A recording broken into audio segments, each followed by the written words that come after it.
گوێگرانی ئازیز و خۆشەویست هاتینەوە خزمەتان بۆ خوێندنەوەی بەشی هەشتم بە ناونیشانی محەممەد ڕەزا شاو دکتۆر مصدق لە کتێبی دوایین شای ئێران لاپەڕا 210.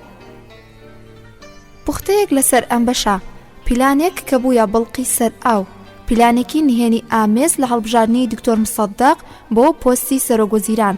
محەممەد ڕەزا شا دان دەنێت بەدەسەڵات و خۆشەویستی دکتۆر مصدق لە نێو خەڵکدا، دەست لە کارکێشانەوەی دکتۆر مصدق و دووبارە گەڕانەوەی ئەو بۆ دەسەڵات. دکتۆر مصدق شاژنی دایک و خوشک و براکانی محەممەد ڕەزا شا لە ئێران دەردەکات. دکتۆر مصدق چۆنچۆنی زەمینەسازی ڕووخانی حکومەتەکەی خۆی کردووە.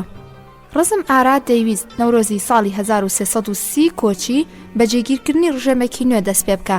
ئەو مۆدێلی حکومڕانیەشی کە لە بیریدا بوو شتێکی هاوشێوەی ئیسپانیای فرانکۆ بوو، واتە دەیویست لە پۆستێکدا بە ناوی پێشەوە نەشا و نەسەر و کۆمار لە ئێراندا دەسەڵات بگرێتە دەست و دیاریکردنی کاری کۆتایی ڕژێم دواتر تاوتوێ بکە. پلانی بنەڕەتی ئەو بۆ حکمڕانی لە ئێراندا کە زەمینەی جێبەجێکردنەکەی لەبار بوو، گۆڕینی ئێران بوو بۆ حکومەتێکی فیدراڵی لاخۆ بەڕێوەبەرایەتی ویلایەتەکان و گواستنەوەی پایتەخت لە شاری تارانەوە بۆ یەکێک لە شارەکانی دیکەی باشووری ئێران. بەڵام بە یەک فیشک هەموو ئەم بەرنامانە بوو نابڵقی سەر ئاو و ئێرانیش ساڵی 1330 لە لووتکەی لووتبەرزیدا دەستی پێکرد. ئەو گۆڕانکاریە لە ئێراندا ڕوویدا، ئینگلیزەکانی تووشی شۆک کرد و گێژی کردن. ئەو بەڵگانەی کە دوای تێپەڕبوونی 30 ساڵ بەسەر خۆماڵیکردنی نەوتی ئێراندا بڵاوبوونەوە ئەوەیان نیشان دەدا کە خودی ئینگلیزەکانیش ئاگایان لەم پلانەی ڕزم ئارا بۆ ئەنجامدانی کودەتا لە شەوی نەورۆزی ساڵی 1330 هەتاویدا نەبووە. وەلەوەش کە ڕزم ئارا پێشنیارە نوێ و سەخاوەتمەندانەکانی ئەوان بۆ چارەسەرکردنی پرسینەوت و زیادکردنی بەرهەمی ئێران بۆ 3 ئەوەندەی ڕابردوو ئاشکرا ناکات حەپەسا بوون. ڕزم ئارا وابیری دەکردەوە کە نەک تەنها ئینگلیزەکان بەڵکو و ڕووسەکانیش پێشوازی لە کودەتاکەی ئەو دەکەن. لەبەر ئەوە پێشتر لە باخسبزی لە مۆسکۆ نیشانی دابوو و ڕزگارکردنی سەرانی حیزبی تووتدا لە زیندان بە یەکێک لە نیشانەکانی ئامادەی ئەو بۆ سازشکردنی بۆ سۆڤیەتەکان دەهاتە ژمار. لەگەڵەوەی کە لەم دواییانەدا پەیوەندیەکانی لەگەڵ ئەمریکەکاندا بەرەو ساردبوونەوە چوو، دڵنیا بوولەوەی کە ئەمریکەکانیش پێشوازی لە حکومەتێکی نیزامی و بەهێز دەکەن لە جێگای حکومەتە لەرزۆکەکەی محەممەد ڕەزا شادا، و ئەگەریش پێشوازی نەکەن هەڵوێست و پەرچەکردارێکی خراپ و نابەجێیان نابێت. بەڵام فیشەکێک ڕێڕەوی مێژووی ئێران و تەواوی ڕۆژهەڵاتی ناوەڕاستی گۆڕی لەبەر ئەوەی سەرجەم ئەو ڕووداوانەی لە دێی ساڵی 1330 بەدواوە لە ئێران و ڕۆژهەڵاتی ناوەڕاست ڕوویاندا، وەک هەڵوێستی خۆماڵیکردنی نەوتی ئێران و حکومەتی دکتۆر مصدق دەرهاویشتەی ئەون. ناسیۆنالیستی ئێرانی بە پلانێکی هاوبەشی نێوان ئەمریکا و ئینگلیز بۆ سەرنگونکردنی دکتۆر مصدق و جێبەجێکردنی حکومەتی دیکتاتۆری شا سەرکوت کرا. بەڵام کاریگەریەکانی ئەو لە سەرانسەری ناوچەکەدا ڕەنگی دایەوە. سەرنگونکردنی ڕژێمە سەڵتەنەتیەکان لە میسر و عێراق بە شەپۆلەکانی دواتری ئەو ڕووداوانە دێنە ئەژمار. حکومەتی ڕەهایی شا چارەکە سەدەیەک بەردەوام بوو، بەڵام سەرنجام ئەو شۆڕشێک بوو کە چارەنووسی ئێران و ڕۆژهەڵاتی ناوەڕاستی گۆڕی و دنیای لەگەڵ ڕووداوە ئایدۆلۆژیەیەکی نوێدا کە بنیادگەری ئیسلامی بوو ڕوبەڕوو کردەوە. ڕاوی بابەتەکانی پەیوەست بە دەورانی خۆماڵیکردنی نەوت و حکومەتی مصدق خۆی بۆ خۆی دەتوانێت کتێبێکی سربەخۆ بێ کە بەشداربووانی ڕوودا و لێکۆڵینەوە و نووسەرانیان چەندین کتێبیان لەم بارەیەوە نووسیوە. لەبەر ئەوە ئێمە لێرەدا تەنها ئاماژە بە گرنگترین ڕووداوەکانی ئەو سەردەمە دەکەین لە کاتێکدا کە بە هەستیارترین و پڕ ڕووداوترین ماوەی سەڵتەنەتی محەممەد ڕەزا شا لە پێش شۆڕشی ئیسلامی ئێران دێتە هەژمار. نووسەر پێشتر بە وردی لە کتێبێکیدا بە ناوی داستانی ئینقیلاب باسی لە ڕووداوەکانی ئەو سەردەمە کردووە. لێرەدا پوختەیەکی ئەو بابەتانە باز دەکەین کە بۆ ئەو خوێنەرانەیە دەستیان بە کتێبی ناوبراو داستانی ئینقیلاب نەگەیشتووە. لەبەر ئەوە بەبێ باسکردنی ئەم بابەتانە بەشێکی زۆری نهێنیەکانی دەورانی سەرۆکایەتی دکتۆر مصدق ماونەتەوە کە پێشتر لە هیچ سەرچاوەیەکدا باسییان لێوە نەکراوە و نەوتراون.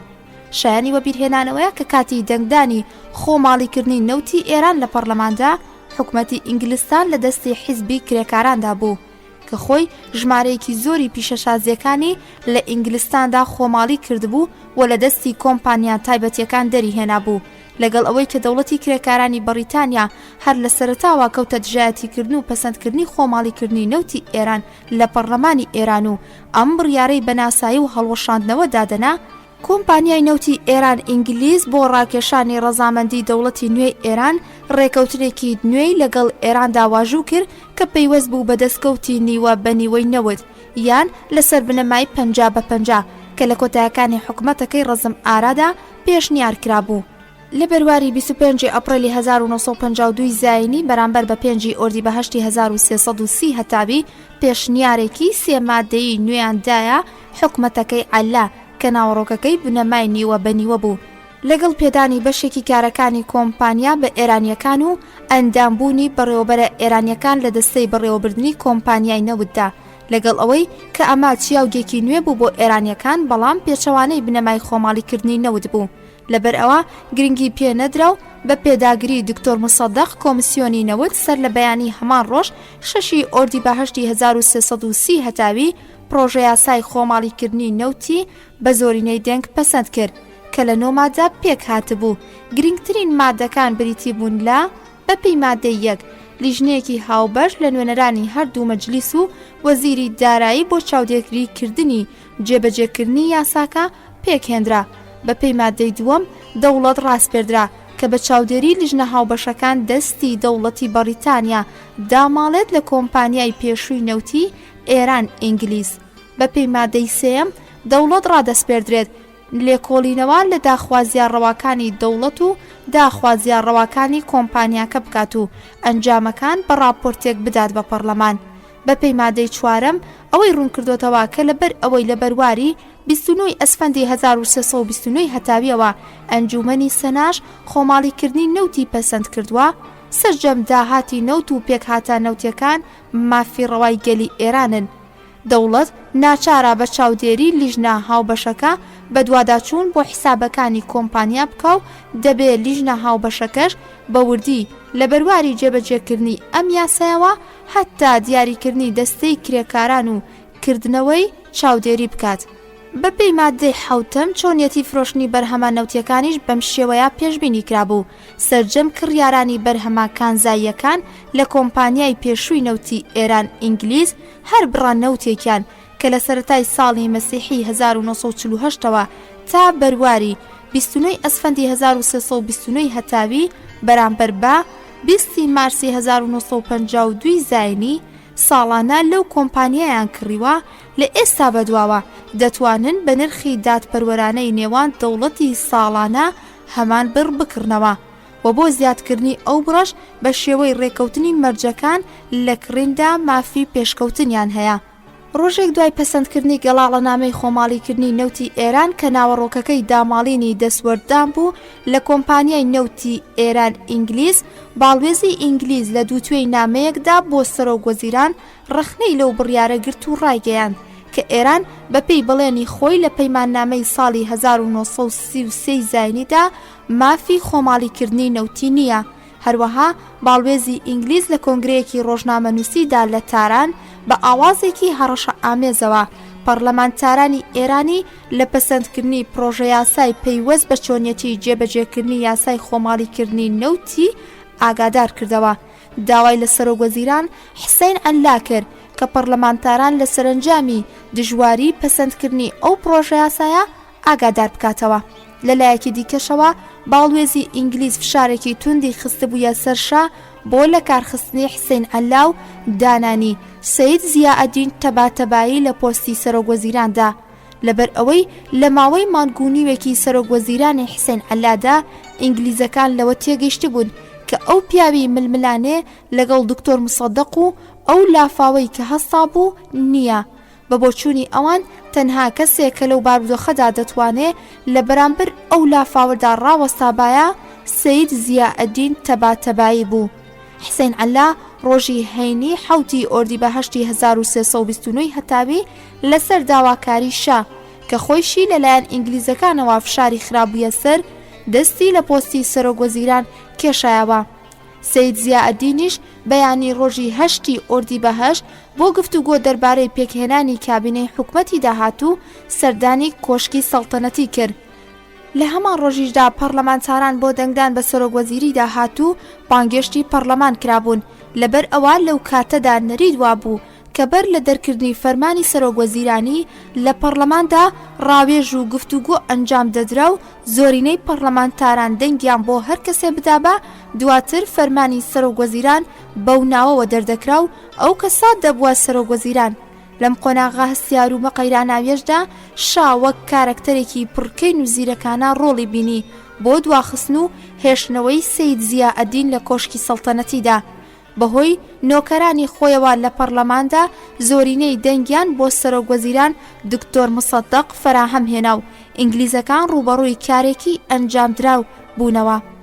بەڵام بەر لەوەی کە ئاماژە بە هۆکارەکانی ئەم کارەی شاو نهێنیەکانی بکەم کە پێدەچێ ئەمە یەکەمین جار بێ پەردەی لەسەر لا دەدرێ خراپ نییە چۆنیەتی هەڵبژاردننی دکتۆر مصەدەق بۆ پۆستی سەرۆکوەزیران لە زمانی خۆیەوە ببیستین. ڕۆژی سێشەممە 8 ئۆردیبەهەشتی 1333 هەتاوی کە ڕۆژی دانیشتنی پەرلەمان نەبوو بانک گرام بۆ پەرلەمان. زۆربەی ئەندامانیش ئامادە بوون و دەیانویست لە دانیشتێکی تایبەتدا ڕاوێژ بکەن و ئارەزومەندی خۆیان بۆ دیاریکردنی سەرۆکوەزیران بگەێنە خزمەتی شا. ئەوەی کە دەوترا جەنابی حسین عەلا دەستی لە کار کێشاوەتەوە سرم سوڕما چونکە شەوی 6 ئۆردیبەهەشت هاتبوو بۆ ماڵی من و دەیویست دەربارەی بابەتێک لەگەڵ مندا ڕاوێژ بکە. لەم بارەیەوە هیچی نەوت بەو پێیەی کە بەر لەم دیدارا من لە لیژنەی نەوتی پەرلەماندا بووم کە پرۆژە یاسای نۆمادیەکەی زۆرێک لە پەرلەمانتاران بۆ خۆماڵیکردنی نەوت لە لیژنەکەدا دەنگی لەسەردرا بوو. سەرۆکوەزیرانم لە ڕووداوە ئاگادار کردەوە و داوام لێ کرد کە ڕۆژی یەکشەممە 9 ئۆردیبەهەشت لە دانیشتێکی فەرمی پەرلەماندا ئامادە بێت و ڕەزامەندی حکومەت لەمەڕ پرۆژە یاسای ناوبراو ڕابگەیەنێت. دواتر لە هەمان دانیشتندا لەبارەی ئەو بابەتەی کە دەیویست ڕاوێژ بکە کەوتینە گفتوگۆ و لەسەری ڕێکەوتین لە ماڵی من ڕۆیشتەوە. هۆکاری دەست لە کارکێشانەوەی سەرۆکوەزیرانم لە هەندێک لە پەرلەمانتاران پرسی. یەکێک لەو دۆستانە وتی بەڕێزان کە دیارە مەبەستی ئینگلیزەکان بووە وا بیریان کردوتەوە کە کارێک لەم سەرۆکوەزیرانە و ئەمسالی ئەو بەدەست نایە. دەیانەوێت جەنابی سەید زیا ئەدین تەباتەبایی کە ئێستا هاتوتە خزمەتی شاو بە چاوەڕوانی بەدەستهێنانی دەنگی پەرلەمانتاران لەوێ دانیشتووە بیخەنە سەرکار. دانیشتن دەستی پێکرد گفتوگۆکردنەکان دەستیان پێکرد لەبەر ئەوەی زۆرینەی پەرلەمانتاران وای بۆ دەچوون کە ڕاستپاردنی سەید زیا ئەدین تەباتەبایی بۆتە هۆکارێک کە هەمان کەین و بینی کودەتاکەی ساڵی 1299 هەتاوی دووبارە بۆتەوە. نەزاتی ئەوەیان دەکرد ناوی کەسێکی دیکە ببن بۆ وەرگرتنی ئەو پۆستە و نەپێویستیەکانی ڕۆژگاریش مۆڵەتی دەدا کە دەنگ بە کاندیدەکانی سیاسەتی بێگانە بدەن. لەبەر ئەوەی قسەکان تێگیران گفتوگۆکان درێژەی کێشا. بۆ خێراکردنی کار و کۆتایی هێنان بە گفتوگۆکان یەکێک لە پەرلەمانتارەکان کە چەند ڕۆژێک بەر لە کوشتنی ڕەزم ئارای سەرۆکوەزیران هاتبوو بۆ ماڵی من لەلایەن شاوە منی بۆ ئەو ڕاستپاردەیە بانگێش کردبوو. هەرگیز باوەرم نەدەکرد کە بۆ وەرگرتنی ئەو کارە ڕازی ببم. ناوی منی برد و منیش دەست بەجێ ڕەزامەندیم دەربڕی و ئەم پێشهاتەش بوویە هۆی ئەوەی کە پەرلەمانتاران لەو ئاستا بێنە دەرەوە و هەموو پێکەوە چەپڵە لێ بدەن و پیرۆزبایی لە من بکەن. ڕاستی بوونی منیش لەبەر ئەوە بوو کە پێشنیاری پەرلەمانتارانی پەیوەست بە خۆماڵیکردنی نەوت لە نێو نەچێ و لە پەرلەماندا دەنگی لەسەر بدرێ. لەبەر ئەوەی ئەگەر سەید زیا ئەدین ببوایە بە سەرۆکوەزیران ئیدی پەرلەمانێکی نەدەهێشتەوە تا من بتوانم پێوشوێنی ئەم بابەتە بگرم. منیشی لەگەڵ چەندان کەسی دیکەدا دەستگیر دەکرد یان دووری دەخستینەوە بە کورتی و بە تەواوەتی مەملەکەتی پاوان دەکرد تا لە هیچ شوێنێکەوە و هیچ کەس دەنگ بەرز نەکاتەوە ئەو کاری خۆی تەواو بکە. ئەگەر کەسێکی دیکەش ئەم پۆستەی پێڕات بسپێردرایە دیسان من نەمدەتوانی پیشەسازی نەوت چارەسەر بکەم مەگەر من لە خولی 14 پەرلەماندا دەنگی یەکەمینی تارانم بەدەست نەهێنا. وتارێکم ئامادە نەکردبوو تا ئەو کاتەی لە ڕەوشەکە مۆڵەت دەدا ئەو لە دانیشتێکی ئاسایی پەرلەماندا بخوێنمەوە و کۆمەلگا ئاگادار بکەمەوە لە زیانەکانی ڕێکەوتنامەی ڕەزاشاهی کە ڕەوشی پەرلەمان مۆڵەتی نەدا بچووکترین قسانێک لەو بارەیەوە بکەم چونکە پەرلەمانتارانی ئەو خولە جگە لە چەند کەسێکیان نەبێ سەرجەمی ئەوانی دیکە بەدەست لە پشدانی سیاسەتی بێگانە هاتبوونا پەرلەمان و هیچ کامیان ئامادە نەبوون لەبارەی ئەو ڕێکەوتنامەیەوە وشەیەک بدرکێن و بۆ چوونێک دەرببڕن. کاتێک کە کافتارزادە لەلایەن سۆڤێتەوە هات بۆ تاران و زۆربەی پەرلەمانتارانیش ئامادەی ئەوە نەبوون کە ناڕزایی لە بەرامبەر داواکاریەکانی ئەو دەرببڕن، یەکێک لە پەرلەمانتاران داوای لە من کرد کە لە کەمینە بووم لەم بارەیەوە بۆ چوون و خۆم دەرببڕم. ئەوە بوو کە سوودم لەو هەلە وەرگرت و سەرەتا باسێکم لە زیانەکانی کرد و بە بەڵگە و ژمارە ئەوەم سەلمان کە پەرلەمان بەو پەڕی ناچاریەوە ئارامێگر. دواتر لەبەر ڕۆشنایی هەمان ئەو بەڵگانەدا دژایەتی پێدانی چیاوگی نەوتم کرد ئەگەر بە هەر وڵاتێک بدرایە. ئەگەر کافتارزادە سەرکەوتوو ببووە لە وەرگرتنی ئەو چیاوگەدا، گەلی ئێران هەرگیز نەیدەتوانی بۆ هەڵوەشاندنەوەی ئەم چیاوگە کە لە باکوور و باشووردا درابوو بچووکترین هەنگاو هەڵبێنێ و لە دوو سەنگەرەوە ململانەیە لەگەڵ دوو سیاسەتدا بکە. سەلماندنی زیانەکانی پێدانی ئەم چیاوگە بە جۆرێک کاردانەوەی لە کۆمەڵگادا هەبوو کە زەمینەی بۆ خۆماڵیکردنی نەوت ساز کرد و ئەم کارەش لە خولی 16 پەرلەماندا ئەنجامدرا. هۆکاری کاریگەری منیش لەو پۆستەدا ئەوە بوو کە لە هیچ کەس و هیچ خاوەن پۆستێک کارم وەرنەگرتووە، تەنها بە وتنی ڕازیم و پیرۆزباییکردنی پەرلەمانتاران بوومەتە سەرۆگوەزیر. بەڕەچاوکردنی ئەوەی کە دەنگدان بەو شێوەیە پێشینەی نەبوو، بە پێی پێشنیاری خۆم دانیشتنی فەرمی پەرلەمانم بەبێ سەیرکەر ئەنجامدرا و پەرلەمانتاران بە شێوەیەکی نهێنی لەسەر وەرەقا دەنگی خۆیانیان دا بە من. لەگەڵ ئەوەی کە زیاتر لە 20 کەس لەو کەسانی کە چەپڵیان لێدا بوو دەنگیان بە من نەدا و وەرەقەکەیان بە سپێتی گەڕاندبوویەوە، دیسان هەردەنگی زۆرینە بەدەستهێنا. خاوەن شکۆ شاهەنشایش بەپێی بۆچوونی خۆم خۆی بوارد لە دەرکردنی فەرمانی سەرۆگوەزیران تا یاسای خۆماڵیکردنی نەوت لە پەرلەماندا پەسەند کرا. ئەگەر لە پێش دەنگدان فەرمانەکە دەربکرا بوایە و دەوڵەت پێک بەهاتەبایە، ئەو دەستەی پەرلەمانتارانی دژ ئەوەندە قسەیان لە لێنە هاتووی هەندێک لە وەزیرەکان دەکرد تا من ناومێد ببم و بڕۆمە کەنارەوە. دیسان لە ڕووی بەرگریکردنیشەوە بەرامبەر بە گەڵاڵەنامەی پەرلەمانتاران لەبارەی خۆماڵیکردنی نەوتەوە ئەوەندە قسەیان دەکرد ژایەتی خۆیانیان نیشان دەدا کە لە بابەتەکە بە تەواوەتی نەرێ بکرێت و هەر لەسەر وەرەقا شکست بهێنرێت. بە کەمێک سەرنجدان لەم نووسینەی دکتۆر موسەدەق چەند خاڵێکی گرنگ ڕوون دەبێتەوە. یەکەم، چەند ڕۆژێک بەر لە کوشتنی ڕەزم ئارا شا پێشنیاری سەرۆگوەزیرانی داوە بە دکتۆر موسەدەق. سەرباری ئەوەش ئارەزومەندی ئەو بۆ سەرۆگوەزیرانی دکتۆر موسەدەق دەخاتە ڕوو. ئەم بڕیارەی شا ئاماژە بە کەنارخستن یا لە ناوبردنی ڕەزم ئارا دەدا. دووەم، ئەو کەسەی لەلایەن شاوە پێشنیاری سەرۆگوەزیرانی بۆ دکتۆر موسەدەق کردووە هەمان ئەو کەسە بووە کە لە پەرلەماندا ئەوی بۆ وەرگرتنی پۆستی سەرۆگوەزیران پێشنیار کردووە.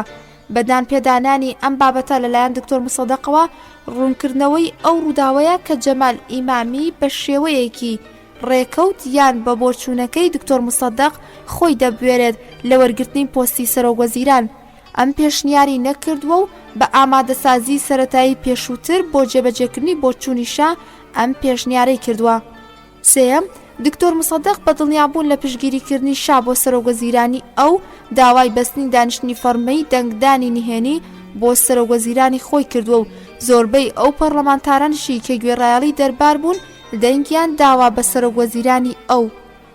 شا ڕازی بە سەرۆگوەزیرانی دکتۆر موسەدەق نەبوو بە ئارەزومەندی ئەو بۆ دەنگدان بە سوودی دکتۆر موسەدەق بە پەرلەمانتاران ڕانەدەگەیەندرا. بەدەستهێنانی نزیکەی لە 80 دەنگی پەرلەمانتاران بۆ سەرۆکایەتی ئەو شتێکی مەحاڵ بوو. ئێستا دەگونجێ ئەم پرسیارە بکرێ کە بۆچی شا یان دکتۆر موسەدەق لە کاتەکانی دواتردا لەو هەلە گونجاوانەی کە بۆیان دەڕەخسا ئەم بابەتانیان ئاشکرا نەکردووە، ویان جەمال ئیمامی کە لەو نێوەندەدا ڕۆڵێکی گرنگی بینەوە قسەیان دەربارەی هۆکاری ڕاستەقینەی ئەو پێشنیارەی کە کردی بۆ دکتۆر موسەدەق بۆ پۆستی وەزیران نەکردووە. بە بۆچوونی نووسەر وەڵامی ئەم پرسیارە ئەوەیە: یەکەم، شا لە تەواوی ماوەی سەڵتەنەتی خۆیدا هەراسان بوو لە دژمنایەتیکردنی ئینگلیزەکان لەگەڵیدا، هەرگیز نەیدەویست دان بنێت بە ڕۆڵی خۆیدا لە هێنانە سەرکاری دکتۆر موسەدەق و ئەو کێشانەی کە دواتر ئەو بۆ ئینگلیزەکانی دروست کرد. بە پێچەوانەشەوە بەو هێرش و ڕەخنەتوندانەی کە دوای کەنارخستنی دکتۆر موسەدەق لەوی دەگرت هەوڵی دەدا کە ئەم خاڵە لاوازەی خۆی لە ئینگلیزەکان بشارێتەوە. دووەم، خودی دکتۆر موسەدەق کە ماوەیەکی کەم دوای وەرگرتنی پۆستی سەرۆگوەزیران لەگەڵ شادا تێکچوو بوو، هەرگیز نەیدەویست سەرۆگوەزیرانەکەی خۆی بە قەرزداری شا بزانێت و دواتر تاوانبار بکرێت بە کەسێکی سپڵە. بەڵام لەبارەی جەمال ئیمامیەوە دەبێ ئەوە بوترێ کە ئەویش بەویستی شا هەرگیز پەردەی لەسەر ئەم ڕازە هەڵنەداوەتەوە بۆ سوپاسگوزاری و ڕازداریەکەشی کە گەیشتووە بە پۆستی باڵوێز، بەڵام دەبێ ئەوەش بوترێ کە ئەم ڕازە ئەگەر لای میلەتی ئێران بە شاراوەی مایەوە لای ئینگلیزەکان شاراوە نەبوو و لاپەڕەیەکی خراپی دیکەی لەسەر پەروەندەکانی شا لە وەزارەتی دەرەوەی ئینگلیز و دەستگاکانی سیخوڕی ئەو وڵاتە زیاد کردووە. بەڵام ئەوەی کە بۆچی شا لەو ڕەوشەدا دژایەتی سەرۆکوەزیران سەید زیا ئەدین تەباتەبایی دەکرد و هانی دکتۆر مصەدەقی دەدا بۆ ئەو پۆستە، وەڵامی ئەو پرسیارە ڕوونا.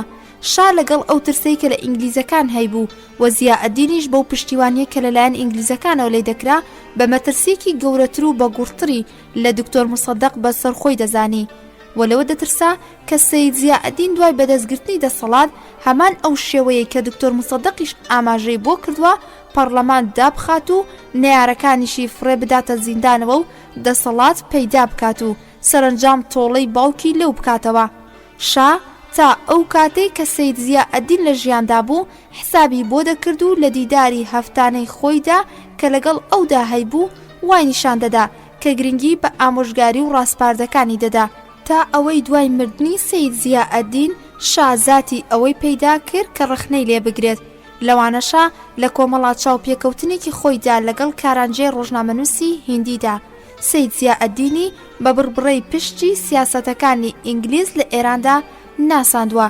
شا لەگەڵ ئەو ڕقومەترسی کە لە ئینگلیزەکان هەیبوو لە دەستپێکی حکومەتەکەی مصەدەقدا لەوانەشا ڕازگۆیانە و بێمەران بوو بێ پشتگیری ئەوی دەکرد و واگومانی دەبر کە دەتوانێت بەدەستی ئەو ڕیشەی دەسەڵاتی ئینگلیزەکان لە ئێران لە بێخەوە دەربهێنێ ویان هیچ نەبێ بە شێوەیەک کە پیان بکات و لاوازیان بکە کە ئیدی هیچ مەترسیەک بۆ سەڵتەنەتەکەی شا دروست نەکەن.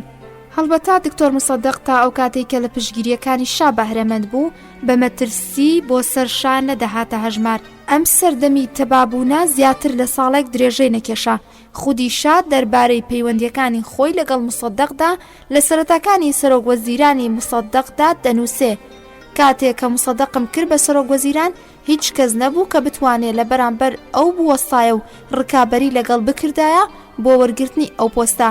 ئیدی ئێستا هەلێکی گەورە بۆ مصەدەق ڕخسا بوو زیاتر لەوەی کە گومانی دەکرد و بە خەیاڵ و ئارەزوو ئاواتەکانی خۆی گەشتووە و بە خەیاڵە ئومێدبەخشەکانی خۆی و هاوکارەکانی بەختەوەر بووە. ماوەی نزیکەی 2 ساڵی لەبەردەمدا بوو و دەیتوانی بەڕادەی پێویست لەم هەلەی بۆی ڕخسا بوو سوود وەربگرێت لە پارێزگاری و پشتیوانی من لەگەڵ ئەوەی کەوەها پشتیوانیەک بۆ من خەمهێنەر بوو بەهرەمەند ببێت. حەمەڕەزاشا دواتر باز لە هۆکارەکانی پەشیمانی و خەفەتباری خۆی دەکا لە پشتیوانیکردنی بۆ دکتۆر مصەدەق و بیری ڕقناوی ئەو هەنگاوە ناشی و سربەخۆکانی مصەدەق بە هۆکاری دروستبوونی ناکۆکی نێوان خۆی و ئەو دەزانێ. لەگەڵ ئەوەی کە شاجەخت لەسەرەوە دەکاتەوە کە دکتۆر مصەدەق لە ڕووداوی دەستداماڵینی کۆمپانیای پێشووی نەوتی ئینگلیز ڕوبەڕووبوونەوەی لەگەڵ ئینگلیزەکاندا لە کۆمەڵگەی نێودەوڵەتی لە پشتیوانیەکانی شا بەهرەمەند بووە. دوای ئاماژەدان بەو بابەتا کە کاتێ دکتۆر مصەدەق بۆ پێو شوێنگرتنی سکاڵای ئێران لە ئەنجومەنی ئاسایش ڕۆژ بۆ نیویۆرک تەلەگرافێکی هاندان و سووربوونی بۆ ناردووە و دەقی وەڵامەکەی دکتۆر مصەدەق بۆ تەلەگرافەکە بەم شێوەیە دەخاتە ڕوو. لە نیویۆرکەوە 21 ئۆکتۆبەری 1951 زاینی بارەگای عەلی جەرد خاوەن شکۆ شاهەنشاهی لە تاران دەستخەتی تەلەگرافی بەرز و پیرۆزی بەڕێستان گەیشت. زیاتر لەوەی کە گومان دەبرا بووە هۆی سەرفرازی و سپاسگوزاری ئێمە لە خودای گەورە داوای سەلامەتی و تەمەندرێژی و ڕۆژ بە ڕۆژ سەرکەوتنی زیاتری عەلی حەزرەت خاوەن شکۆ شاهەنشاهیم کردووە. ئەوەی لە خزمەتتاندا ڕایدەگەێنم کە هەر بەرەو پێشچوون و سەرکەوتنێک لە هەر شوێنێک و لە هەر بابەتێکدا بەدەست بهێنرێ لە سایی ئامۆژگاری و سەرنجەکانی زاتی پیرۆزی شایانەوەیە کە هەمیشە دەوڵەتی بەهێز و بەگوڕ کردووە و ڕابەرایەتی کردووە. بەو شێوەیەی کە لە ڕێگەی جەنابی بەڕێز وەزیری دەربارەوە بە خزمەتی بەڕێستان گەیشت ڕۆژی دووشەممە بۆ فیلادلفیا و بەیانی سێشەممەش بۆ واشنگتۆن دەچین. لە هەمان جێگادا ڕووداوەکان دەنێرما خزمەتی بارەگای پیرۆزی بەڕێستان. داوا دەکەم یەک جاری دیکە لە خزمەتتاندا سوپاسگوزاری لە سەرنج و ئامۆژگاریە تایبەتیەکانی شاهەنشای لاوی خۆم بکەم. دکتۆر مصدق.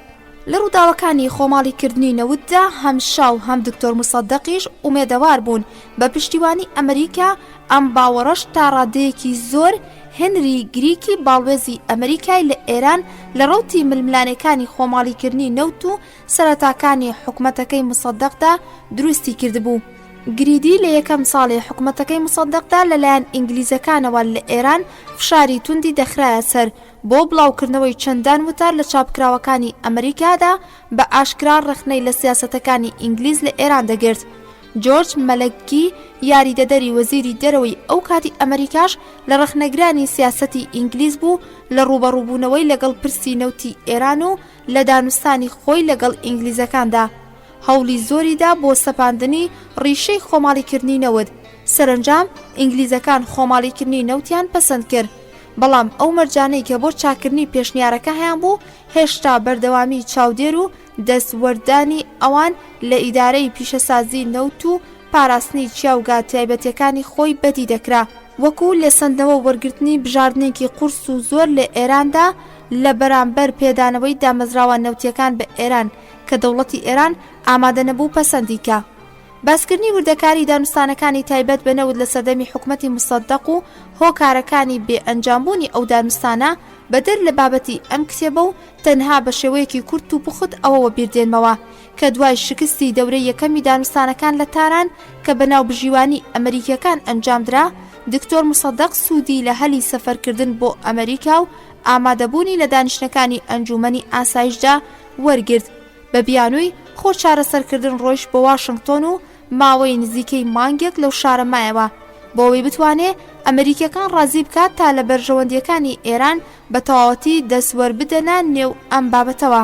بە چاو خشاندنێک بە یادداشتەکانی دین ئەچسنی وەزیری دەرەوەی ئەو کاتی ئەمریکا و مەکی جێگریدا کە لەلایەن دەوڵەتی ئەمریکاوە دانوستانیان لەگەڵ مصدق دەست پێ کرد لە ماوەی مانەوەی لە واشنگتۆن دەتوانین ئەومان دەست بکەوێ کە ئەم دانوستانە گەیشتی بووە ئەنجامێک و دەوڵەتی کرێکارانی ئینگلیزیش لەگەڵ مصدقدا لە ڕێکەوتن نزیک بووبوونەوە. بەڵام ڕاگەیاندنی کۆتایی دەوڵەتی ئینگلیز بەسترا بوویەوە بە ئەنجامەکانی هەڵبژاردنەوە و کە لەو کاتانەدا لە ئینگلیستان هەڵبژاردن بەڕێوە دەچوو. سەرکەوتنی پارێزگاران و گەڕانەوەی چەرچڵ بۆ دەسەڵات لە کۆتایی هەڵبژاردنەکاندا هەموو ڕێسراوەکانی کردەوە بەخوری.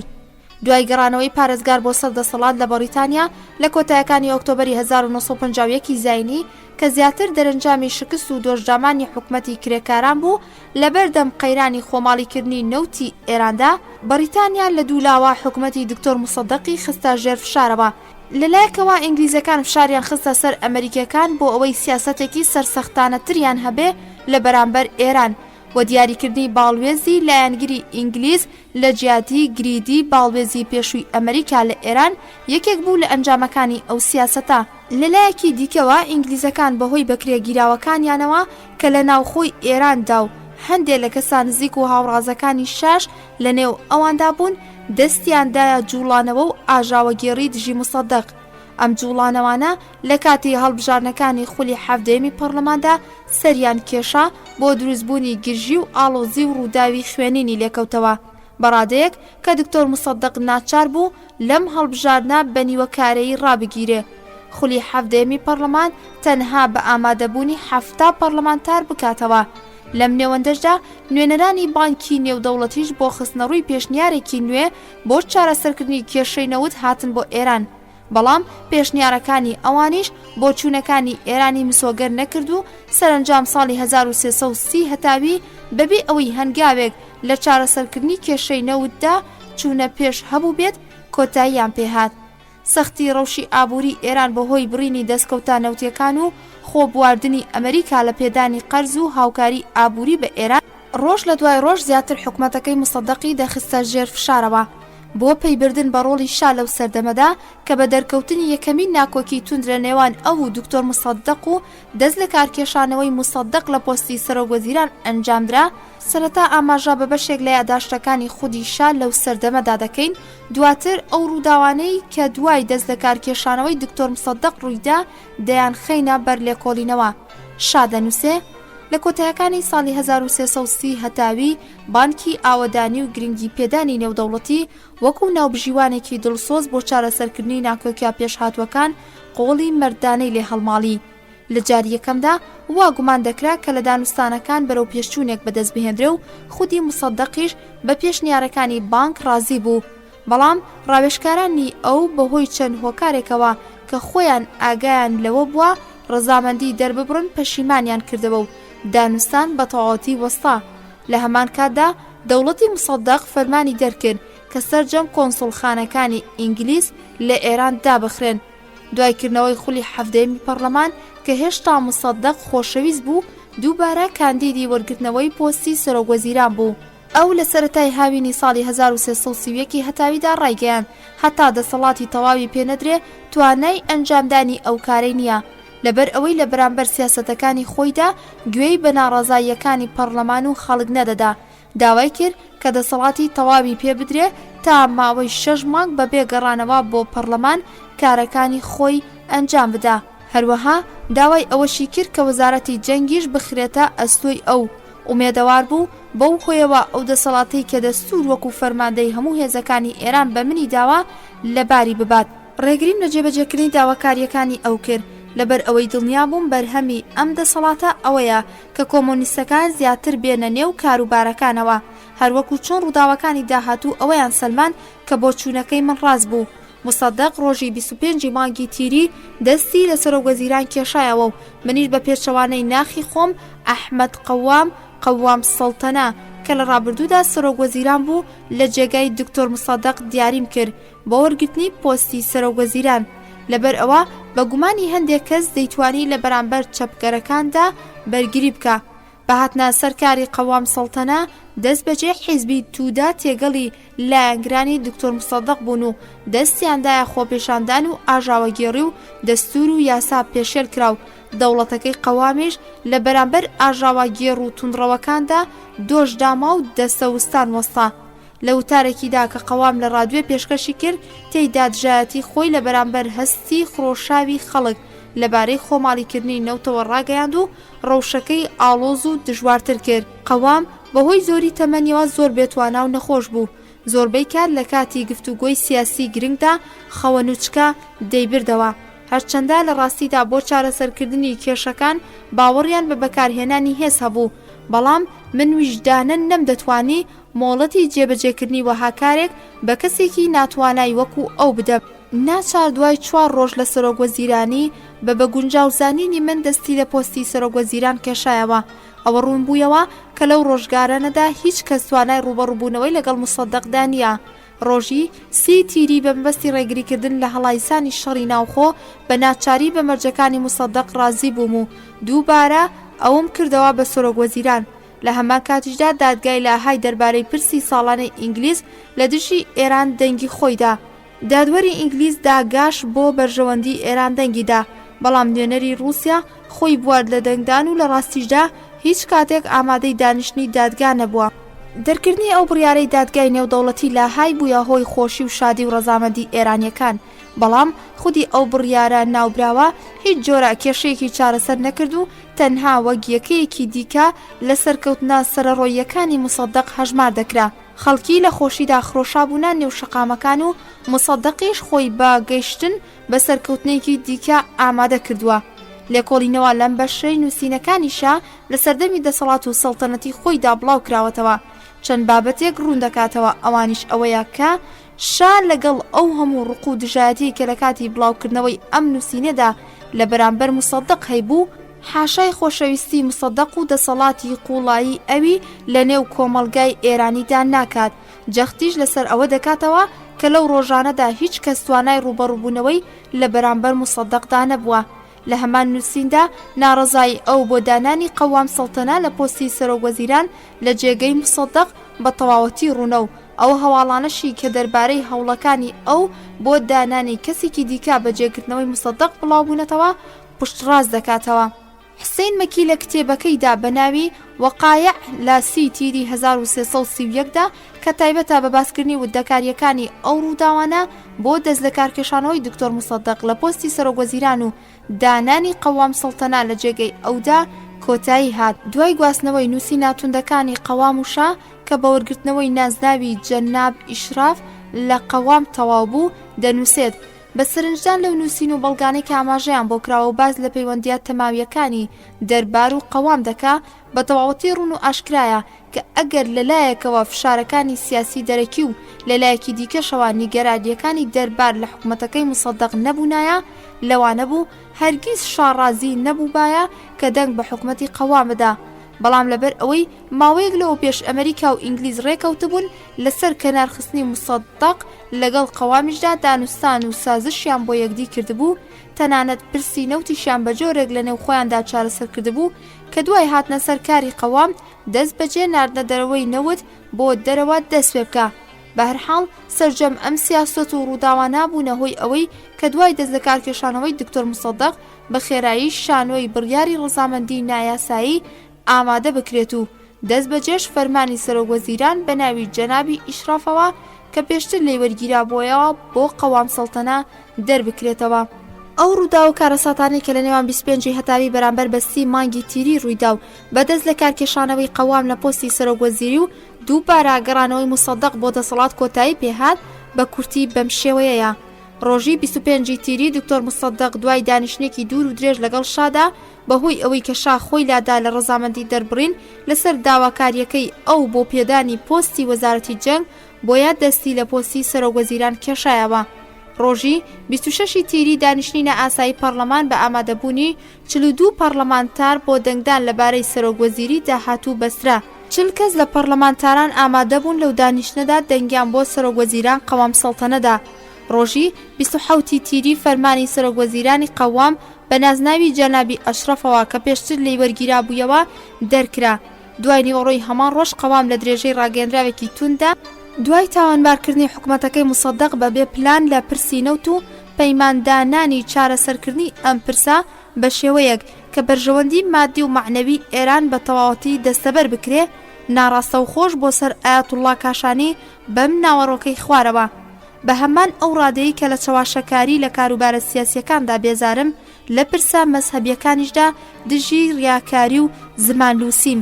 کەسانێک بە بیانووی ململانێ لەگەڵ سنوور شکێنە سوورەکاندا ڕەشێتی کۆنەپارێزی بەهێز دەکەن. گورزێکی کوشندەیان لە ئازادی داوە. ڕەنجی باخەوانانی مەشرەتیان لە نیوسەدەوە تا ئێستا بەفیڕۆ داوە. بۆیە من لەگەڵ ڕێزمدا بۆ مەزهەبەکانی ئیسلام دین لە سیاسەت دوور دەخەمەوە و ڕێگری دەکەم لە بڵاوبوونەوەی خوڕافات و بیر و باوەڕی دواکەوتویی. بەم ڕستەیە ڕاگەیەندراوەکەی خۆی کۆتایی پێهێنا. گەلی ئێران لەسەر داوای پارێزگاری ئێوە و نوێنەرەکانی ئێوە بەم پۆستا ڕازی بووم و ئامانجی کۆتاییم خۆشبەختی و خۆشگوزەرانی ئێوەیە. سوێن دەخۆم کە ئێوە خۆشبەخت دەکەم. ڕێگا بدەن من بەدەستکراوەی دەست بە کارەکانم بکەم. وای بۆ حاڵی ئەو کەسانەی کە هەنگاوی چاکسازیەکانی من بشێوێنن یان لەمپەڕ لەو ڕێگایی کە لەبەر دەستدایە دروست بکەن یان ڕێخستنی گشتی تێک بدەن. بەم شێوەیە ئاژاوە گێڕەکان ڕوبەڕووی تونترین پەرچەکرداری من دەبنەوە. هەر بەو شێوەیەی کە لە ڕابردوودا نیشانم داون بەبێ خۆبواردن لە کەسێک و ڕەچاوکردنی پۆست و پێگەی دژەکان تۆڵە و کردارەکانیان دەخەمە کەناریانەوە. تەنانەت لەوانەشا تا جێگایەک بڕۆم کە بە دەنگی زۆری پەرلەمان دەست بە پێکهێنانی دادگایی کودەتاچیەکان بکەم و ڕۆژی سەدان تۆبەکار لەسەر جەمچین و توێژەکان بەهۆی بڕیاری وشک و بێمیهرەبانی یاساوە لەناو ببەم و ڕۆژی تاریکیان بۆ دروست بکەم.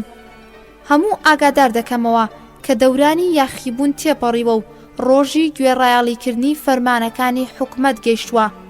ڕۆژی 28 تیری ئایەتوڵڵا کاشانی لە وەڵامی ڕاگەیەندراوەکەی قەوام سەڵتەنەدا ڕاگەیەندراوێکی توندی بڵاو کردەوە و تێیدا نووسی سیاسەتێک کە ماوەی چەند سەدەیەکا دەوڵەتی بەکرێگیرا و دێنێتە سەرکار سەرنجامی حکومەتەکەی دکتۆر موسەدەق بە گەورەترین لەمپەڕی بەردەم سەمەکانی خۆی دەزانێت و لە کاری خست و لە بیری هێنانی ڕەگەزێکە کە لە دامێنی دیکتاتۆری و سەرکوتکەریدا پەروەردە کراوە و مێژووی ژیانی سیاسی ئەو پڕیەتی لە ناپاکی و ستەم و چەرمەسەری و چەندان جار تاقیکردنەوەی خۆی ئەنجام داوە و دادگای نەتەوەیی سزای مەرگ و کۆتایی ژیانی سیاسی ئەوی دەرکردووە.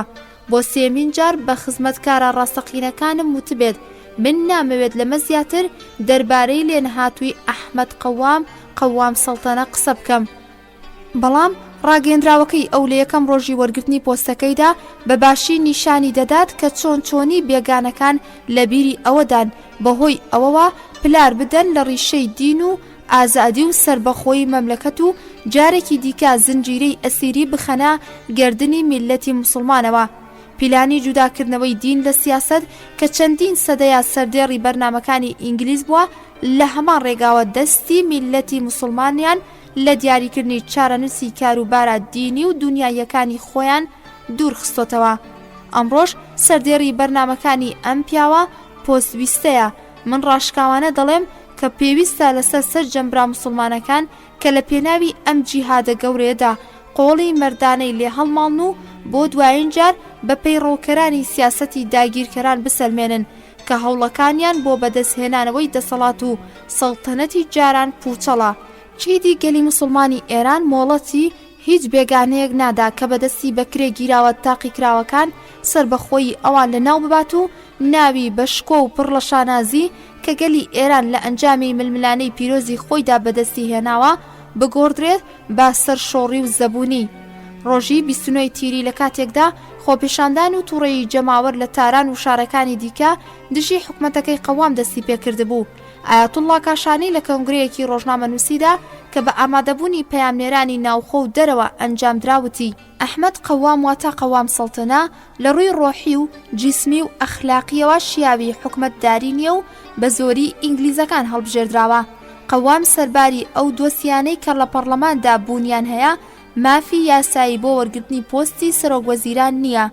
ئەگەر گەلێک ئەویان نەوێ فەرمانی شاو دەنگی پەرلەمانیش بۆ ئەو بن کاریگەری نابێت. لە هەمان کۆنگرەی ڕۆژنامەنووسیدا ئایەتوڵڵا کاشانی بۆ پشتیوانی ڕاگەیەندراوەکەی جەبهەی میلی دەربارەی پێوشوێنکاری خۆپێشاندانی گشتی ڕۆژی 30 تیری وتی هەتا خوێن لە شادەماری من و ئەم میلەتەدا هەبێ بەوە ڕازی نابین کە قەوام سەڵتەنە بەسەر ئێمە و میلەتدا حکومەتداری بکە. سبەینێت تاران و هەموو ئێرانیش پشووی گشتیە. ئەگەر پێویست بێ دەڵێم کە دوو سبەیش لە تاران و هەموو ئێران بکرێتە پشوو. حەسەن ئەرسەنجایی کە یەکێک بوو لە هاوڕازەکانی قەوام سەڵتەنە و بەردەوام لە ڕووداوەکانی 25 هەتا 30 مانگی تیری لەلای ئەو بوو لە یادداشتەکانی ڕۆژی یەکشەمە 29 تیری 1330 هەتاوی خۆیدا دەنووسێ قەوام ڕەزامەندی شای بۆ هەڵوشانەوەی پەرلەمان بەدەستهێنا و فەرمانی دەستگیرکردنی ئایەتوڵڵا کاشانی داوە. حەسەن سەرنجابی لە دەمی قەوامەوە دەنووسێ داوا لە شارەوانی دەکرێت سەید ئەبولقاسمی کاشانی بند بکەن. ئەمڕۆ ئەو دەستگیر دەکەن و ئێوە دەبینن کە چ کاریگەریەکی لەسەر بارودۆخەکە دەبێ. وتم کاشانی ئەندامی پەرلەمانە و پاراستن و حەسانەی هەیە. وابیر ناکەیتەوە کە بەرپەرشدانەوە و ڕوبەڕووبوونەوە دروست ببێت؟ قەوام وتی ئایەتوڵڵا کاشانی مەملەکەتی ئاگرداوە و خۆشی لە پەنای حەسانەدا دانیشتووە.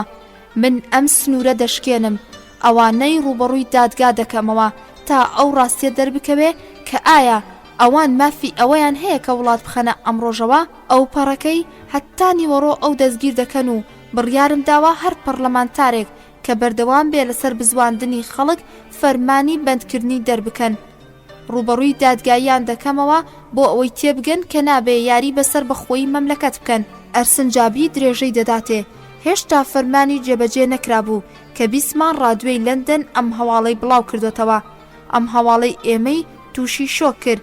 چ کەسێ فەرمانەکەی قەوام سەڵتەنەی ئاشکرا کردووە؟ ئەی چۆن گەیشتۆتە ڕادوێی لەندەن؟ گومانی تێدا نییە کە بەرپرسانی پۆلیس هەواڵیان بە کاشانی و شوێنەکانی دیکەش داوە.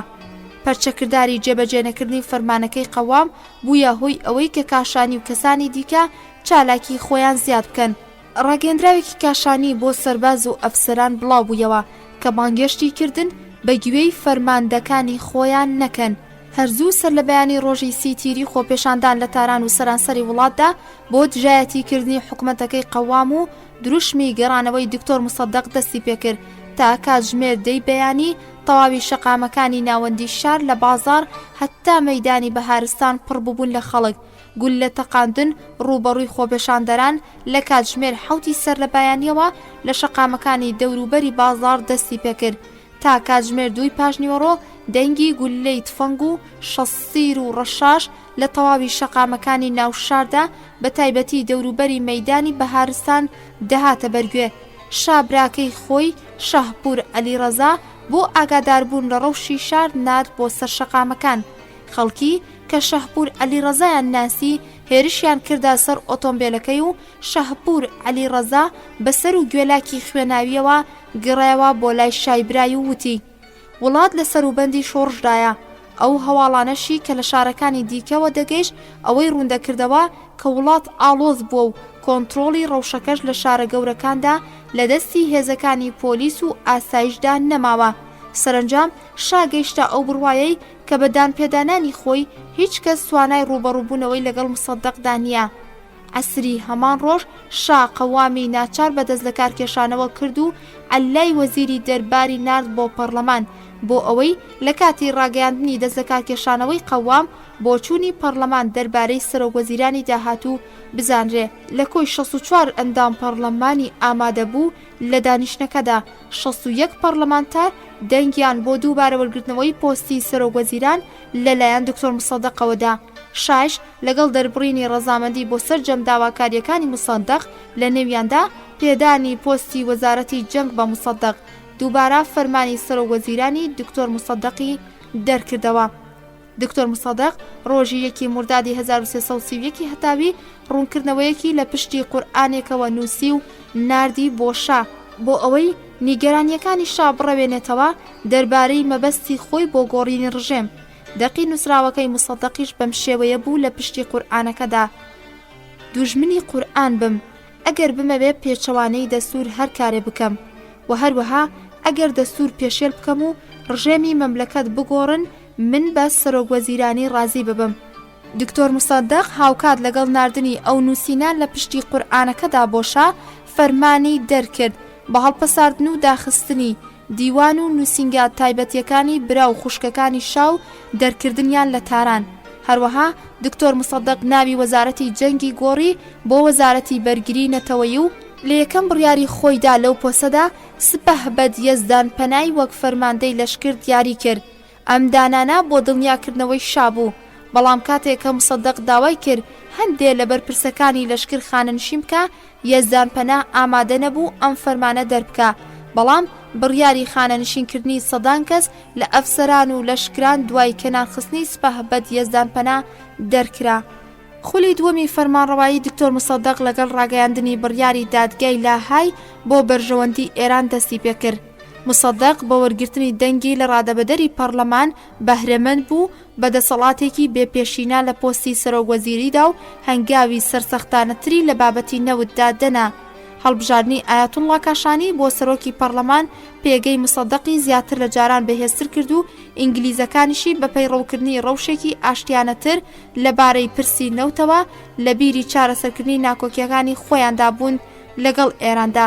لە سەرەتاکانی مانگی شەهریوەری 1330 هەتاوی ترومنی سەرۆکی ئەمریکا و چەرچڵی سەرۆکوەزیرانی ئینگلیستان نامەیەکی هاوبەشیان بە ناونیشانی دکتۆر مصەدەق پێشنیاری نوێ بۆ چارەسەرکردنی پرسی نەوت نارد بۆ ئەو.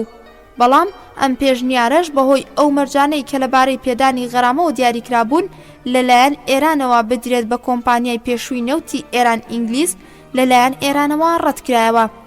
بەپێی ئەو بەڵگە و دەستکەوتانەی کە دواتر بڵاوکرانەوە ئینگلیزەکان دوا بەدوای ڕەتکردنەوەی پێشنیارە هاوبەشەکانی ترومن و چەرچڵ لەلایەن مصەدەقەوە بە وردی لە بەرنامەی لەسەر کارلادانی مصەدەقیان کۆڵیەوە و چالاکیە گوماناویەکانی باڵوێزخانەی ئینگلیز لە تاران بۆ جێبەجێکردنی ئەم بەرنامەیە لەلایەن دەوڵەتی ئێران کە بە وردی چالاکی و چاودێری هاتوچۆکانی ئەندامانی باڵوێزخانەی ئینگلیزیان دەکرد ئەم بەرنامەیە شاراوە نەبوو.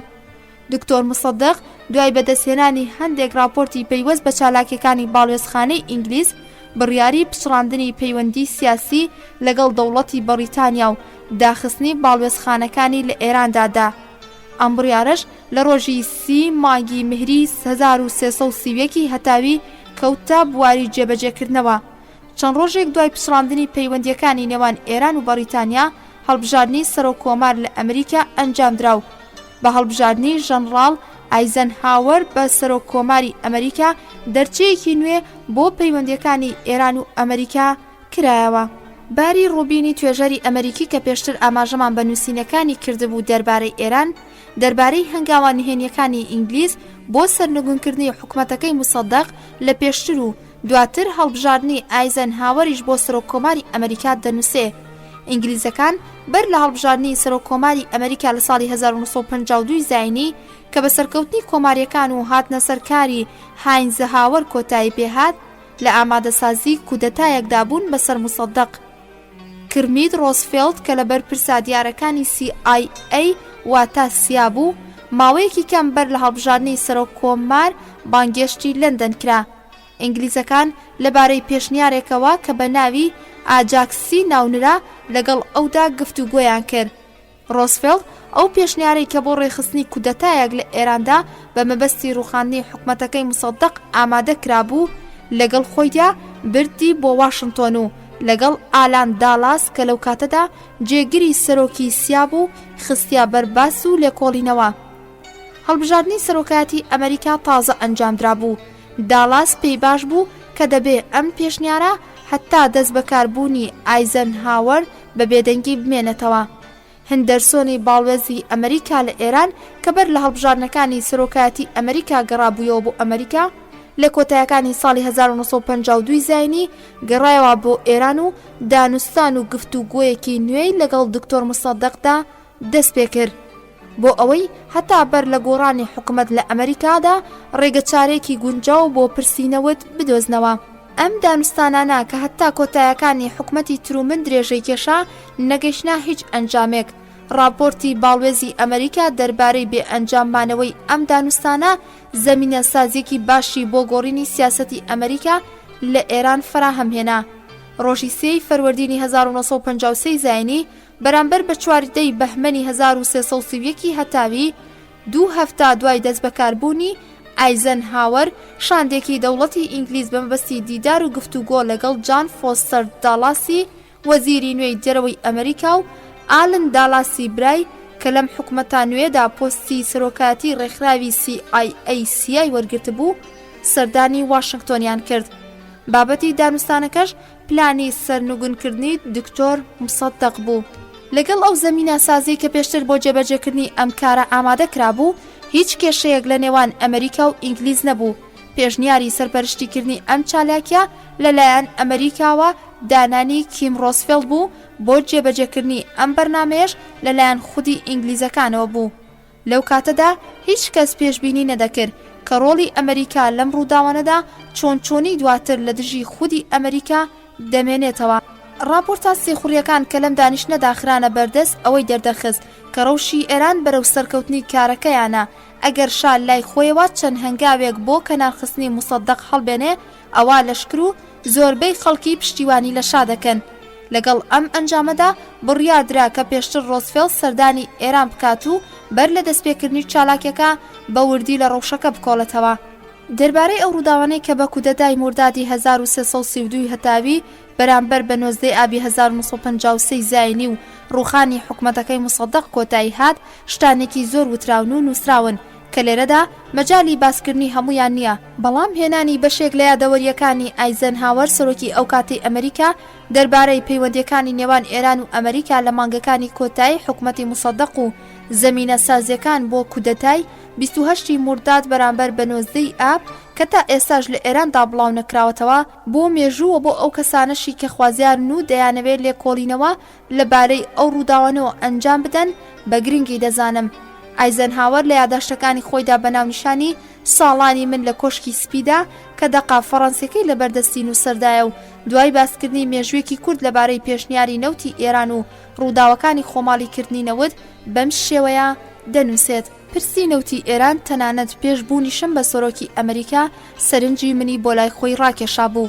کاتێک کە سەرۆکی زانکۆی کۆلۆمبیا بووم بە شای لاوی ئێران محەممەد ڕەزاشا ئاشنا بووم. هەر لەو کاتەدا و دوای ئەو پەیوەندیانەی کە لەگەڵ شادا پێکم هێنا، ئەوم بەڕێبەرێکی شایستە دەزانی بۆ گەلەکەی خۆی. ماوەیەک دواتر لە سەرەتاکانی ژانوی 1953 زاینی کە هێشتا ژیانم لە دەوروبەری زانکۆدا دەگوزەراند، تەلەگرافێکم لەلایەن دکتۆر مصدەقەوە بەدەستگەیشت. لەو کاتەدا مصدەق بە فەرمانی دەوڵەت و دەنگدان بۆ فەرمانەکە سەرۆکایەتی حکومەتی وڵاتەکەی دەکرد. لە تەلەگرافا سێلاپەڕەیەکەی خۆیدا کە بۆ منی ناردبوو دوای پیرۆزبایی لێکردنم بۆ هەڵبژاردن بە سەرۆکی ئەمریکا نووسی بووی کە دەیەوێت بەردەدەستپێکردنم بەکار لەو پۆستەدا بۆ ڕێگری لە کاریگەری راپۆرتە نادروستەکانی دواتر کە بێدەچێت لەبارەی ڕەوشی ئێرانەوە بە من بدرێ لەگەڵ مندا باز لە پرسەکانی ئێران بکە. دکتۆر مصدەق لەو تەلەگرافەدا کە بۆی نووسی بووم وەکو سەرۆکی ئەمریکا نووسی بووی. من بەداخم لەوەی بەر لە دەستپێکردنی کارەکەت کە بۆ پۆستێکی گرنگ و کاریگەر هەڵبژێردراوی لەگەڵ تۆدا باز لە پرسەکانی وڵاتەکەم دەکەم. ئەم کارەی من هەم لەبەر خێرایی و گرنگی پرسەکانی وڵاتەکەم و هەمیش لەبەر ئەوەشا کە ترس لەوە هەیە راپۆرت گەلێک بخەنە بەردەستی تۆ کە ڕاستیەکانی پەیوەست بەم وڵاتە و ئەو مەترسیانەی کە لە بەردەم داهاتووی ئێراندان بەڕاستی نەگەیەندرێن بە تۆ.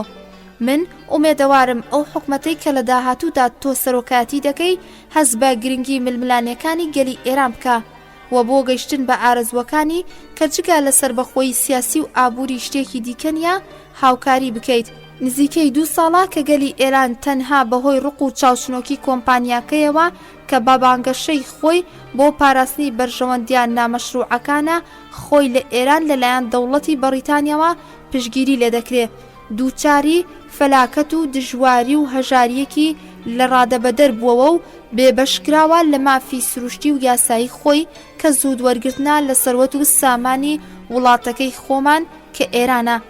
دەستبەجێ لە وەڵامی دکتۆر مصدەقدا تەلەگرافێکم نارد و لەوا دڵنیام کردەوە کە بێلایەنی پرسی ئێران پێو شوێن دەگرم و پێداگریم لەوەش کرد کە هەتا ئێستا هیچ کەس هەوڵی نەداوە لەو بارەوە من بخاتە ژێر کاریگەری خۆیەوە.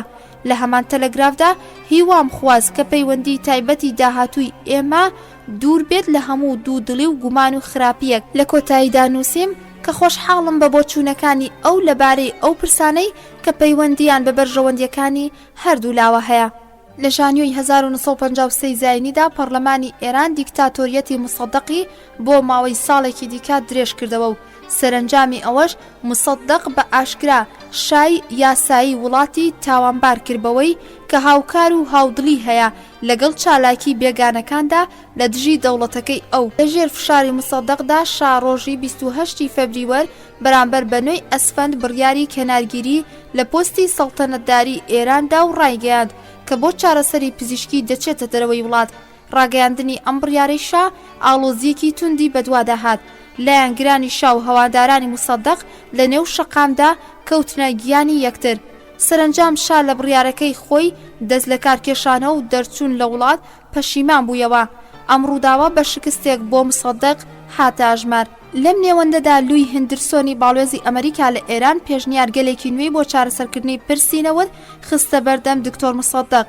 بەپێی ئەو پێشنیارە کنسرسیۆمێک لە کۆمپانیا نەوتیەکان جێگای کۆمپانیای پێشووی نەوتی ئێران ئینگلیزی دەگرتەوە و نەوتی ئێران دەنێردرایە بازاڕەکانی جیهانەوە. مصدەق بە ئاوازێکی هەڕەشە ئامێزەوە ئەم پێشنیارەی ڕەت کردەوە و ئەو کارەی بە ڕێگەیەکی نوێ بۆ تاڵانبردنی سەروەتی ئێران ناوبرد. ڕۆژی 28 مەی بەرامبەر بە 7 خوردادی 1332 هەتاوی سەرۆکوەزیرانی ئێران لە نامەیەکی نوێدا بۆ من سەرباری ئاماژەدان بە نامەکەی پێشوو نووسی بووی نزیکەی چەند مانگێکە بەسەر نامەی پێشوومدا دەگوزارێ. گەلی ئێران چەندین تاقیکردنەوەی سەختیان ئەنجام داوە لە ململانەیەکی سەختدان لەگەڵ چالاکیەکانی کۆمپانیای پێشووی نەوتی ئێران ئینگلیز دەستەویەخە بوون. بۆ نمونە کرێیانانی نەوتی ئێرانیان خستۆتە ژێرفشارەوە و ڕێگای نایاساییان گرتۆتە بەر بۆ ڕێگریکردن لە فرۆشتنی نەوتی ئێران. لەگەڵ ئەوەی کە دادگاکانی ئیتالیا و ژاپۆن ڕایان گەیاندووە کە کڕینی نەوتی ئێران ئازادە و هیچ ڕێگریەکی نییە، ئینگلیزەکان وازیان لە کارە نایاساییەکانی خۆیان نهێناوە و هێشتا ڕێگری دەکەن لە فرۆشتنی نەوتی ئێران. ئێمە ئومێدەوار بووین کە لە سەردەمی حکومەتەکەی بەڕێستاندا بەخشین و سەرنجی زیاتر لەسەر ڕەوشی ئێران بدرێ، بەڵام بەداخەوە وەها دێتە بەرچاو کە هێشتا هیچ جۆرە گۆڕانکاریەک لە بۆچوونەکانی دەوڵەتی ئەمریکا سەبارەت بە ئێران بەدەست نەهاتووە. لە ئەنجامی ئەو کارانەی کە لەلایەن کۆمپانیای پێشووەوە دەوڵەتی ئینگلیستان ئەنجام دەدرا، گەلی ئێران ڕوبەڕووی کێشەی سیاسی و ئابووری بۆتەوە. ئەگەر ئەم ڕەوشە بەردەوامی هەبێ سەرنجامێکی مەترسیدار لە ڕووی نێودەوڵەتیەوە دێنێتە پێشەوە و ئەگەر هاوکاری خێرا و باش پێشکەش بەم وڵاتە نەکرێ ئەوە ئەو هەنگاوانەی کە دواتر بۆ قەرەبووکردنەوەی کەم تەرخەمی و ئاسانکاریەکانی ئەمڕۆ دەنرێن زۆر درێنگ دەبێ. دواتر مصدق ڕاستەوخۆ ڕووی لە من کرد و نووسی بووی گەلی ئێران ئومێدەوارە بە هاوکاری و یارمەتی دەوڵەتی ئەمریکا و ئەو ڕێگریانەی کە لە بەردەم فرۆشتنی نەوتی ئێراندان وەلا بنرێ و ئەگەر لە ئێستادا دەوڵەتی ئەمریکا توانای لادانی ئەم ڕێگرێنە ئەوە دەبێ بە هاوکاریەکی کاریگەر پێویستی دارایی ڕووی گەلی ئێران بکاتەوە و بەڕووی سەرچاوەکانی دیکەی خۆیدا. ئەم وڵاتە سەرچاوی سروشتی دیکەی لە بەردەستدا هەیە کە چالاکردنی ئەو سەرچاوانە کێشە هەنووکەیەکانی ئێران وەلاوە دەنێ، بەڵام ئەم کارا بەبێ هاوکاری گەورەی دارایی جێبەجێ ناکرێ. لە کۆتاییدا من داوا لە بەڕێستان دەکەم کە ئێستا زیاتر ئاگاتان لە ڕەوشی مەترسیداری ئێران هەیە و ئومێدەوارم کە بە ئەو جۆرەی کە شایستەیە سەرنجی ئەو خاڵانە بدەن کە لەم نامەیەدا ئاماژەی بۆ کراوە. لەبەر ئەوە من لە تەخشان و پەخشانکردنی پارەی ئەمریکا بە وڵاتێک کە لە کاتی کوڵاندا بوو، ئەویش لەبەر خاتری دەرباسکردنی مصدق لەو ڕەوشە دژوارەی کە خۆی بۆ ڕەتکردنەوەی بچووکترین سازش بۆ بەڕوتانیەکان دروستی کردبوو خۆم بوارد. ڕۆژی 29 ژوئین بەرامبەر بە 8 تیری 1332 هەتاوی وەڵامم دایەوە کە نەگەیشتنی ئێران و ئینگلیستان بە جۆرێک لە ڕێکەوتن دەستی ئەمریکای لە هاوکاریکردنی ئێران بەستووە. لە وڵاتە یەکگرتووەکانی ئەمریکا تەنانەت لە نێو ئەو کەسانەشی کە هەستێکی زۆر دۆستانەیان بەرامبەر بە ئێران و ئێرانیەکان هەیە ئەم بۆ چوونە بەهێزە چەسپاوە کە کاتێک ئێران دەتوانێت بە ڕێکەوتنێکی گونجاو لەبارەی باجەوە نەوتی خۆی بە نرخێکی باش لە بازاڕەکانی جیهاندا بفرۆشێت، زیاترکردنی هاوکاری دارایی ئەمریکا بۆ ئێران سەپاندنێکی نادات پەروارانەیە بەسەر کۆڵی باجدەرە ئەمریکەکانەوە. هەروەها زۆرێک لە هاوڵاتیانی ئەمریکی بە تەواوەتی دژن لەگەڵ کڕینی نەوتی ئێران لەلایەن ئەمریکاوە بەبێ ڕێگە چارەیەکی گونجاو بۆ گەیشتن بە ڕێکەوتنێک بۆ چارەسەرکردنی کێشەی نەوت. من بە تەواوەتی لەگەڵ ئەوەدام کە ئەوە مافی دەوڵەتی ئێرانە کە سربەخۆیی دەربارەی شایستان نێوخۆی و دەرەکیەکان و ئەوەی کە پەیوەستا بە بەرژەوەندەکانی خەڵکی ئێرانەوە بڕیاری لەسەر بدا.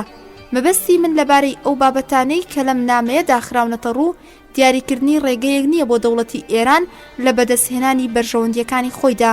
تەنها مەبەستی من ڕوونکردنەوەی ئەم بابەتەیە کە بۆچی دەوڵەتی ئەمریکا لەم ساتەوەختەدا نەدەتوانێت هاوکاری زیاتری دەوڵەتی ئێران بکە، نەدەشتوانێت نەوتی ئێران بکڕێ. قەیرانەکانی ئێران لەگەڵ بڕیاری مصدق بۆ هەڵوەشانەوەی پەرلەمان و ئەنجامدانی ڕیفراندۆم لە 2 ئود تونتر دەبوو. ئەو زانیاریانەی کە لە پەسا بەدەستی ئێمە دەگەشت ئەوەی دەردەخست کە دکتۆر مصدق زیاتر لە جاران لە کۆمۆنیستەکان نزیک دەبێتەوە و چاوەڕوانی دەستخستنی 20 ملیۆن دۆلارە لەلایەن سۆڤێتەوە وەک هاوکاری دارایی بۆ دەستەبەرکردنی خەرجیەکانی 2 تا 3 مانگی ئایندەی خۆی.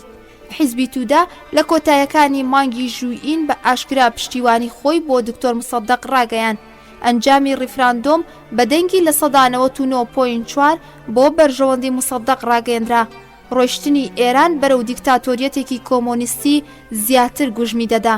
ئایزنهاوەری سەرۆکی ئەمریکا لە یادداشتەکانی خۆی دەربارەی ڕووداوەکانی ئێران دوای جەختکردنەوە لە سەدمەترسی داکەوتنی ئێران بۆ باوەشی کۆمۆنیستی بەردەوام دەبێت لە سەربازکردنی ڕووداوەکانی کودەتای 28 مورداد بەرامبەر بە 19 ئاب بەبێ ئەوەی بە شێوەیەکی ڕاستەوخۆ باس لە ڕۆڵی ئەمریکا لە ئەنجامدانی ئەم کودەتایە بکات.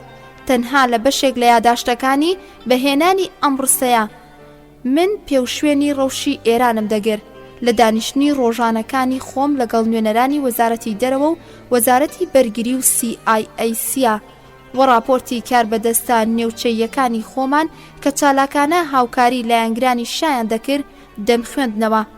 بە شێوەیەکی ناڕاستەوخۆ دان بە ڕۆڵی ئەمریکا لەو ڕووداوانەدا دەنێ. هەڵبەتە ئەم بابەتە دوای بڵاوبوونەوەی کتێبی یادداشتەکانی ئایزنهاوەر لەلایەن خودی کرمیت ڕۆزفێلد کە ڕاست پێدراوە بۆ جێبەجێکردنی پێشنیاری کودەتای 28 مورداد لە ئێران بوو ئاشکراکرا. ئینگلیزەکانیش لە پەسا دانیان دەنا بە ڕۆڵی خۆیاندا کە لەم دوایانەدا هەیان بووە. لە شیکردنەوەیەکی ورتردا دەربارەی ئەو ڕووداوانەی کە بە کودەتای 28 مردادی 1332 هەتاوی وەڕوخانی حکومەتی مصدق کۆتایی هات دەبێت ئاماژە بە ڕووداوەکانی کۆتاییەکانی ساڵی 1331 و جودابوونەوەی ئایەتوڵڵا کاشانی و هاوڕێ دێرینەکانی دیکەی مصدق و کۆتایی هاتنیان بکرێت. دکتۆر بەقایی بەر لە هەمووان زمانی ڕخنەی لە دکتۆر مصدق کردەوە. دوای ئەویش حسەین مەکی کاتی داواکردنی مصدقی بۆ درێژکردنەوەی دەسەڵاتی لە ڕادەبەدەری ئەو بۆ ماوەی ساڵێک بە ئاشکرا دکتۆر مصدقی خستە بەردەم هێرشی ڕەخنە لێگرتنەوە. لە درێژەی وتارێکیدا کە لە پەرلەماندا دکتۆر بەقایی پێشکەشی کردوتی بەم ڕەوشەوە دەست لە کار دەکێشمەوە. ڕۆژی 28 دی 1331 هەتاویش ئایەتوڵڵا کاشانی لە درێژەی نامەیەکیدا بۆ پەرلەمان ئەوەی خستە ڕوو کە لایحەی درێژکردنەوەی دەسەڵاتی دکتۆر مصدق پێچەوانەی دەستورە و دەبێ پەرلەمانتاران دەنگی پێنەدەن. لە دوای ڕاگەیاندنی دژایەتی کاشانی بۆ لایحەی درێژکردنەوەی دەسەڵاتی مصدق خۆپێشاندان لە تاران و شارەکانی دیکە ئەنجام درا و سەرنجام پەرلەمان دەنگی بۆ درێژکردنەوەی دەسەڵاتی مصدقدا. هەفتەیەک دوای پەسەندکردنی داواکەی مصدق لەلایەن پەرلەمانەوە حەمە ڕەزاشا بڕیاریدا ئێران بەجێ بهێڵێ. دەسوەردانەکانی ئایەتوڵڵا کاشانی بۆ ڕێگریکردن لە سەفەرەکەی شا بۆ دەرەوەی وڵات بووە هۆی دروستبوونی ناکۆکی تند لە نێوان مصدق و کاشانیدا. دەربارەی ڕووداوی سەفەرکردنی شا بۆ دەرەوەی وڵات لە ئەسفەندی 1331 هەتاوی و ئەو خۆپێشاندانانەی کە بۆ ڕێگریکردن لە سەفەرەکەی شا لە بەردەم کۆشکی شاهەنشاییدا ئەنجامدرا چەندین بابەتی جۆراوجۆر و دژبەیەک لە بارەیانەوە نووسراوە. لە نێو ئەوانەشدا خودی محەممەد ڕەزاشا دەڵێ ڕۆژی نۆی ئەسفەندی 1331 هەتاوی مصدق پێیوتم کە بۆ ماوەیەکی کاتی لە وڵات بڕۆمە دەرەوە لەبەر ئەوەی ئازادی لە بۆ جێبەجێکردنی ئەو سیاسەتەی کە گرتبوویە بەر فراهەم بێنم تا ڕادەیەکیش دوور بم لە فێڵ و دەستکیسیەکانی. ڕازامەندیم لەسەر پێشنیارەکەی مصدق دەربڕی. مصدق پێشنیاری ئەوەشی کرد کە ئەم بەرنامەی سەفەرکردنا بە شاراوەی بمێنێتەوە. ئەوەشی وت کە بفەرمان بە فاتمی وەزیری دەرەوە دەکا کە خودی خۆی سەرجەم بەڵگەنامەکانی سەفەرکردنی خۆم و هاوسەرەکەم و هاوڕێکانم دەربکە. ئەوەی جێگای سەرنج بوو کە مصدق بە گروتینێکی تایبەتیەوە داوای ئەوەی دەکرد کە بە فڕۆکە لە ئێران دەرنەچم لەبەر ئەوە دەیزانی کە خەڵکی ئێران دژایەتی ئەو بڕیارەی من دەکەن و لە فڕۆکەخانە کۆ دەبنەوە و ڕێگری لە فڕینی فڕۆکەکەم دەکەن. هەر بۆیەوە لەم بارەوە پێشنیاری کرد کە بە شێوەیەکی نەناسراو تا سنووری وڵاتەکانی عێراق و بەیروت سەفەر بکەم. ڕەزامەندیم لەسەر ئەو پێشنیارەی دکتۆر مصدق دەربڕی بەڵام ئەم نهێنیە ئاشکرا بوو. خۆپێشاندانێکی وەفادارانە بۆ شا ئەنجامدرا لەلایەن ژمارەیەکی بێشماری خەڵکەوە بەڕادەیەک دڵسۆزانە و بڕوا پێکەر بوو کە بە زۆر لە بڕیاری بەجێهێشتنی وڵات پەشیمان بووبوومەوە. بەڵام دکتۆر مصدق لەبارەی ئەو ڕووداوانەوە گێڕانەوەیەکی دیکەی هەیە بە کورتی و سادەیی ئاماژەی پێدەکا کە دوای ڕووداوی 30 مانگی تیری سەر لە بەیانی ڕۆژێک ئاغای عەلای وەزیری دەربار لە کاتی سەردانمدا ئەوەی ڕاگەیاند کە خاوەنشکۆ دەیەوێت سەفەرێک بۆ دەرەوەی وڵات بکە. لێم پرسی هۆکارەکەی ئەو سەفەرکردنە چییە؟ وتیان کە خاوەنشکۆ لە بێکاریدا هیلاک بووە. وتم چ کارێکی هەیە لە وڵاتەدا کە بەڕێزیان سەرقاڵ بکە؟ هەمیشە دەوڵەت کارەکەی خۆی ئەنجامداوە و ئەو کارانەشی کە پێویستی بە ڕەزامەندی دەربار هەبووە نێردراونەتە خزمەتی خاوەنشکۆ. دواتر دکتۆر مصدق ئاماژە بە سەفەرەکەی شا لە نۆی ئەسفەنددا دەکا و دوای خستنەوەی ئەوەی کە نیازی سەفەرکردنی خاوەنشکۆ لەلایەن وەزیری دەربارەوە لە ڕۆژی 5 ئەسفەند لەگەڵ دکتۆر مصدق باسی لێوەکراوە ئەوەش دەخاتە ڕووکە. سەر لە بەیانی ڕۆژی دواتر من چوومە خزمەتی شا کە 4 کات ژمێر درێژەی کێشا. بۆ چوونی خاوەنشکۆ ئەوە بوو کە مانەوەی لە ئێراندا دەبێتە هۆی ئەوەی کە هەندێک کەس هاتوچۆی دەربار بکەن. ئەم هاتوچۆیش ببێتە هۆی ئەوەی کە لە نێو کۆمەڵگەدا بە هەڵە لێک بدرێتەوە. لەبەر ئەوە بەرژەوەندی خۆی و وڵاتیش لەوەدایە سەفرێک بۆ دەرەوەی وڵات بکە کە لە 2 مانگ زیاتر نەخایانێ بە مەبەستی پشودان و چارەسەری پزیشکی. بە تایبەتیش وتیان کە ئەم گفتوگۆیە دەبێت بەڕادەیەک شاراوە بێ هیچ کەسێک ئاگای لێ نەبێ بۆ ئەوەی بە تەواوەتیش بە شاراوەی بمێنێتەوە بە فڕۆکە سەفەر ئەنجام نادات. دکتۆر مصدق دواتر دەنووسێت لەگەڵ ئەوەی کە خاوەنشکۆ جەختی لەسەر بە شاراوەی هێشتنەوەی سەفەرەکەی کردەوە، بەڵام تا ڕۆژی 9 ئەسفەند کە وادەی دیاریکراوی سەفەرەکەی بوو، خەڵکانێکی زۆر ئاگاداری ئەو سەفەرە بوون و لە نێو ئەوانەشدا بەیانی ڕۆژی شەممە 9 ئەسفەند حەزرەتی ئایەتوڵڵا بەهبەهانی لە ڕێگەی تەلەفۆنەوە پرسیاری لێکردم کە ئایا خاوەنشکۆ دەیەوێت سەفەر بۆ دەرەوەی وڵات بکە؟ چارەیەکم نەبوو جگەلەوەی کە بڵێم وام بیسووە. وتی ئەی بۆچی ڕێگەی لێ ناگریت؟ وەڵامم دایاوتم دەوڵەت ناتوانێت ڕێگری لە بڕیارەکانی خاوەنشکۆ بکە، خۆتان لەگەڵ دەرباردا گفتوگۆ بکەن. دوای ئەو ڕووداوە پەیوەندی ئالۆزەکەی نێوان محەممەد ڕەزا شا و دکتۆر مصەدەق ئالۆزتر بوو. ئیدی هیچ دیدارێک لە نێو ئەو دوانەدا ئەنجام نەدرا، بەڵام لێرە بەدواوە دکتۆر مصەدەق سەرباری ئەوەی لە بەرامبەر شا و دوژمنە بیانیەکانی خۆیدا دەجەنگی، دەست و پەنجەشی لەگەڵ دۆست و یارانی پێشینەی خۆشیدا نەرم دەکرد کە لێ جووددا بوونەوە و ڕۆیشتبوونە تا بەرەی دژی مصەدەقەوە. لە مانگی ئۆردی بەهەشتی 1332 هەتاویدا سەرتیب ئەفشار تووسی سەرۆکی شارەوانی ڕفێنراو چەند ڕۆژێک دواتر تەرمەکەیان لە گردەکانی لشگرک دۆزیەوە. سەر لەشکر زاهیدی و دکتۆر بەقایی لە نێو تاوانبارانی پلانی کوشتنی ئەفشار تووس بوون. سەر لەشکر زاهیدی بە ڕەزامەندی ئایەتوڵڵا کاشانی کە تا ئەو کاتیش سەرۆکایەتی پەرلەمانی لەدەستدا بوو لە پەرلەماندا پارێزرا. وەزیری داد لە دووتوێی نامەیەکیدا بۆ پەرلەمان بە فەرمی دکتۆر بەقایی بە هاوکار لە کوشتنی سەرۆکی شارەوانیدا تاوانبار کرد و داوای لێسەندنەوەی مافی پارێزگاری حەسانەی پەرلەمانتاری کرد. دکتۆر مصەدەق داوای لەلایەنگرانی خۆی لە پەرلەمان کرد ڕێگری بکەن لە دووبارە هەڵبژارنەوەی ئایەتوڵڵا کاشانی بۆ سەرۆکی پەرلەمان. سەرنجام دکتۆر عەبدوڵڵا موعەزەمی لە دانیشتنی ڕۆژی 10 تیری 1332 هەتاوی بە بەدەستهێنانی 41 دەنگی پەرلەمانتاران بۆ سەرۆکی پەرلەمان هەڵبژێردرا. لەم دانیشتنەدا 31 پەرلەمانتار دەنگیان بۆ دووبارە هەڵبژێردنەوەی ئایەتوڵڵا کاشانیدا. ڕۆژی 20 تیری یەکێک لە پەرلەمانتاران نەیارەکان عەلی زەهری داوای لێپرسینەوەی لە دەوڵەتەکەی دکتۆر مصەدەق کرد. دکتۆر مصەدەقیش وای هەست کرد کە زۆرینەی خۆی لە پەرلەماندا لەدەستداوە و کەوتووەتە بیری هەڵوەشانەوەی پەرلەمان. سەرەتا 20 کەس لە پەرلەمانتارانی فراکسیۆنی نەهزەتولمەلی دەستیان لە کار کێشایەوە و دواتر مصەدەق پرسی ڕیفراندۆمی بۆ هەڵوەشانەوەی پەرلەمان هێنایەکایەوە. سەرباری ناڕزایەکانی محەممەد ڕەزا شا دکتۆر مصەدەق ڕیفراندۆمی بۆ هەڵوەشاندنەوەی خولی هەفتەیەمی پەرلەمان ئەنجامدا و ڕۆژی 20 مورداد لەگەڵ ڕاگەیاندنی ئەنجامی ڕیفراندۆمەکەدا هەڵوەشاندنەوەی پەرلەمانیشی ڕاگەیاند. دەربارەی ڕوودانی ڕووداوەکانی موردادی 1332 هەتاوی کە بە ڕووخانی حکومەتەکەی دکتۆر مصەدەق کۆتایی هات، بابەتانێکی زۆر بە تایبەتیش لە ساڵانی دوای شۆڕشی ئیسلامیدا بڵاو کراونەتەوە، بەڵام تەواوی ڕاستیەکان لەبارەی ئەم ماوە گرنگ و هەستیارە مێژووی و هاوچەرخەی ئێران نەخراونەتە ڕوو. هێشتا هەندێک ڕاستی لە پشتی پەردە نهێنیەکانەوە حەشاردراون و ماونەتەوە. بەڕاستی حاشا هەڵنەگر ئەوەیە کە پێشنیاری کەنارخستنی حکومەتەکەی دکتۆر مصەدەق لە لەندەن و واشنگتۆن ئامادە کراوە و ئامادەکاری و جێبەجێکاری ئەم پێشنیازەش کرمیت ڕۆزفێڵدی ئەندامی ڕێکخراوی CIA سیا بووە کە ڕۆژی 7 ژوئیی 1953 زاینی بەرامبەر بە 16 تیری 1332 هەتاوی لە ڕێگەی سنوورەکانی وڵاتی عێراقەوە ڕۆیشتە خاکی ئێران. لە نیوەی دووەمی مانگی تیریدا چالاکانە سەرقاڵی ئامادە و جێبەجێکردنی سەرەتاکانی ئەم پێشنیارە بووە. لە بەرامبەر ئەوەشدا بڕیارەکەی دکتۆر مصەدەق بە هەڵوەشانەوەی پەرلەمان و ئەنجامدانی ڕیفراندۆم کەوتبوویە بەهانەی لادانی خۆی لە پۆستی سەرۆکوەزیرانی و دەرکردنی فەرمانی سەرۆکوەزیرانی بۆ فەزلوڵڵای زاهیدی. هۆکارێکی کاریگەر نەبوو لە ڕووداوەکانی دواتردا. خاڵێکی شاراوەی دیکە لە ڕووداوەکانی مانگی موردادی 1332 هەتاوی ڕۆڵی ڕاستەقینەی شایە لەسەر جەم ڕووداوەکاندا.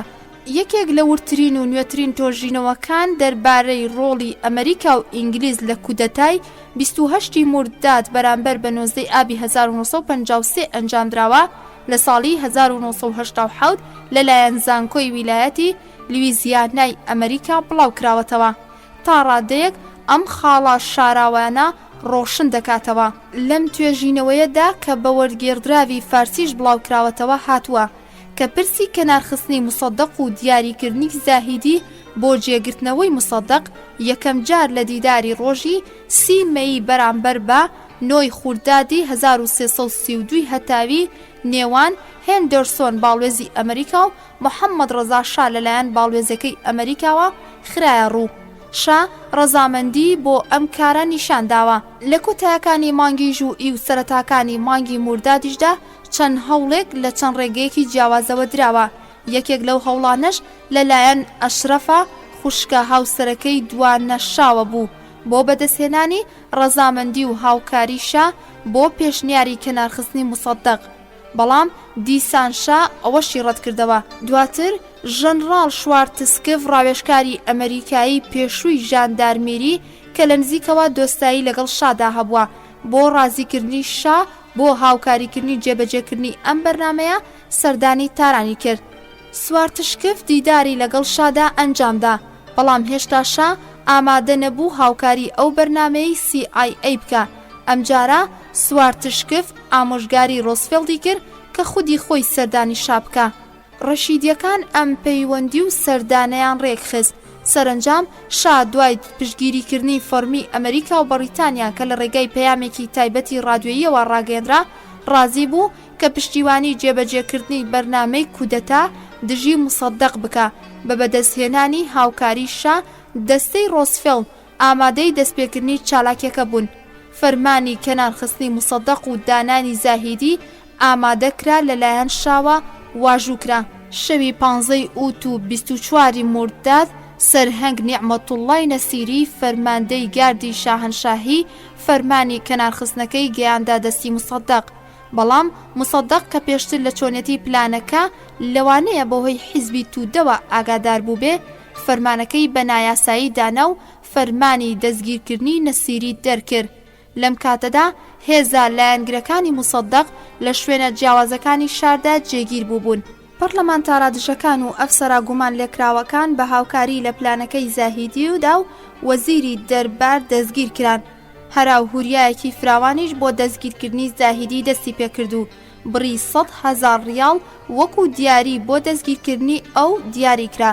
سەرنجام هەوڵەکانی ئەو بەشەی هێزەکانی زرهی کە بڕیار بوو لەگەڵ ڕاگەیاندنی فەرمانی کەنارخستنی موسەدەقدا دەست بەسەر شاری تاراندا بگرن شکستی هێنا. محەممەد ڕەزا شا بەبێ ئەوەی دەستەی ڕۆزفێڵد ئاگاداری بڕیارەکەی خۆی بکاتەوە بە هەراسانی وڵاتی بەجێهێشت. ئەو سەرەتا بۆ شاری بەغداد و دواتر هەڵهات بۆ ڕۆم. ڕووداوانێک کە دوای شکستی یەکەمی کەنارخستنی حکومەتەکەی موسەدەق تا ڕۆژی 28 موردادی 1332 هەتاویش ڕوویاندا خاڵی نییە لە نهێنی پارێزی و خاڵی شاراوە. دوای ڕاگەیاندنی هەواڵی شکستی پیلانی کودەتا لەلایەن دەوڵەتەوە و هەڵهاتنی شا لە ئێران لە ڕۆژی 25 مورداد خۆپێشاندان لە دەوروبەری خەڵک لە شاری تاران و شارەکانی دیکە بۆ لایەنگری حکومەتەکەی موسەدەق دەستی پێکرد کە تیایدا تودەیەکان ڕۆڵی بەرچاویان گێڕا. لەلایەکی دیکەوە دژەکانی موسەدەق لەگەڵ شکاندنی فەرمانی شا بە کەنارخستنی موسەدەق و دانانی زاهیدی لە پۆستی سەرۆکوەزیراندا موسەدەقیان بە ئەنجامدانی کودەتا و شکاندنی فەرمانی شا تاوانبار کردو. حکومەتەکەیان بە نایاسایی ناوبرد. لە ڕۆژانی 26 و 27 مورداد ئەو خۆپێشاندانانەی کە بۆ لایەنگری حکومەتەکەی موسەدەق ئەنجامدرا زیاتر ڕنگ و بۆنی کۆمۆنیستی دەدا و دروشمەکانیان بە لایەنگری جێگیربوونی کۆماری دیموکراتی کە هەمان دروشمی باوکی کۆمارەکانی کۆمۆنیستیە بەرز دەکردەوە. لە ئەو توێژینەوەی کە ئاماژەی بۆ کراوە خودی نووسەر لەگەڵ دەستێک لە ئەندامانی CIA و ئەو ئەندامانەی وەزارەتی دەرەوەی ئەمریکا کە ڕاستەوخۆ لە نێو کارەکانی بەرنامەی کەنارخستنی موسەدەقدا بوون دیدار و چاوپێکەوتنی ئەنجامداوە. ڕۆڵی CIA لە کەنارخستنی موسەدەقدا ئاشکرا کردووە و دەنووسێ بەکرێ گیراوە ئێرانیەکان CIA کە نووسەر ئەوانی بەناوی خوازراوی نرو سیلی ناساندووە پارەیان داوە بە چەند دەستەیەک و ڕۆژی حەڤەی ئوت و 26 مورداد بە هوتافکێشان و وتنەوەی دروشمەکانی حیزبی توودە و هەڵگرتنی ئەو ئارمانەی کە تیایاندا سوکایەتی و سەرزەنشکردنی بەشا لە خۆگرت بوو کەوتنا خۆپێشاندان لە شاری تاراندا.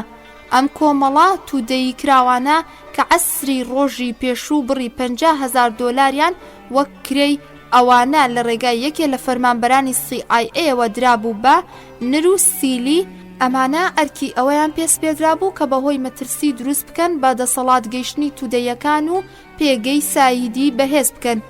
زۆری نەبر کە ئەندامە ڕاستەکانی حیزبی تودا بێ ئاگا لە ڕۆڵ و ئامانجی CIA لە دروستکردنی ئەم خۆپێشاندانەدا چوونە ڕووزی خۆپێشاندەرانەوە و لەگەڵیاندا هاو ئاواز بوون. ئەوان پەیکەرەکانی شا و باوکیشیان هێنایە خوارەوە و هێرشیان کردە سەر گڵکۆی ڕەزاشا. ئەم خۆپێشاندانانە ڕۆژی دواتریش درێژەی کێشا بە جۆرێک کە هندرسۆنی باڵوێزی ئەمریکا لە تاران داوای کرد هێزەکانی پۆلیس لە بارەکاکانی خۆیانەوە چاودێری ڕەوشەکەیان دەکرد بجوڵێن بۆ بڵاوە پێکردنی خۆپێشاندەران. لەم کاتەدا دکتۆر مصدق بڕیارێکی دەرکرد کە سەرنجامەکەی شوم و چارەنووسساز بوو. ئەو بڕیارەش دەربڕینی ڕەزامەندی بوو بە داواکەی باڵوێزی ئەمریکا بۆ بڵاو پێکردنی خۆپێشاندەران. سەرانی حیزبی تودەش ئەندامانی خۆیان لە شەقامەکانی تاراندا بڵاوە پێکرد. ڕۆژی 28 مورداد زۆرێک لە پۆلیسەکان ڕۆیشتە ڕیزی خۆپێشاندەرانەوە. تودەیەکانیش ئەندامەکانی خۆیان لەو هەرایە دوورخستەوە و شەقامەکانیان چۆڵ کرد. بەم شێوەیە هیچ هێزێک نەمایەوە بۆ ڕوبەڕووبوونەوەی لایەنگرانی زاهیدی کە لەو ڕۆژەدا هاتبوونە سەر شەقام. ژرار دووبیلەی نووسەری فەڕەنسی کە پێشتریش ئاماژە بە هەندێک بابەتی کتێبەکەی ئەو لەبارەی شاوە کراوە دەربارەی دیداری هندرسۆنی باڵوێزی ئەمریکا لەگەڵ دکتۆر مصدق لە ڕۆژی 27 مورداد باسێکی دوور و درێژی نووسیوە و دوای ئاماژەدان بەوەی کە دکتۆر مصدق لەو ڕۆژەدا دووچاری حاڵەتێکی شێواوی و گێژبوون و قەیرانێکی قوڵ بوویەوە دەنووسێ. کاتێ هندرسۆن بەترسی تەواوی دەسەڵاتگرتنە دەستی تودەیەکان و سەرنجامی کارە ساتباری ئەوانی بۆ ئێران باس کرد، داوای لە مصدق کرد کە ڕێگری بکات لە بەردەمی خۆپێشاندانەکان و دەستوەردانەکانی حیزبی تودا. دکتۆر مصدقیش لەوانەیە بەو ئومێدەی کە بە وەڵامدانەوەی داواکەی باڵوێزی ئەمریکا زەمینەیەک بۆ گۆڕانکاری سیاسی ئەمریکا لە ئێراندا بسازێنێت دەست بەجێ داواکەی پەسەند کرد و ئامادەی باڵوێزی ئەمریکا فەرمانی کۆتایی پێهێنانی خۆپێشاندانی تودەیەکانی دەرکرد. هندرسۆن لە کاتی گەڕانەوەی لە ماڵی دکتۆر مصدق لەگەڵ کیم ڕۆزفێڵ جێبەجێکاری بەرنامەی کەنانخستنی مصدق و زاهیدی سەرۆکوەزیرانی دانراویشە دیدارێکی ئەنجامدا و هەرسێکیان گەیشتە ئەو دەرەنجامەی کە کاتی دەستپێکردنی کارەکە گەیشتووە. ژرار دووبیلیە بۆی زیاد دەکات و دەنووسێت کەمێک دوای دیداری هندرسۆن لەگەڵ مصدقدا لاوەرنیتیف باڵوێزی سۆڤێت کە لەو ڕۆژانەدا لە هەموو باڵوێزەکان زیاتر لەگەڵ دکتۆر مصدقدا تێکەڵ بوو تەلەفۆنی بۆ کرد دەربارەی بابەتی دیداری باڵوێزی ئەمریکا لەگەڵ ئەودا پرسیاری لەکرد. لەو تەلەفۆنەدا دکتۆر مصدق لەگەڵ ئەوەی کە دڵنیا بوو لە هەبوونی جاسووسی سۆڤێت لە ماڵەکەی خۆیدا خۆی بوارد لە ئاشکراکردنی بابەتی گفتوگۆکەی لەگەڵ باڵوێزی ئەمریکا وتی کارێکی گرنگ نەبووە. بابەتێکی گرنگی دیکە کە گومانی زیاتر دەخاتە سەر بابەتەکە ئەوەیە کە دکتۆر مصدق نەک تەنها بە دەرکردنی فەرمانی ڕێگری لە بەردەوامی خۆپێشاندانی تودەیەکان ئەوانی لە ڕۆژی چارەنووسسازی 28 مورداد و 19 ئابی 1953 ساینی لە تەختی شانۆکەوە دەرنا، بەڵکو داوای لەلایەنگرانی خۆشی کرد کە لەو ڕۆژەدا لە ماڵەکانی خۆیاندا بمێننەوە و نێنە دەرەوە. دکتۆر ئەنوەر خامەیی لە خەلیلی مەلەکیەوە کە یەکێک بووە لە دۆست و لایەنگرا توندەکانی مصدق دەگوازێتەوە و دەنووسێ مصدق فەرمانی بەسەر جەم لایەنگرانی خۆی کردبوو کە بچووکترین پێشڕەوی نەکەن، تەنانەت لە ماڵیش نێنە دەرەوە، چونکە ئەو ئاگای لەو پلانە هەیە و بەهۆی هێزی سەربازیەوە پێشیان پێدەگرێ و کودەتاکان شکست پێدەهێنێ. مەلەکی بەپێی ئامۆژگاریەکانی مصدق سەرجەم ئەندامانی حیزبەکەی خۆی ناردە دەرەوەی شار و جگە لە یەک دوو پاسەوانی بارەگای حیزب کەسی نەهێڵا بوویەوە. بۆچی مصدق وەها فەرمانێکی دەرکرد؟ ئەمە مەتەڵێکە کە هێشتا بۆ من شیکار نەکراوە. تەنانەت دکتۆر مصدق ئەو دەست پێشخەریەشی کە ئایەتوڵڵا کاشانی لە هەستیارترین ساتەکاندا بۆ ئەوی درێژ کرد ڕەتی کردەوە و مەترسی و هۆشداریەکانی ئەوی لەبارەی هەرچی زووتری مەترسی ڕوودانی کودەتاوەیە لەبەرچاو نەگرت. ئایەتوڵڵا کاشانی لە نامەیەکیدا لە بەرواری 27 موردادی 1332 هەتاوی بۆ دکتۆر مصدقی ناردووە ئاماژە بە مەترسی ڕوودانی کودەتایەک دەکات. تیایدا بانگێشتی هاوکاریکردنی مصدق بۆ چارەسەرکردنی ئەم مەترسیە دەکا. لەبەر گرنگی ئەم نامەیە وەک بەڵگەنامەیەک دەقەکەی لە خوارەوە دەنووسین. 27 مرداد حەزرەتی سەرۆکوەزیرانی پایەبەرز جەنابی ئاغای دکتۆر مصەدەق من ئایەتوڵڵا کاشانی پێتان ڕادەگەێنم هەرچەندە کاتی وتەکانیشم نەماوە بەڵام بەرژەوەندی ئاینی و نەتەوەیی بۆ ئەم خزمەتکارەی ئیسلام لەسەر و هەموو ویستێکی تایبەتیەوەیە سەرەڕای دژایەتیکردنەکان و هەڵاو و هۆریای ڕاگەیاندنەکان ئێوە خۆتان لە هەموو کەس باشتر ئەوە دەزانن کە گرنگیدان و خەم خواردنی من بۆ پاراستنی دەوڵەتەکەی بەڕێستان کە خۆتان ئارەزووی مانەوە ناکەن لە ئەزمونەکانی هاتنە سەرکاری قەوام و چەلەحانیەکانی ئەم دوایە بۆ من ڕوون و ئاشکرایە کە تەنانەت وەکو ڕووداوی سی تیری جارێکی دیکە میلەت بە تەنهایی بەجێ بهێڵین و خۆتان وەکو پاڵەوان بۆی دەرباز ببن وتەکانی بەندەت لەبارەی پێداگریم لەسەر ئەنجام نەدانی ڕیفراندۆم گوێ پێ نەدا و منت کردا پەڵەیەکی پیس و ڕیسوا ماڵەکەمتان بەردباران و هاوڵان و منداڵانتان زیندان کردم ئەو ئەنجومەنەی پەرلەمانیش کە ترست هەبوو لەسەر کار لات بدەن دادخست و ئێستاژ نە ئەنجومەنێک هەیە نە پەناگەیەکت بۆ ئەم میلەتە هێشتوتەوە زاهیدی کە من بە زەحمەت خستبوومە ژێر چاودێری و کۆنتڕۆڵم کردبوو بە فرت و فێڵ کرد تا دەرەوە و ئێستاش بەو شێوەیە دەردەکەوێ لە هەوڵی کودەتایە ئەگەر نەخشەی بەڕێستان نییە کە وەک سی تیری پاشەکشە بکەیت و بەڕواڵەت بە پاڵەوانی زەمانە بمێنیتەوە ئەگەر گومان و بۆچوونی من ڕاز نییە هەروەک لە کۆتا دیدارم لەگەڵ دزاشیب بە ئێوە وتبوو هێنابووشم بە گوێی هندرسۆندا کە ئەمریکا هاوکاری ئێمەی کرد لە وەرگرتنەوەی نەوت لە ئینگلیزەکان ئێستا خراپە کە بەڕێستان وەکو نەتەوەیی و دنیاویستی دەتانەوێ ئەم سامانە بخەنە ژێرچنگی خۆتانەوە ئەگەر بەڕاستی ناتانەوێت لا بچیت ئەوە ئەم نامەیە بەڵگەیە دەبێت لە مێژووی گەلی ئێراندا کە سەرڕای هەموو ئەو خراپانەی بەرامبەر من کردوتە ئێوە لە ڕوودانی کودەتایەکی حتمی لەلایەن زاهیدیەوە کە یەکانگیرا لەگەڵ نەخشەی خۆتاندا ئاگادار دەکەمەوە بۆ ئەوەی سبەی ڕۆژ هیچ پاساوێکت نەبێ ئەگەر بەڕاستی لەم بیرکردنەوانەدا من هەڵە دەکەم ئەوە بەویستی ئێوە سەید موستەفا و ناسرخانی قەشقائی بە مەبەستی وتوێژ دەنێرمەلاتان خدا ڕەحم بە هەموو لایەکمان بکە ڕۆژگارتان پڕ لە خۆشی بێت سەید ئەبولقاسمی کاشانی ئایەتوڵڵا کاشانی لە وەڵامی ئایەتوڵڵا کاشانیدا دکتۆر مصەدەق وەڵامێکی کورت و سوکایەتی ئامێز بەم شێوەیان نووسیوە و هەمان ئەو کەسەش کە نامەکەی کاشانی بۆ هێناوە بە ئەودا نامەکەی بۆ کاشانی ناردۆتەوە 27 مرداد نووسراوی بەڕێستان بەهۆی ئاغای حەسەن سالمی گەیشتە من بەندا چاوەڕێی پشتیوانی گەلی ئێرانم وەسەلام دکتۆر محەممەد مصەدەق کاشانی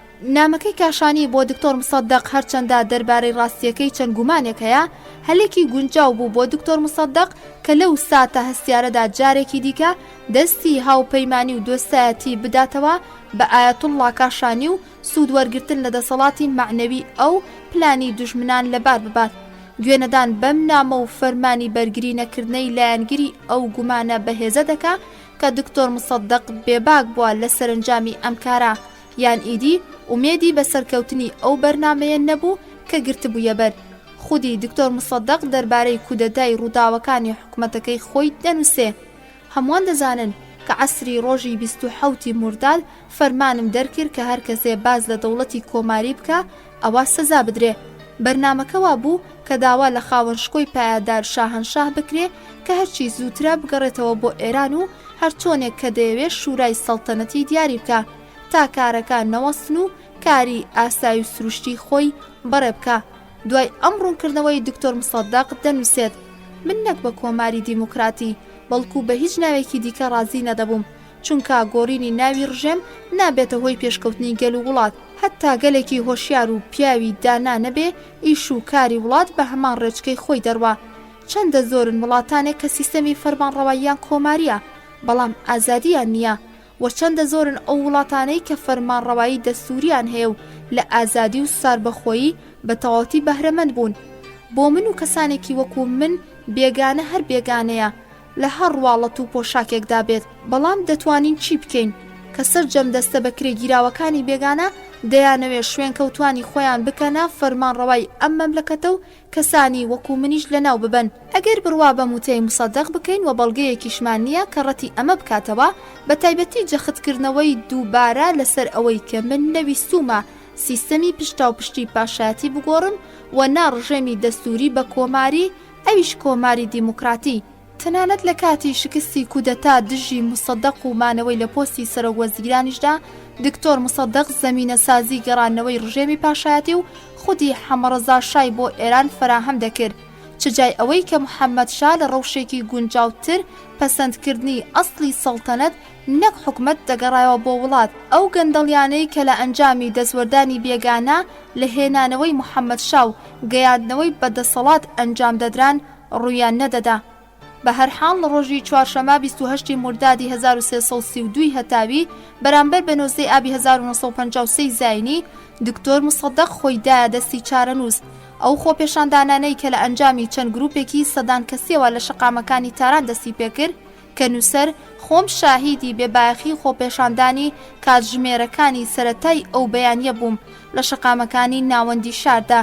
تانی وەڕووی ئەو ڕۆژە گۆڕدرا بۆ خۆپێشاندانێکی چەند هەزار نەفەری و لە کاتژمێرەکانی دوانی وەڕۆدا لەگەڵ چوونە ناوەی پۆلیس و سەربازەکان بۆ نێو خۆپێشاندەران دەستگیرا بەسەر ڕادیۆ و شارەوانی و سەرجەم ناوەندە هەستیارەکانی دەوڵەت و سەربازی. لەو دەیان و سەدان و هەزاران خۆپێشاندەرانەی کە ڕۆژانی پێشووتر دەڕژانە سەر شەقامەکان و دروشمیان بۆ لایەنگری مصدق دەوتەوە لەو ڕۆژەدا لەسەر شەقامەکان نەدەبیندران و ئەمە خواستی خودی دکتۆر مصدق بوو. تەنها لە ماڵەکەی مصدقدا پارێزەرە تایبەتیەکانی ئەو لە بەرامبەر هێرشبەراندا بەرگریان دەکرد کە ئەویش چەند کاژمێرێک زیاتر درێژەی نەکێشا. کاتی داهاتنی شەو لەو خانوەی کە پێش 2 ساڵ چقی قورسایی سیاسەتی ئێران و بگرات جیهانیش بوو، جگە لە وێرانەیەک هیچی دیکەی لێبەجێ نەما بوو. ڕۆڵی ئەمریکا لە گەڕانەوەی محەممەد شا بۆ تەختی سەڵتەنەت گەندەڵکاریەکی هێنایە بوون کە سەرنجامەکەی 25 ساڵ دواتر بە شۆڕشی ئیسلامی ئێران و ڕووخانی ڕژێمی شاهەنشاهی کۆتایی پێهات. چڵەپۆپەی ئەم گەندەڵیانە باوەڕی شابوو بە ئەمریکەکان و ڕۆژ بە ڕۆژ وابەستەبوونی زیاتری شابوو بە سیاسەتی ئەمریکاوە. خراپەکاریەکی دیکە ئارزومەندی شابوو بۆ بە پیرەوەچوونی حکومەتێکی ڕەها و خۆسەپێن کە بە درێژایی کات سەرجەم ئەو خراپەکاریانەی لە حکومەتە سەرکوتکەرەکان لە دەرونی خۆیدا پەروەردەی دەکەن ئەنجامیدا. بهێڵا ئەو شۆڕشەی کە لە ساڵی 1357 هەتاوی بۆ 1979 زاینی بڵێ سەیسەند و پێیگەیاند لە ناوی برد. گوێگرانی عزیز و خۆشەویست، هاتینە کۆتای بەشی 8ەم لە کتێبی دوایین شای ئێران. بۆ بەشی 9ەم دێنەوە خزمەتتان و کاتێکی خۆش بۆ هەموو لایەک.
بیسەرانی خۆشەویست، هاتینەوە خزمەتتان بۆ خوێندنەوەی بەشی 9ەم بە ناوی سوورە یا و یاداشتەکانی لە کتێبی دوایین شای ئێران لاپەڕا 253. پوختەیەک دەربارەی ئەم بەشە. ئەشقا ئەمریکیەکەی شا، هەڵبژێردراوەکانی دیکە بۆ هاوسەرگیری لەگەڵ شادا. سوورەیا چۆنیەتی ئاشنایەتی و هاوسەرگیریەکەی لەگەڵ شادا باز دەکا. دەربارێکی ژنانە تایبەتمەندیەکانی ڕەوشی شا لە زمانی سوورەیاوە، هەژاری و بێپارەی شا لە سەردەمی حکومەتی مصدقدا. سوورەیا تەنها عەشقی ڕاستەقینەی شا بوو. پەیوەندی شا و سوورەیا دوای لێکجیابوونەوەیان. لە ساڵی 1324 هەتاویەوە تا فەوزیە ئێرانی بەجێهێشت هەتا ساڵی 1329 هەتاوی کە شا ژنی دووەمی هێنا. دەنگۆگەلێکی زۆر دەربارەی ژیانی تایبەتی شا و پەیوەندیەکانی لەگەڵ ژناندا لە بابەتە گەرم و گوڕەکانی چاپەمەنیە بیانیەکان بوون. ئەم دەنگۆیە بە تایبەت دوای سەفەرەکەی شا بۆ ئەمریکا زیاتر پەرەیسەند و ناوی هونەرمەندە دیارەکانیش لەم مەیدانەدا کەوتە سەر زمان. دیارترین عەشقی پێش هاوسەرگیری لەگەڵ سوورەیادا کە خودی سوورەیاش لە یادداشتەکانی خۆیدا بە شێوەیەکی ناڕاستەوخۆ ئاماژەی بۆ کردووە، عەشقی شا بووە بۆ ڕود ستیڤنس کە ڕۆژنامە و گۆڤارە دیارە ئەمریکەکان وەکو تایم باسییان لێوە کردووە. گۆڤاری تایم لە ژمارەی مانگی ژوئینی 1950 خۆیدا وێنەیەکی ڕود ستیڤنسی بڵاو کردوتەوە و ئەوی بە کچێک لە خانەوادەیەکی ناوداری ئەمریکی ناساندووە کە کاتی سەفەری شا بۆ ئەمریکا لە مەجلیسێکی میوانداری فەرمیدا پێی ناسێنراوە.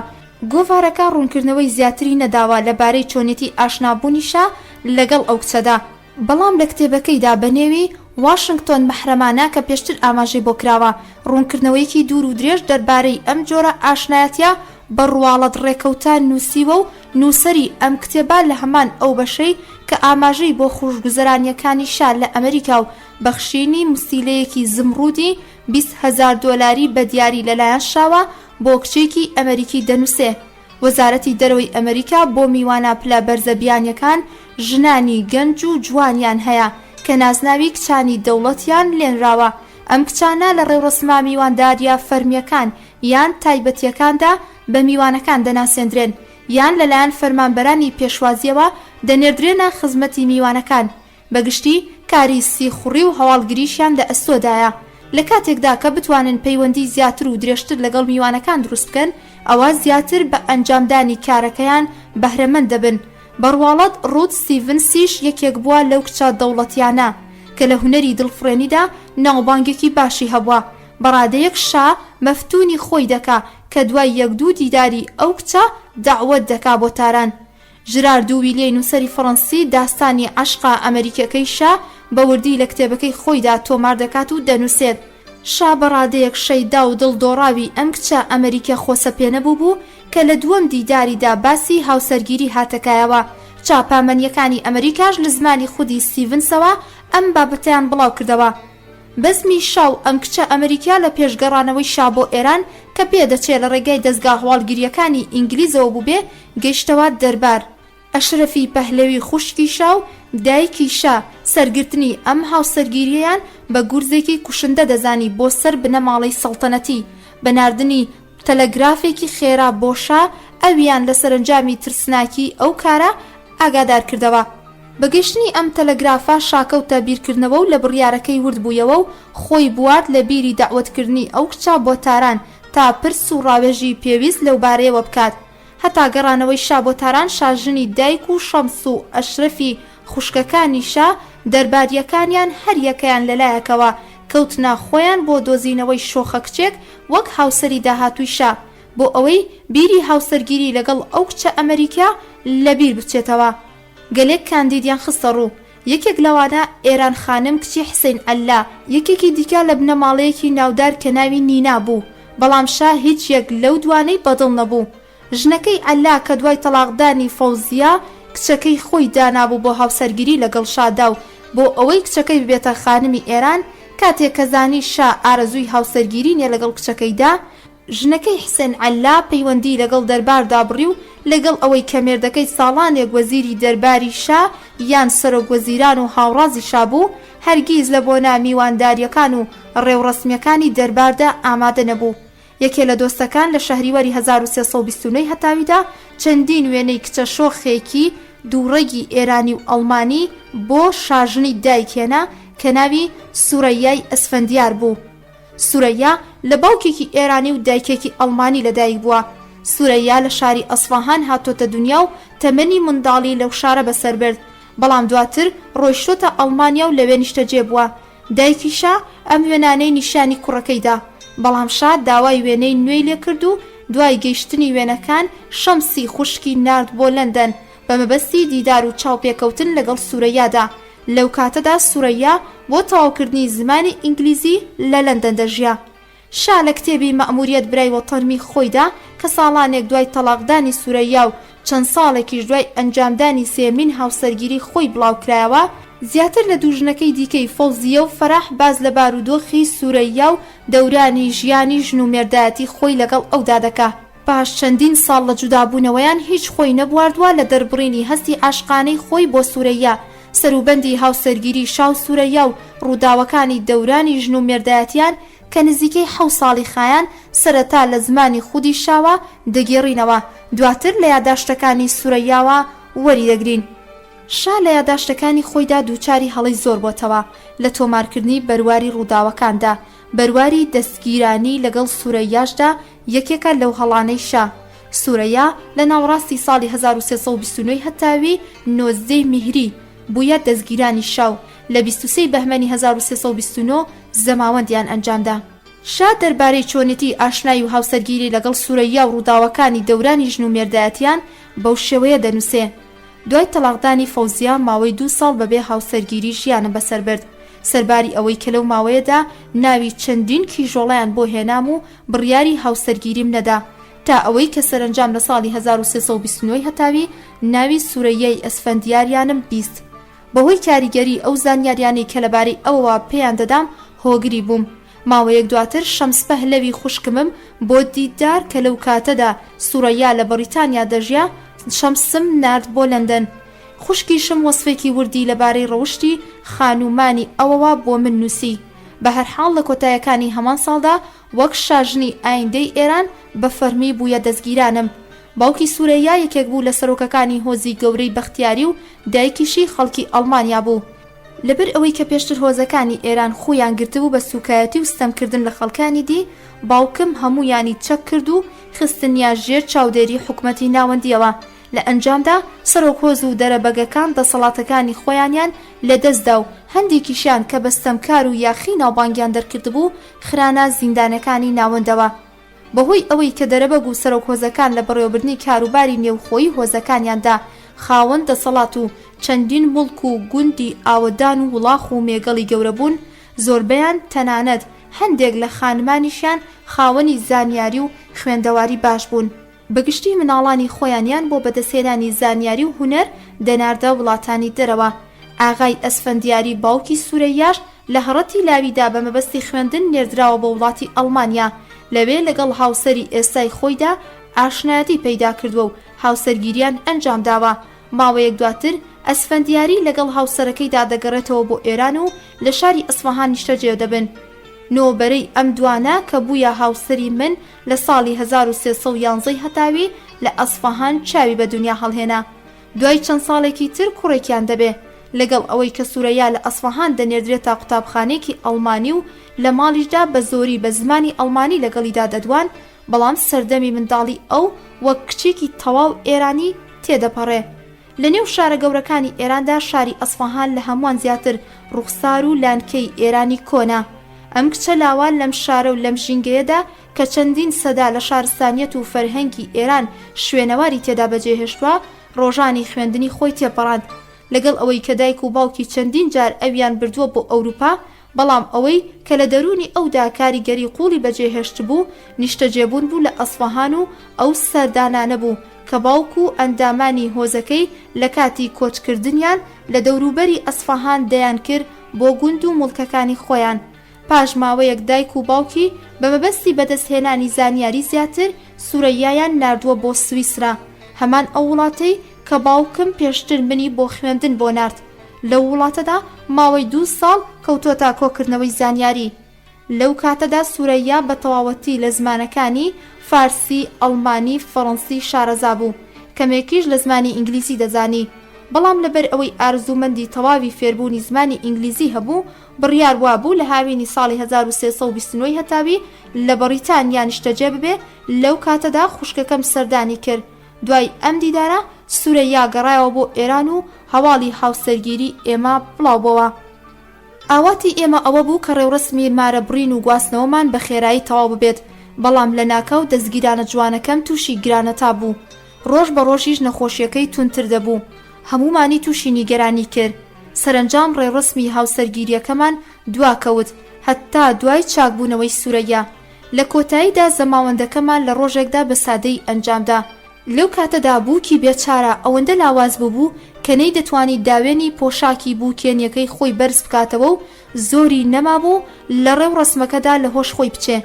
لە مانگی دی 1329 هەتاوی من و تازە بووکەکەم لە کۆشکی زستانەی خۆماندا نیشتەجێ بووین. لە ئێراندا ڕۆیشتن بۆ سەفەری مانگی هەنگوینی لە ئادابی ڕسمی ئێمە نییە.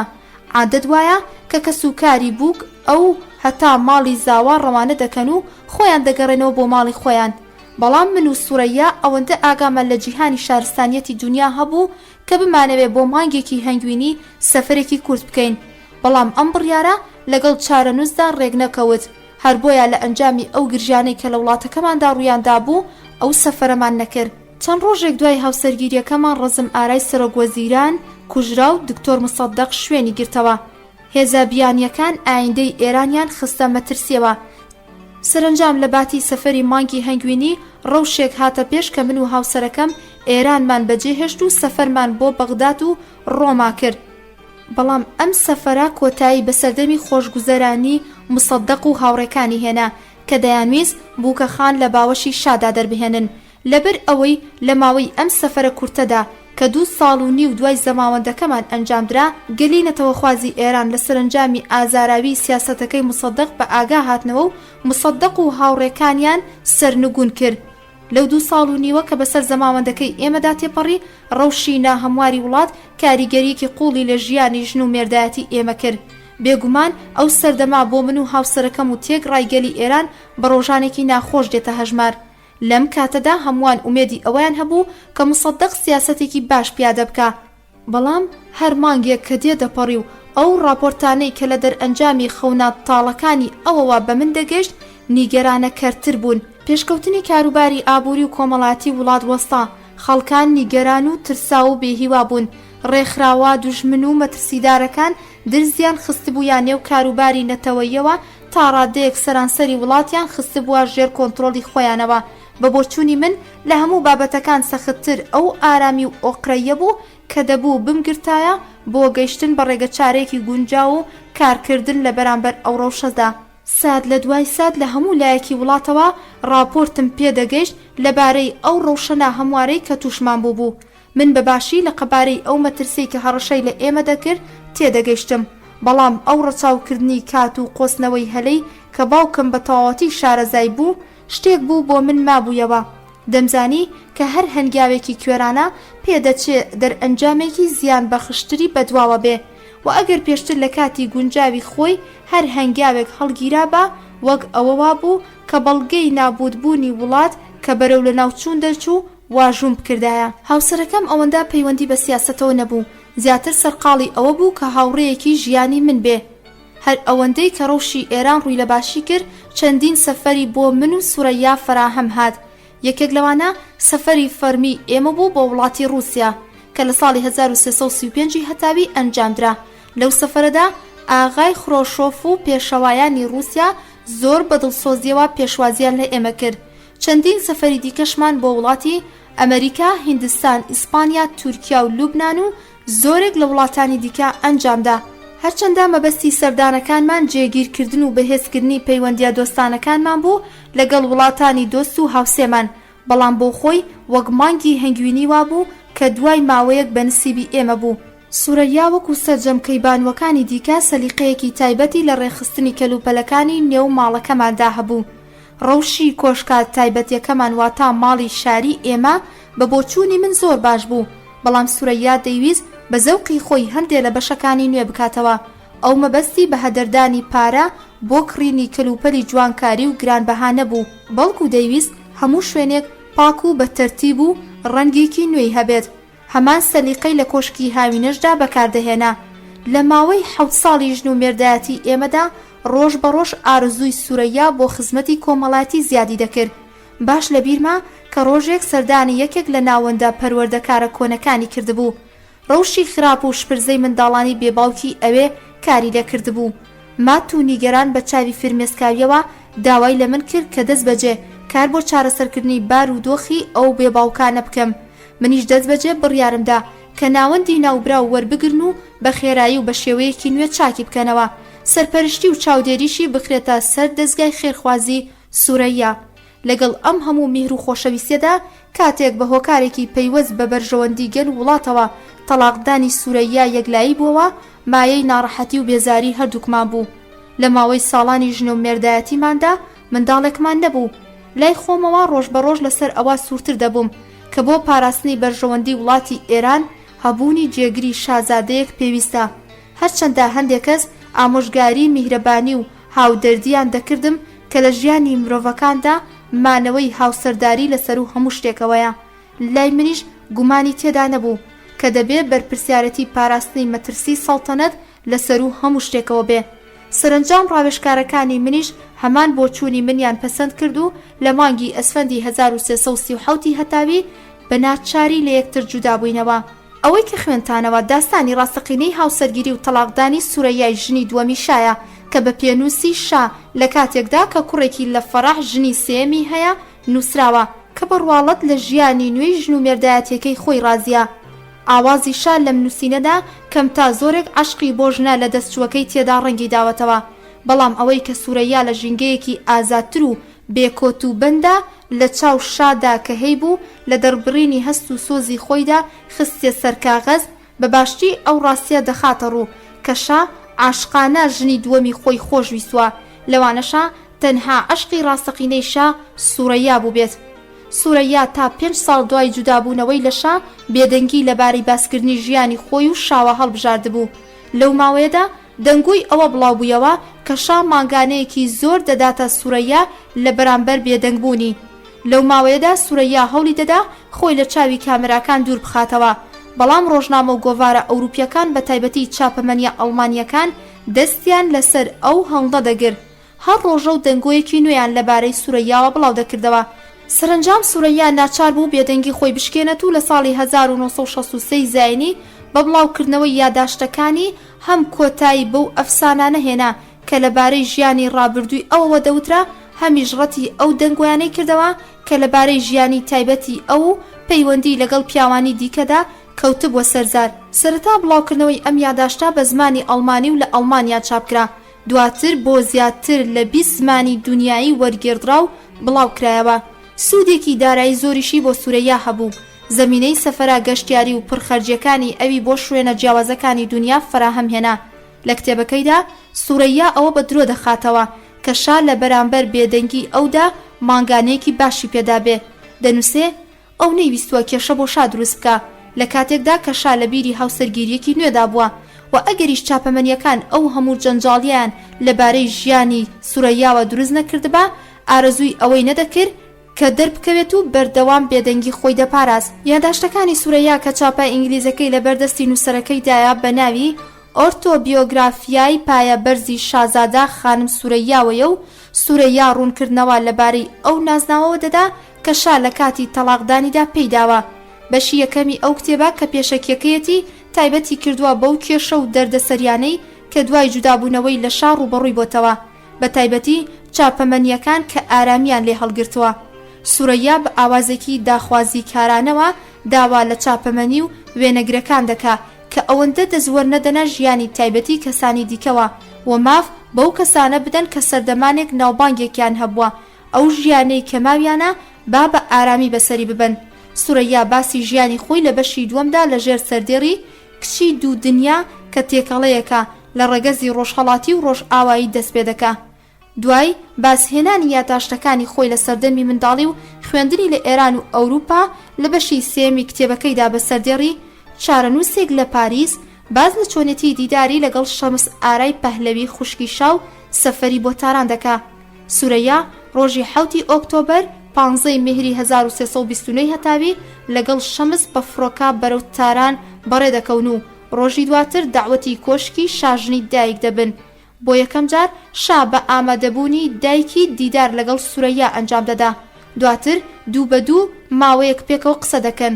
سوورەیا هەمان شەو لە مەجلیسێکی تایبەتی میوانداریدا ئاشنای ئەندامانی بنەماڵەی سەڵتەنەتی دەبێ. کاتێک کە دەگەڕێتەوە بۆ ماڵی مامی کە بۆ مانەوەی لە تاران لەبەر چاودیرا بوو، باوکی لێ دەپرسێت بۆ چوونت لەبارەی شاوە چییە؟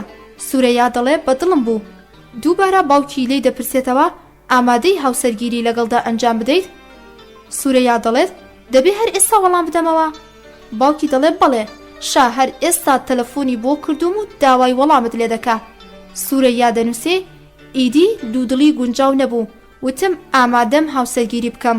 ڕۆژی دواتر بەر لەوەی کە ڕێڕەسمی مارەبڕینی ئێمە ئەنجام بدرێ، وێنەی من لە لاپەڕەی یەکەمی ڕۆژنامەکانی تاراندا چاپ کرا.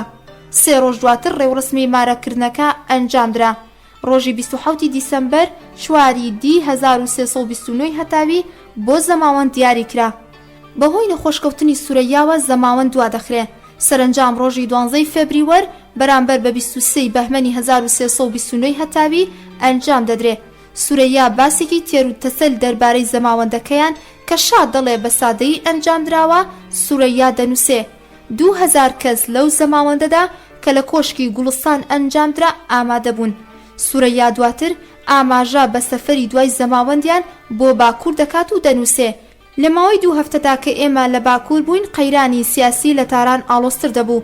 ڕۆژانە چەند کەسێک لە دەرباریەکان و پلەدارانی دەوڵەت بۆ راپۆرتدان لەبارەی ڕەوشەکە و فەرمان وەرگرتن دەهاتن بۆ بابلسەر.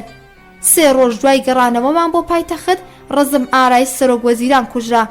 نەوت خۆماڵی کرا. مانگێک دواتر دکتۆر مصدق هەڵبژێردرا بۆ پۆستی سەرۆکوەزیران. سورەیا ماوەیەکی کورد دوای هاوسەرگیری لەگەڵ شادا ئاشنای جم و جۆڵەکانی نێوخۆی دەربار دەبێت و دەنووسێت نزیکترین دۆست و هاوڕازی من لە دەرباردا فڕوغ زەفری ئامۆژنم بوو کە یەکەم جار وێنەی منی پیشانی شاژنی دایکداوە و زەمینەی ئاشنایەتی و هاوسەرگیری منی لەگەڵ شادا فراهەم هێنا. بەڵام تەنها 6 هەفتە دوای هاوسەرگیری ئێمە نزیکەی نیوەڕۆ شا پێیوتم ئیدی من نامەوێ فڕوغ زەفری ئامۆژنت بێت بۆ ئێرە. بەسەر سامیۆ پرسییم بۆچی؟ مەگەر ئەو چی کردووە؟ شاوتی ئێمە وا بیر دەکەینەوە کە ئەو لێرە سیخوڕی دەکا. ئەم قسەیە بەڕادەیە گاڵتە ئامێز بوو کە منی بەبێ ئەنقەز بە پێکەنین هێنا وتم مامۆژنی من دەگونجێ سیخوڕی بۆ کێ بکە؟ شا وەڵامی ناڕوونی دایەوە وتی بەداخم کە ئیدی ناتوانم زیاتر لەبارەی ئەم بابەتەوە بدوێم. بەو شێوەیە پێی فڕوغ زەفری باشترین هاوڕێ و هاودەمم لە دەرباردا بڕا. دواتر تێگەیشتم کە شا بە داوا لێکردنی دایک و خوشکەکانی ڕێگری لە هاتوچۆی ئامۆژنم کردووە. بەشێک لە یاداشتەکانی سورەیا تایبەت کراوە بۆ تایبەتمەندیە ئەخلاقیەکانی شاو، تیایدا سەرباری ئاماژەدان بە دژبەیەکی کارکتەری شا لەگەڵ ڕەزا شای باوکیدا دەنووسێ. کارکتەر و تایبەتمەندی ئەخلاقی حەمەڕەزا بە تەواوەتی جیاواز بوو. لەگەڵ ئەوەی کە من دەرباریەکەی باوکی بیست بووم، باوکی شا ناوبانگی بە بێمنەتی و تووڕەیی هەبوو. یەکێک لە سەختیەکانی ئەو لەگەڵ دەوروبەرەکەیدا ڕەتکردنەوەی ویست و داوا ناڕەوا و زۆرەکانی ئەوان بوو و دەوروبەرەکەشی زۆر سوود خراپیان لەو لایەنە لاوازەی شاوەردەگرن. هەر کاتێک شا بیویستایە کەسێک لە پۆستا دەوڵەتیەکەی یان دەرباریەکەی لا ببرێ، خۆی کەنار دەگر لە ڕاگەیاندنی بڕیارەکەی و هەوڵی دەدا ئەم بڕیارە لە ڕێگەی کەسانی دیکەوە ڕابگەیەنێ. ئەو نەیدەتوانی سەیری ڕوخساری کەسانێ بکە کە لە سەرکار لا دەبرێن. خەفەتی بۆ نیگەرانی ئەوان دەخوار. هەڵبەتە شا دەربارەی لە کارخستن و وەلانانی کەسانی وەکو باوکی لە ناکاو لە ڕووی تووڕەبوونەوە بڕیاری نەداوە و دوای بەدوادا چوون و ڕاوێشکردن و توێژینەوە لەسەر جەملایەنەکانی دواتر بڕیاری دەرکردووە. سورەیا لەگەڵ باسکردنی ڕەوشی نێو خۆی دەرباری پەهلەویدا ئاماژە بۆ ڕۆڵی ژنان لە دەرباردا کردووە و دەنووسێت بە پێچەوانەی سەردەمی ڕەزاشا کە ژن هیچ ڕۆڵێکیان لە دەرباردا نەبوو. دەرباری کوڕەکەی دەربارێکی ژنانە بوو. دروستە کە ژنان بە فەرمی هیچ ئەرکێکیان لە ئەستۆ نەبوو، بەڵام لە ڕاستیدا بە هەزاران فرت و فێڵ بۆ گەیشتن بە مەبەستەکانی خۆیان بەرگی کاریان دەپۆشی و منیش ناچار بووم لە نێو کوانووی ئەم فێڵ و پلانانەدا کە ژاژنی دایک هەڵسوڕێنەری بوو خۆم لە پرشکەکەی بپارێزم.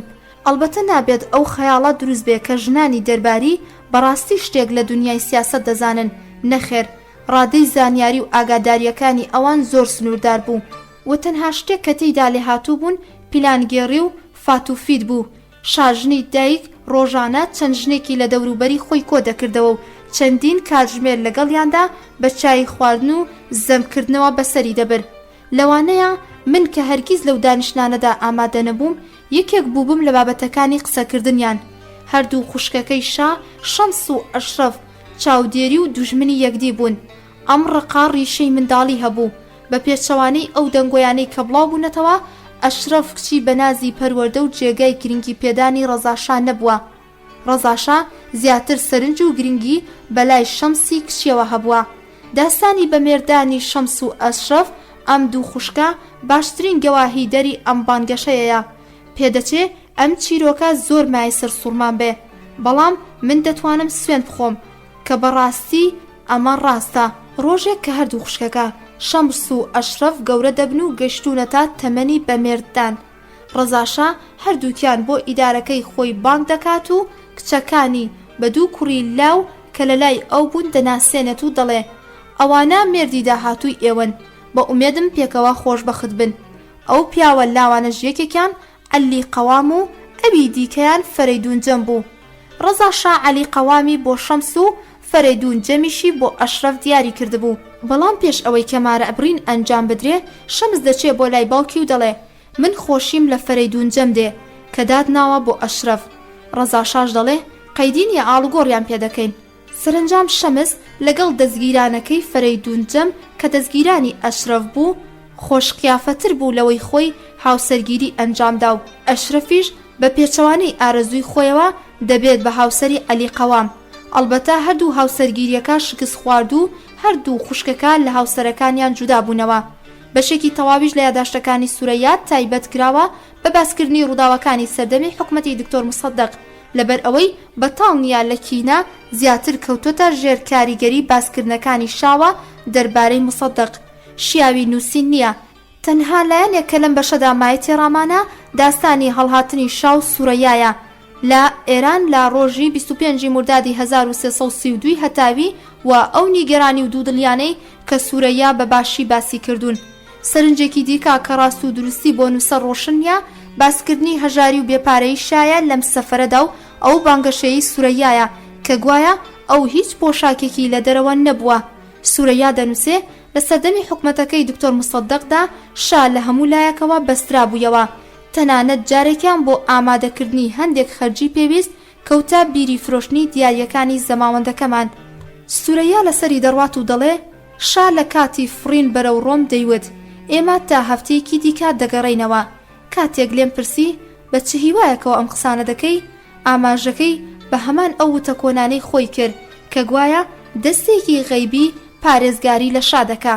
بەشێکی دیکە لە کتێبی یاداشتەکانی سوورەیا لە ژێر سەردێڕی لە کۆشکی سپیەوە تا کرملن تایبەت کراوە بە سەفەرات دەرەکیەکانی خۆی لەگەڵ شادا کە تۆمارکردنی بەشێکی تایبەتە بە یاداشتەکانی سەفەریان بۆ سۆڤێت بە پێویست دەزاندرێ. سوورەیا لەبارەی ڕووداوەکانی ئەو سەفەرێوە کە لە سەردەمی خڕۆشۆڤدا ئەنجام دراوە دەنووسێ بە درێژایی ماوەی مانەوەمان لە مۆسکۆ خڕۆشۆڤ زۆر عاشقی من بوو و لە نێو داواکاریەکانی خۆیدا کە لە شای دەکرد هەموو داواکاریەکانی بە من دەیوت ئێوە ئەم شتانە بەشا بڵێن، ژنێکی جوانی وەکو ئێوە دەتوانێ هەموو شتێک بەدەست بهێنێ.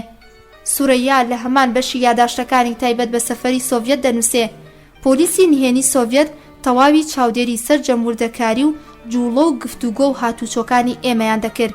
هەموو ئەوانەی بە نێوی ڕێپێشاندەر یان خزمەتکار خستبوویان ناگەڵ ئێمە ڕاستپێدراوی پۆلیسی نهێنی سۆڤێت بوون. ڕۆژێک کە من و شاد و بەدوو لە شوێنی نیشتەجێبوونمان لە کۆشکی کرملندا قسەمان دەکرد. بە شام وت زۆر ناوبانگی شانۆی سۆڤێتی ئەوانم بیستووە، دڵم ئارەزووی ئەوە دەکا کە شەوێک بەرنامەی ئەوانمان بینی باە. چەند کاتژمێرێک دواتر کەسێک بە فەرمی لە بەشی پێشوازی کۆشکی کرملنەوە هاتە لای ئێمە وتی ئایا شاوشاژن ئارەزووی ئەوە دەکەن ئەم شەو سەیری بەرنامەی بالەی جۆرێک لە سەمای شانۆی سۆڤێتی بکەن؟ ئێمە ئەمانەمان بەڕێکەوت زانی. ڕۆژی دواتر باز لە کڕینی ڕیکۆتێکی ئاوریشمی هاتە پێش و ڕۆژێک دوای ئەوە ڕیکۆتێکی ئاوریشمی جوان لەلایەن دەوڵەتی سۆڤێتەوە بە دیاری درا بە من و شا بەگوێی یەکماندا چرپاند و وتمان بە دڵنیاییەوە کە مایکرۆفۆنێکی شاراوە لە شوێنی حەسانەوەماندا دانراوە، بڕیارماندا ئەم بابەتە تاقی بکەینەوە. شەو کاتێ لەگەڵ شادا ویسمان بخەوین، شاوتی من زۆر حەزم لەو فڕۆکە بچووکێ بوو کە ئەمڕۆ لە نمایشە هەواییەکەدا پێیان نیشانداین. نازانم دەتوانین یەکێ لەو فڕۆکانە بۆ خۆمان بکڕین؟ من لە وەڵام داوتم باوەڕ ناکەم لەو فڕۆکانە بە ئێمە بفرۆشن، ئەگەریش بیفرۆشن زۆر گرانە. بەیانی ڕۆژی دواتر دەوڵەتی سۆڤیەت یەکێ لەو فڕۆکانەی بە دیاری دابەشا. هەڵبەتە ڕووسەکان زۆر شانسیان هێنا کە ئێمە نەمانویست ڕۆژی دواتر گەڕاینەوە بۆ تاران، دەنا ئەم سەفەرەی ئێمە بۆ ئەوان گران دەکەوت. سوورەیا لە باسی ڕووداوی جودابوونەوەی خۆی و شادا کە بەشێکی سربەخۆی یاداشتەکانی بۆ ئەم بابەتێت دەنووسێ. لە ساڵانی هاوسەرگیریماندا کە هاوکات بوو لەگەڵ هەڵایسانی قەیرانی خۆماڵیکردنی نەوت و حکومەتی دکتۆر مصەدەق، زۆر بیرمان لە بابەتی منداڵبوون نەدەکردەوە. بەڵام دوای ڕوخانی حکومەتەکەی مصەدەق و بەهێزتربوونی پایەکانی سەڵتەنەتی ئێران، ئەم بابەتە بە شێوەیەکی توند و تۆڵ لە دەرباردا پەیدا بوو. شاژنی دایک هەمیشە ئەم بابەتەی لەگەڵ کوڕەکەیدا باز دەکرد. شا هەتا مانگی ئۆکتۆبەری 1954 زاینی بەرامبەر بە 1330 هەتاوی ئەم بابەتەی لەگەڵ مندا باز نەکرد، تا ئەوەی لەو بەروارەدا خۆمان ساز کرد بۆ سەفەرێکی فەرمی بۆ وڵاتی ئەمریکا. ڕۆژێک پێیوتم کاتێک کە دەچین بۆ نیویۆرک من دەمەوێت تاقیکردنەوەیەکی تەواوی پزیشکی بۆ خۆم بکەم، وا باشترە تۆیش ئەم کارە بکەیت. من سەرەتا تێنەگەیشتم لەوەی کە ئەو دەیویست بیڵێوتم خۆ من هیچم نییە. شا دووبارە کە نەیویست ڕاستە و خۆ مەبەستی خۆی بڵێوتی، بەڵام دەبێت لە مەبەستی من تێگەیشتبی. لێرەدا بوو کە زانیم دەیەوێت چی بڵێ، بۆ ڕەزامەندی دەربڕین سەرێکم لە قان. شا پێشتر منداڵی هەبوو، هەر بۆیە بەڕواڵەت هیچ گرفتێکی نەبوو. شیکاری ورد و تێر و تەسەلەکانی منیش هیچ شتێکی ناسروشتی دەرنەدەخست. دوای دەرچوونی ئەنجامی شیکاریەکان لە مانگی دیسەمبەری 1954 زاینیدا کە لە نیویۆرک ئەنجامماندا، بەرپرسی دەستەی پزیشکی بە ئێمەیان وت هەردووکتان لەو پەڕی تەندروستی باشدان و تەنها دەبێ ئارام بگرن. ئێمە ئاراممان گرت و چەند ساڵێک تێپەڕی. چەندین تاقیکردنەوەی جیاوازی دیکە بۆ من ئەنجامدرا کە ئەنجامی هەمویان ئەوە بوو کە هیچ گرفتێک بۆ منداڵبوون نییە. بە هەر حاڵ هەر هۆیەک بێ کە بۆ دکتۆرەکان نەدۆزرایەوە من منداڵم نەدەبوو. لە ساڵی شەشەمی هاوسەرگیریماندا ئیدی تا ڕادەیەک بڕابوویەوە کە سوورەیا منداڵی نابێ. مەرگی عەلی ڕەزای برای دایک و باوکیشە لە کارەساتێکی هەواییدا کە هەندێک ئەوەیان بە پلانی بۆمڕێژکراو لێکدایەوە پرسی جێنشین بوونی شای دژوارتر کرد. شاژنی دایک لەبەر ئەوەی کە زۆر عەلی ڕەزای خۆش دەویست و بە هەبوونی ئەو زۆر نیگەرانی پرسی جێگرەوەی شانە بوو، دوای مەرگی عەلی ڕەزا کەوتا فشار خستنە سەر حەمەڕەزای کوڕی کە دەبێ لە بیری بێ بۆ ئایندەی تاج و تەختەکەی بیر بکاتەوە. لەلایەکی دیکەوە ڕۆژ لە دوای ڕۆژ سوورەیا گۆشەگیر دەکرا و ئەو فشارانەی بنەماڵە بە تایبەتی شاژنی دایک و ئەشرەفی خوشکی کە دەخرانە سەرشا ڕەوشێکی سارد و ناجێگیری لە ژیانی ژن و مێردایەتی ئەواندا دروست کرد. سوورەیا لە یاداشتەکانیدا دەنووسێ لەو ڕۆژانەدا هەندێک کات من بیرم لە خۆم دەکردەوە کە ئایاشا ئەوەندە منی خۆش دەبێت کە لەبەر خاتری عەشقی من وەکو دوک ئۆف ویندرسۆن پاشای پێشووی ئینگلیستان چاو لە تەخت و تاجەکەی خۆی بپۆشێ. بەڵام دواتر تێگەیشتم کە هەرچۆنێک بێت نابێت ئەو پیاوێکی ڕۆژهەڵاتیە، لەوانەیە هەرگیز هەنگاوی وەها فیداکاریانە هەڵنەهێنێ. سەرنجام ڕۆژێک شا پێیوتم تۆ زۆر نەخۆش دەردەکەوی، باشترە ماوەیەک بۆ گەشت و پشودان بڕۆی بۆ سن مۆرتیس. بە وریایی خۆم لەوە تێگەیشتم کە ئەو دەیەوێ ئەو بڕیارەی کە خۆی زاتی وتنی بە منی نییە لە ڕێگەی کەسانی دیکەوە پێم ڕابگەێنێ. هیچم نەوت، پێشنیارەکەیم پەسەند کرد. لەو ماوەیە کە تا بەڕێکەوتم بۆ سەفەرەکەم هەمبوو، هەندێک لە کەلوپەلە تایبەتیەکانی خۆم و ئەو کەلوپەلانەی پێم خۆش بوون ئامادەم کرد. سەدان نامەی تایبەتی و ئەو بەڵگانەی کە نەمدەویست بکەوێتە دەست کەس ستاندمن. ڕۆژی 13 فەبریوەری 1958 زاینی بەرامبەر بە 24 بەهمەنی 1336 هەتاوی، واتە نزیکەی حوتەمین ساڵ وەگەڕی هاوسەرگیریمان، بەڕێوڕسمێکی فەرمی بەڕێکردن لەلایەن شاو بەرپرسا دەوڵەتیەکانەوە تارانم بەجێهێشت. لە چرکە ساتی خواحافیزیدا پێدەچوو جگە لە من و خودیشا هیچ کەسی دیکە نەیدەزانی کە ئیدی ئێمە هەرگیز یەکتر نابێنینەوە. چەند ڕۆژێک دواتر شا لە تەلەفۆندا پێیوتم کە لیژنەیەک بۆ بەدواداچوونی پرسی جێنشین پێک هاتووە. ئەویش پێشنیاری کردووە کە خوڵام ڕەزا یان عەبدوڵڕەزا وەک جێنشین دیاری بکەن بۆ ئەوەی ئێمە بتوانین بەبێ هیچ پەژارەیەک پێکەوە بژین. بەڵام هێشتا نەمانتوانی لەم بارەوە بگەینە ئەنجامێکی یەکلاکەرەوە. ڕۆژی 22 فەبریوەر باوکم لە کۆڵنەوە تەلەفۆنی کرد کە خرتکەی پێی شکاوە. ئیدی چاوەڕێی هەواڵی تاران نەبووم و بەپەلا باری سەفەرم پێچایەوە لەگەڵ دایکم بەرەو کۆڵنی ئەڵمانیا بەڕێکەوتین. دوای من شاد چەند جارێک تەلەفۆنی کردبوو، وتبووی کە لیژنەیەکی سێکەسی بۆ گفتوگۆ لەگەڵ مندا دەنێرێتە ئەوێ. ئەندامانی ئەو لیژنەیە بریتی بوون لە ئەسعەد بەختیاری مامم، سپەه بەد یەزدان پەنا، دکتۆر ئەیادی. چەند ڕۆژێ دواتر گەشتنا کۆڵن، وتیان ئەو لیژنەیە بە فەرمانی شاو بۆ چارەسەرکردنی پرسی جێنشینی پێکاتوە. پێشنیاری دانانی یەکێک لە براکانی خاوەنشکۆ وەک جێنشین ڕەتکراوەتەوە. وتم ئەی خاوەنشکۆ بۆچی ئێوەی بۆ ئێرە ناردووە؟ دکتۆر ئەیادی وتی ئێمە لیژنەی چارەسەرکردن و دۆزینەوەی کۆتا ڕێگە چارەین. وتم ئەو کۆتا ڕێگە چارەی کە ئێوە دەیڵن چییە؟ وتیان بەپێی دەستوری ئیسلام خاوەنشکۆ دەتوانێت هاوسەرێکی دیکە بهێنێ بۆ ئەوەی کە جێنشینێک بهێنێتە دنیاوە. ئەگەر تۆ بە ئەم کارە ڕازی بیت، ئەوە پایە و پێگەی تۆ وەک هاوسەری یەکەمی خاوەنشکۆ و شاژنی ئێران دەپارێزرێت. من بە تووڕەیەوە سەیری ڕوخساریانم کرد و وتم ئێوە چۆن ڕێگا بە خۆتان دەدەن وها پێشنیارێک بۆ من بکەن لە کاتێکدا کە خۆتان دەزانن من هەرگیز بە ڕێگە چارێکی وەها ڕازی نابم. سپەه بەد یەزدان پەناوتی دایکی خاوەنشکۆیش مۆڵەتی بە مێردەکەی داوە کە دوای ئەو دوو ژنی دیکە بهێنێ. وتم زەمانە گۆڕاوە، من بە جۆرێکی دیکە بیر دەکەمەوە. مامم لێرەدا هاتە نێو قسەکانی وتی بەڵام لە پایە و پێگەی ئێوەدا هیچ گۆڕانکاریەک ڕوونادا. دیسانەوە وەڵامی نەخێرمدایەوە.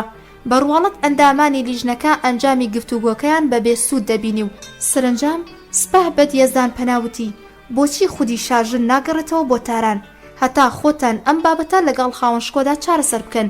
ئەوانیش بۆ چوونەکەی ئەویان پەسەند کرد. بەڵام من وەڵامم دانەوە کە ئێمە پێشتر کاتی زۆرمان بۆ گفتوگۆکردن لەم بارەیەوە هەبوو. گفتوگۆی زیادەش هیچ چارەسەرێک ناکات.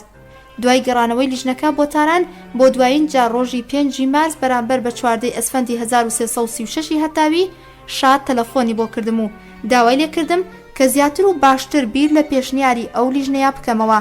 منیش وتم باش بیرم کردوتەوە، ناتوانم بە بڕیارەکەی خۆمدا بچمەوە. ڕۆژی 14 مارس 23 ئەسفەند بەبێ ئەوەی کە شاد جارێکی دیکە تەلەفۆنم بۆ بکاتەوە بڕیاری خۆی بۆ جودابوونەوە لە من ڕاگەیاند. چەند ڕۆژێک دواتر نامەیەکی ئەوم بەدەستگەیشت کە تیایدا دڵتەنگی و پێناخۆشبوونی لەو بڕیارەی خۆی دەربڕی بوو. من وەڵامی ئەو نامەیەم نەدایەوە لەو باوەڕەشدا نەبووم کە ئەو چاوەڕوانی وەڵامی من بوو بێت. دەقی ڕاگەیەندراوەکە دەربارەی تەلاقدانی سوورەیە کە لە ڕۆژی 23 ئەسفەندی 1336 هەتاوی لە تاران بڵاوکرایەوە بەو شێوەیە بوو. لەبەر ئەوەی بەرژەوەندی باڵای گەلی ئێران و پاراستنی ئایندەی سەڵتەنەت بە مەرجی پشتاوپشت و خۆلادان لە هەر جۆرە سەخت و پەشێویەک لە ئایندەدا پێویست دەکا کار بۆ دیاریکردنی جێنشین بکرێ. لە دانیشتنی ڕاوێژکاریدا کە ڕۆژی 27 بەهمەنی 1337 هەتاوی لە خزمەتی هومایۆنی بە ئامادەبوونی سەرۆکی دەوڵەت و هەردوو ئەنجومەنی پەرلەمان و سەنا و وەزیری دەربار و ئاغایان ئیبراهیم حەکیمی، ئەسعەد بەختیاری، مەحموود جەم، دکتۆر مەتین دەفتەری، سپەه بەد یەزدان پەنا، سپەه بەد عەبدوڵڵا هیدایەت، سپەه بەد ئەمیر ئەحمەدی لە دەرباردا پێکهێنرا. ئەم بابەتە لەلایەن شاهەنشاوە خرایە ڕوو بەشداربوانیش بە لە بەرچاوگرتنی بەرژەوەندیە باڵاکانی وڵات و بە کۆی دەنگ بۆ چوونەکانیان وابوو کە دەبێت جێنشینی ئێران ڕاستەوخۆ لە وەچەی خودی حەمەڕەزای پەهلەویەوە بێت. لەبەر ئەوە لە دانیشتنی دواتری ڕۆژی دەی ئەسفەندی 1336دا دووبارە لەم بابەتە کۆڵدرایەوە. پشتیوانی ئەوە کراوە کە لەلایەن شاهەنشاوە نوێنەرێک نێردراوە بۆ خزمەتی شاژنە سوورەیای پەهلەوی و لەم بابەتە ئاگادار کرایەوە. لە گەڕانەوەیاندا ئامادەی شاژنیان بۆ ڕەزامەندی دەربڕی لە هەر جۆرە فیداکاریەک لە ڕێگەی بەرژەوەندیە باڵاکانی گەل و پاراستنی ئایندەی سەڵتەنەتی ئێرانی. لە ئەنجامدا لە سێمین دانیشتنی ڕاوێژکاریدا لە ڕۆژی 19 ئەسفەندی 1336 هەتاوی شاهەنشا لەگەڵ دەربڕینی ئەو پەڕی دڵگرانی و بێتاقەتی و بیرهێنانەوەی ئەوەی کە شاژنە سوورەیای پەهلەوی لە تەواوی ماوەی هاوسەرداری شاهانشادا کەمتەر خەمی لە هیچ جۆرە خزمەتکردن و خۆشەویستی و خێرخوازیەک لە بەرامبەر گەلی ئێراندا نەکردووە و لەسەر جەم بابەتەکاندا شایستەگی پلە و پایەی بەرز و بڵندی خۆی هەبووە لەم بارەیەشەوە لەگەڵ ئەو پەڕی سۆز و خۆشەویستی کە لە نێوانیاندا هەیە ئامادەی خۆی بۆ ڕازی بوون بە هەر بڕیارێک کە لەلایەن زاتی مەزنی شاهانەوە دەربچێت ڕاگەیاندووە بە چاوپۆشین لە هەستا تایبەتیەکانی خۆی لە بەرامبەر بەرژەوەندیە باڵاکانی گەلی ئێران و بە ڕەزامەندی دەربڕین لەسەر بۆچوونەکانی دەستەی ڕاوێژکاری بڕیاری خۆی بە جودابوونەوە دەرکرد. سورەیا لە کتێبی یاداشتەکانی خۆیدا نووسیوەتی کە لە بەرواری جودابوونەوەی لەگەڵ شادا لە ساڵی 1958 زاینی هیچ جۆرە پارەیەکی لەوەوە دەست نەکەوتووە بە سەروەت و داهاتی خودی خۆی ژیانی بەڕێ کردووە. ئەم بابەتە پێدەچێت لە کاتی بڵاوکردنەوەی یاداشتەکانی ئەو لە ساڵی 1963 زاینی ڕاستیەکی هەبوو بێت، بەڵام چەندین بەڵگە لە بەردەستدایە کە بەردەوام سورەیا پارە یان دیاری لە شاوە پێدەگەیشت. لەنێو ئەو بەڵگانەی کە لەم بارەیەوە هەیە یاداشتەکانی عەلەمە وەزیری دەرباری شا کە لەم دواییانەدا لە لەندەن بڵاو کرایەوە. لەم یاداشتەدا ئاماژە بە دوو نمونە لەبارەی سورەیاوە دەکەین. دووشەمە 22 دی 1354 هەتاوی سورەیای شاژنی پێشوو نامەیەکی نووسی و داوای کردووە کە ئاپارتمانێکی لە پاریس بۆ بکردرێت. شا ڕەزامەندی دەربڕی و فەرمانی بە من کرد کە پێویستیەکانی بۆ ڕێک بخەم. دووشەمە 30 ئابانی 1355 هەتاوی هەواڵمدا کە شاژنە سورەیا بارودۆخێکی دارایی سەختی هەیە و داوای مانگانەیەکی زیاتر لە 6 بۆ 700 هزار دۆلار کردووە. شاوتی چی بەو هەموو پارەیە کردووە؟ لەم ماوەی پێشوودا بوو کە 1.5 ملیۆن دۆلارم بۆ ناردووە. ئەو باوکە ناکەسا موفتخۆرەیە کە هەرچی پارەی ئەو هەیە لی زەوت دەکات و کاتەکانی ئەو بۆ خۆشگوزەرانی لە ناو دەبا ئاگاداری بکەنەوە کە ئەم ڕەوشان ناتواندرێ بۆ هەمیشە بەردەوام بێ. ڕێک لە ناوەڕۆکی ئەم دوو چەندێ ڕێیاداشتەدا چەند خاڵێک ڕوون دەکەینەوە. یەکەم ئەوەیە کە هەرچەندە دەگونجێ کە بانگەشەی سورەیا بۆ وەرنەگرتنی مانگانەیەکی دیاریکراو تا ساڵی 1355 هەتاوی ڕاست بوو بێت، بەڵام دیاری و ژمارەی گەورەی وەکو ئاپارتمان لە پاریس و 1.5 ملیۆن دۆلار لە شاوە وەریگرتووە ناتواندرێ هیچ ناوێکی دیکەی لێ بنرێ جگە لە کرێی بێدەنگی سورەیا. دووەم لە ساڵی 1355 هەتاوی کە تەمەنی سورەیا بەرەو سەر ڕۆیشتووە بە وتەی عەلەم ڕەوشی دارایی خراپ بووە، ڕازی بووە بە وەرگرتنی مانگانەیەکی 6 بۆ 700 هزار دۆلاری و سەرنجام ئەو خاڵەی کە لە دەربڕینەکانی شادا سەرنجڕاکێشە ئەوەیە کە ئەو لەوەی باوکە موفتاخۆرەکەی هەلی خۆشگوزەرانی ئەو نادات نیگەرانە. سورەیا کە ئێستا تەمەنی نزیکەی 6 ساڵە وەکو هەموو جوانە بەناوبانگەکانی دیکە کە دەیانەوێ ستایشکەرەکانیان هەمان ڕوخسارە بە شەوقەکەی ئەوانیان لە یاد بێ خۆی لە دەرکەوتن لە نێو خەڵکیدا دەشارێتەوە و ئەگەریش بە مەبەستی گەڕان و گەشت یان بە مەبەستی کڕین بڕۆن بۆ شوێنێک هەوڵ دەدا کەس ئەو نەناسێتەوە. ساڵێنەکە کە ئیدی وێنە و هەواڵی ئەو لە چاپەمەنیەکاندا بڵاو نەبووتەوە وە کۆتا جار بە بڵاوکردنەوەی کتێبێک بەنێوی کاختەنهایی ناوی سورەیا دووبارە کەوتەوە سەرزار. لە ڕاستیدا ئەم کتێبە هەمان یاداشتەکانی سورەیایە کە ئەو بە زیادکردنی چەند ڕووداوێکی عاشقی خۆی نوێسازی تێدا کردووە و نووسەرێکی فەڕەنسی بەنێوی لویس ڤالانتاین بە شێوەی ڕۆمان نووسیوەتی. هەرچەندە ئەم کتێبە لە ئێراندا تا ڕادێک خوێنەری هەبوو دوو شێوازی وەرگێڕراوی لێ بڵاو کرایەوە، بەڵام لە فەڕەنسادا خوێنەری زۆری نەبوو. لەبەر ئەوە ئیدی خەڵکی ئەوروپا سورەیایان لەبیر چۆتەوە. سورەیا کەوا دیارە لە هەمان ئاپارتمانەکەدا بێ کە شا بە دیاری بۆی کڕیوە لە پاریس، لەم کتێبەیدا وا دەردەخا کە هەرچەندە دوای 7 ساڵ لە ژیانی ژن و مێردایەتی و شاژنایەتی ئێران دوای ئەویش هەموو توانایی و پێداویستیەکانی گەشت و خۆشگوزەرانی لەبەردەستدا بووە، بەڵام ژنێکی خۆشبەخت نەبووە. لە بەرامبەر ئەوەشدا سورەیا لەم کتێبەدا دەنووسێ تەنها عاشقی ڕاستەقینەی ئەو دوایشە دەرهێنەرێکی لاوی ئیتاڵی بووە بە ناوی فرانکۆ ئیندیڤیا کە پێش ئەنجامدانی هاوسەرگیری ئەو لە کارەساتێکی هەواییدا گیانی لەدەستداوە. بیسەرانی خۆشەویست، هاتینە کۆتایی بەشی نۆیەم لە کتێبی دوایین شای ئێران. بۆ بەشی دەیەم دێنەوە خزمەتتان، کاتێکی خۆش بۆ هەموو لایەک.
بیسەرانی خۆشەویست هاتینەوە خزمەتتان بۆ خوێندنەوەی بەشی دەیەم بە ناوی دیکتاتۆری شاهانە لە کتێبی دوایین شای ئێران لاپەڕە 276. پوختەیەک لەسەر ئەم بەشە: شای بێدەسەڵات. ئەمریکیەکان پشکی خۆیان لە نەوتی ئێران دەوێت. شا چۆنچۆنی پێویستیەکانی لادانی زاهیدی لە پۆستی سەرۆکوەزیران فراهەم دێنێت. ڕووداوی عەشق و عاشقانی شاهیناز و ئەردەشیری زاهیدی. نامەی تایبەتی شا بۆ جەمال عەبدولناسر. هەموارکردنەوەی دەستور و سەرەتاکانی حکومەتی ڕەهایی شا. پێکهێنانی حیزبی چاودێر و نمایشی دیموکراسی. ریچارد کاتم ڕاستپێردراوی پێشووی دەستگای CIA لە ئێران کە دواتر پەیوەست بوو بە ڕێز و ڕۆشنبیران و لیبرالیەکانی ئەمریکاوە بە نووسینی کتێبێک بە ناونیشانی ناسیۆنالیسم در ئێراندا بەرگری لە حکومەتی دکتۆر مصەدەق و ڕەخنا لە سیاسەتەکانی ئەو کاتی ئێران لە ئەمریکادا دەگرێت. لەو کتێبەدا کە ئاماژەی بۆ کراوە سەردەمی دوای کودەتای 28 مردادی 1332 هەتاوی بەرامبەر بە 19 ئابی 1953 زاینی لە ئێراندا بە دیکتاتۆری شاهانە دەزانێ. ئەم زاراوەیە لە زۆر سەرچاوی دیکەشدا بەکارهاتوە. لەگەڵ بەکارهێنانی ڕەهایی دیکتاتۆری شاهانە بە تەواوی 25 ساڵی حکومەتی شا لە ساڵی 1332 تا 1357 ڕاست نییە. لە ماوەی ئەو چارەکە سەدەیەدا شا چەندین کات دەسەڵاتی ڕەهای لەدەستداوە. لەو ماوەیە دەسەڵاتی ئەو لە حکومەتدا هەمیشە بێسنوور نەبووە. حەمەڕەزا لە یەکەم قۆناغی گەڕانەوەیدا بۆ ئێران لە شەهریوەری 1332 هەتاوی کەم تا زۆرێک هەمان شای بێدەسەڵات و لاوازی پێش 28 مرداد بووە. لەگەڵ ئەو جیاوازیەی پێش 28 مرداد ناچار بوو لە بەرامبەر پیاوێکی نەتەوەیی و سربەخۆیی پاڵپشت بە شەقامی ئێرانی سەری خۆ بەدەستەوەدانی دانەوێنێت.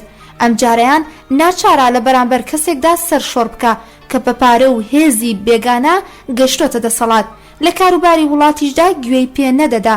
لە فیلمێکی دیکۆمنتاری دەربارەی چالاکیەکانی دەستگای CIA لە دنیادا کە بەشێکی تایبەت بوو بەکارەکانیان لە ئێراندا هەندێک چاوپێکەوتنی پلەدارەکانی CIA بینی، وەک کرێمت ڕۆزفێلدی ڕێخەری ئەمریکی کودەتای 28 مرداد کە بەڕاشکاوی قسەی دەربارەی وردەکاری ئەو چالاکیانە دەکرد کە بوونە هۆی ڕوخانی حکومەتەکەی دکتۆر مصەدەق. ئەو لە وتەکانیدا بە ئاوازێکی پڕ لە سوکاتیەوە دەیوت شا هەراسان بوو لە جێبەجێکردنی ڕۆڵی خۆی لە چالاکیەکەدا. دوای سەرکەوتنی کودەتاکەش دەترسا کە بگەڕێتەوە بۆ ئێران. سەرنجام بە پێدانی گرنتی و پێداگری ئێمە گەڕایەوە بۆ خاوەنداری تاج و تەختەکەی خۆی. حەمەڕەزا تا چەند مانگێک دوای گەڕانەوەی بۆ ئێران بە شێوەیەکی پراکتیکی هیچ ڕۆڵێکی لە حکومەتدا نەبوو. تەواوی پلەدارانی لەشکری حکومی بەبێ ڕاوێشکردن بەو دیاری دەکران. بڕیارە گرنگەکانی حکومەتەکەی زاهیدی وەکو دووبارە دروستکردنەوەی پەیوەندی لەگەڵ بەریتانیا، دەستپێکردنەوەی دانوستانەکانی نەوت، بەستنی پەیماننامەی کنسریۆم، دادگاییکردنی مصەدەقیش بەبێ ڕاوێشکردن بە شا ئەنجامدراون. دادگاییکردنی مصەدەق یەکێک لە گەورەترین هەڵەکانی حکومەتەکەی زاهیدی بوو.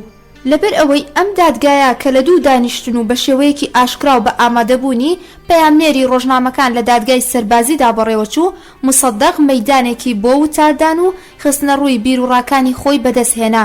لە ڕاستیدا ئەم دادگایە دادگاییکردنی ڕژێم بوو. هەرچەندە لە کۆتاییدا دکتۆر مصەدەق بە 3 ساڵ زیندانی سزادرا، بەڵام زۆرێک لە ڕووداوەکانی پشتپەردا بۆ خەڵکی ڕوونکرانەوە و پەیامەکانی ڕژێمی هەژاند.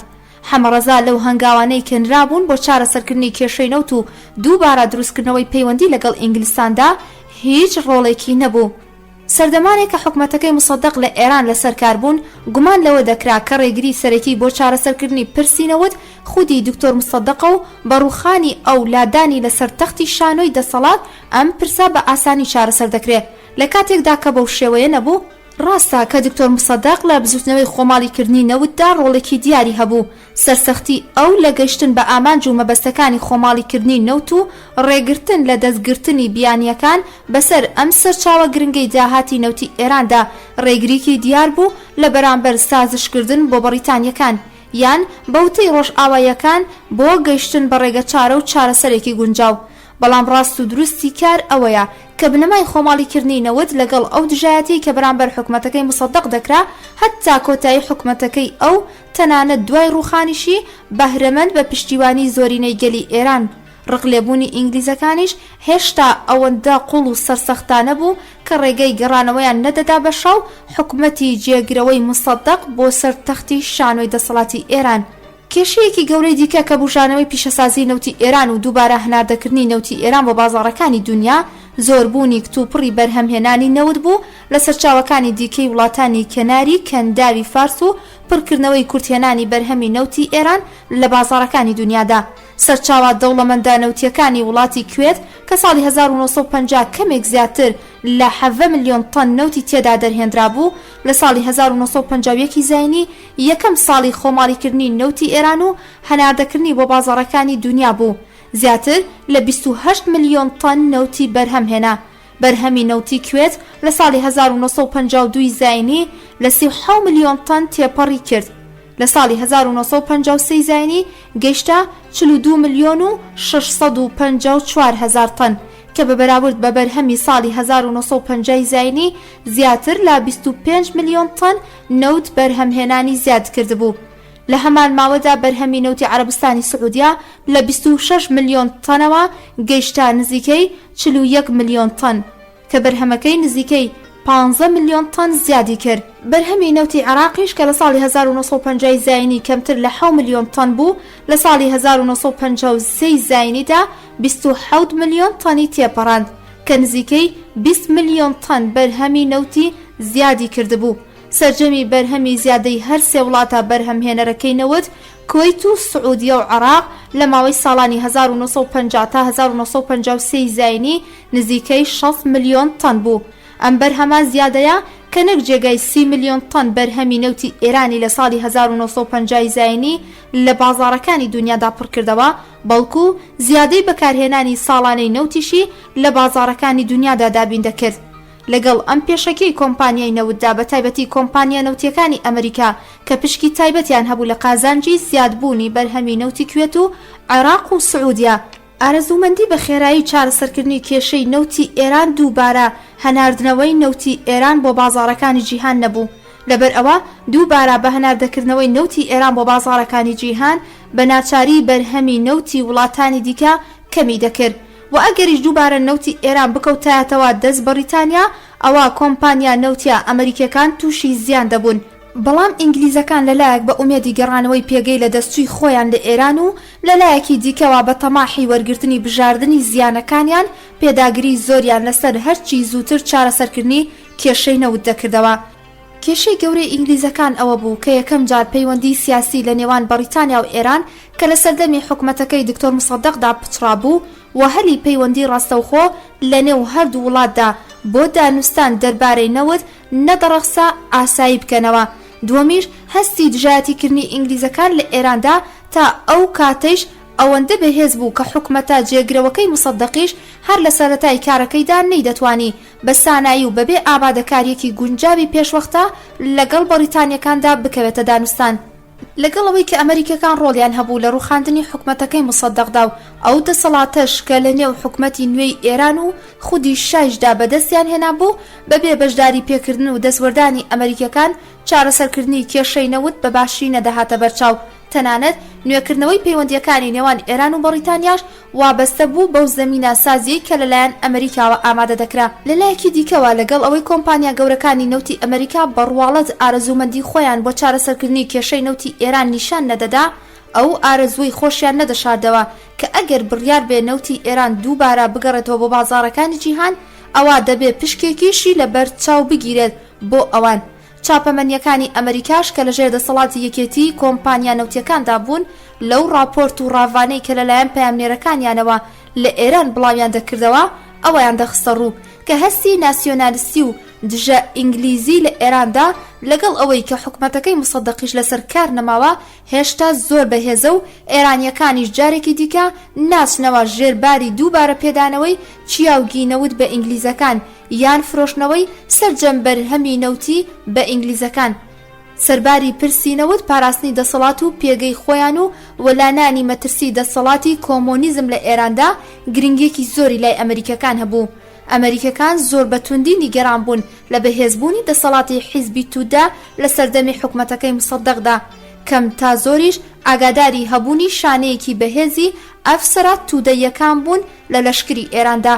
هەر لەبەر ئەوە پێش ئەوەی بکەونا بیری چارەسەرکردنی پرسینەوت، هندرسۆنی باڵوێزی ئەمریکا لە ئێران لە سەرەتاکانی سێپتەمبەری 1953 زاینی، واتە کەمتر لە 3 هەفتە دوای ڕوخانی حکومەتەکەی مصەدەق، ڕەزامەندی دەوڵەتی ئەمریکای بە پێدانی بڕی 45 ملیۆن دۆلار بە ئێران نیشاندا و بیریشی هێنایەوە کە ئەم هاوکاریە بۆ چارەسەرکردنی پێویستە هەنووکەیەکان و تەنگانەکانی ئێرانە.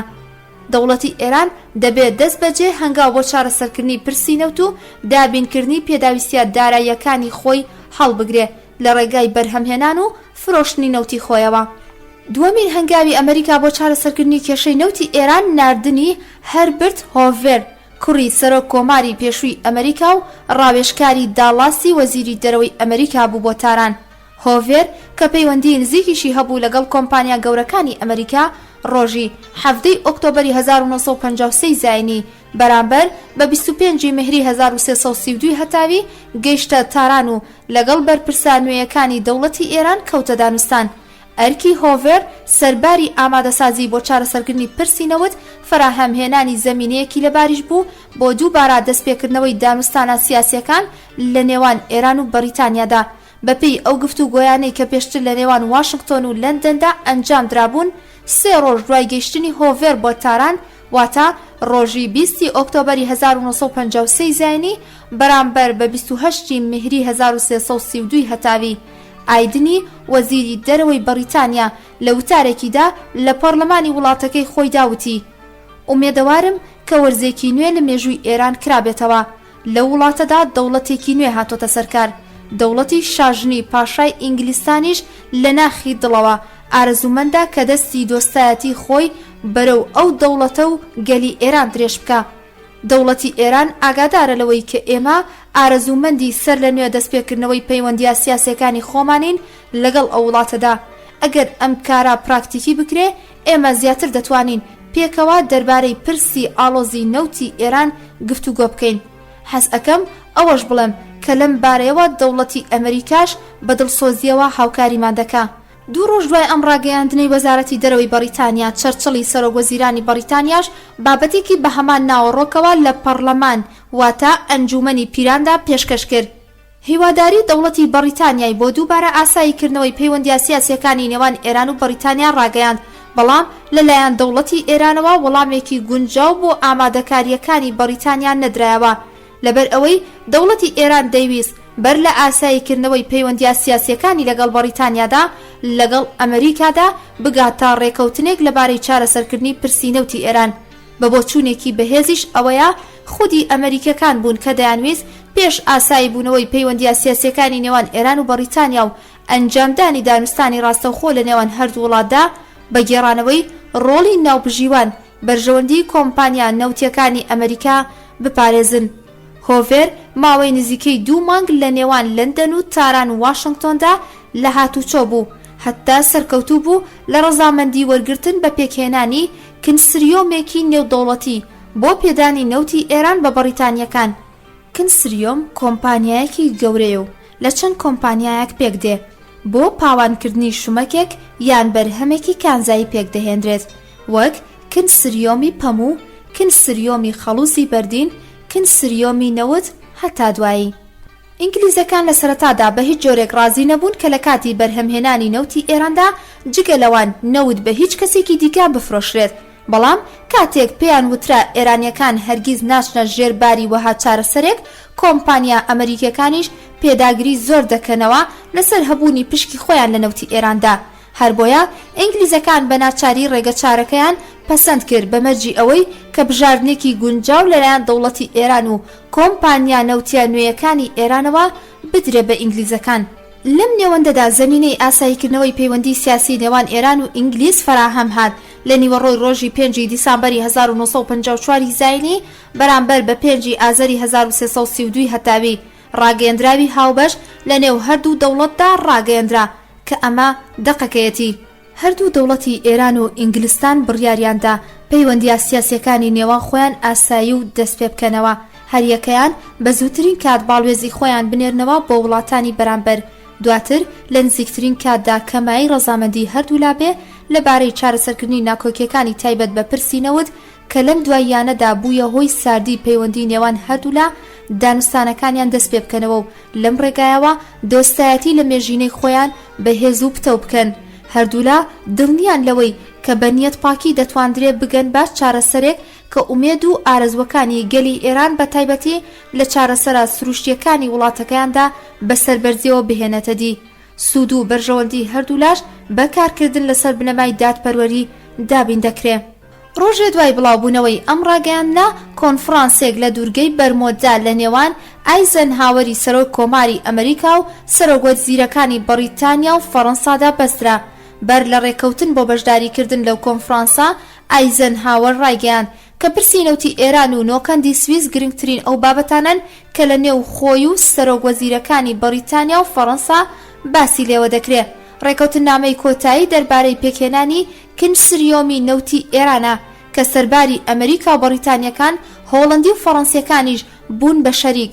لەو کۆنفرانسەدا ڕێکەوتن دەڕۆژ دواتر واتە 16 دیسەمبەری 1953 زاینی یەکەمین دانیشتنی هاوبەش لە نێوان بەرپرسانی کۆمپانیای نەوتی ئێران ئینگلیز و 5 کۆمپانیای ئەمریکی کە بریتی بوون لە ئوستارت ئۆیل نیوچەرسی، کۆمپانیای نەوتی تەکساس، سوکنی واکیۆم، ئۆستانت ئۆیل کالیفۆرنیا، گالف ئۆیل و هەروەها کۆمپانیای ڕۆیاڵ داچ شلی هۆڵەندی لە ئینگلیز و کۆمپانیای نەوتی فەڕەنسا بۆ ئامادەکردنی کنسریۆمی نەوتی ئێران لە لەندەن ئەنجام دەدرێت. لە کنسرسیۆمی نوێی نەوتی ئێراندا کۆمپانیای پێشووی نەوتی ئێران ئینگلیز توانای تەنها لە 140 پشکەکانی بۆ خۆی مسۆگەر بکە.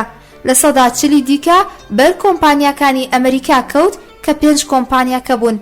ئەو لە 120 کەمایەوە لە نێوان کۆمپانیای ڕۆیاڵ داچشلی و هۆڵەندی ئینگلیزی و کۆمپانیای نەوتی فەڕەنسادا دابەشکرا.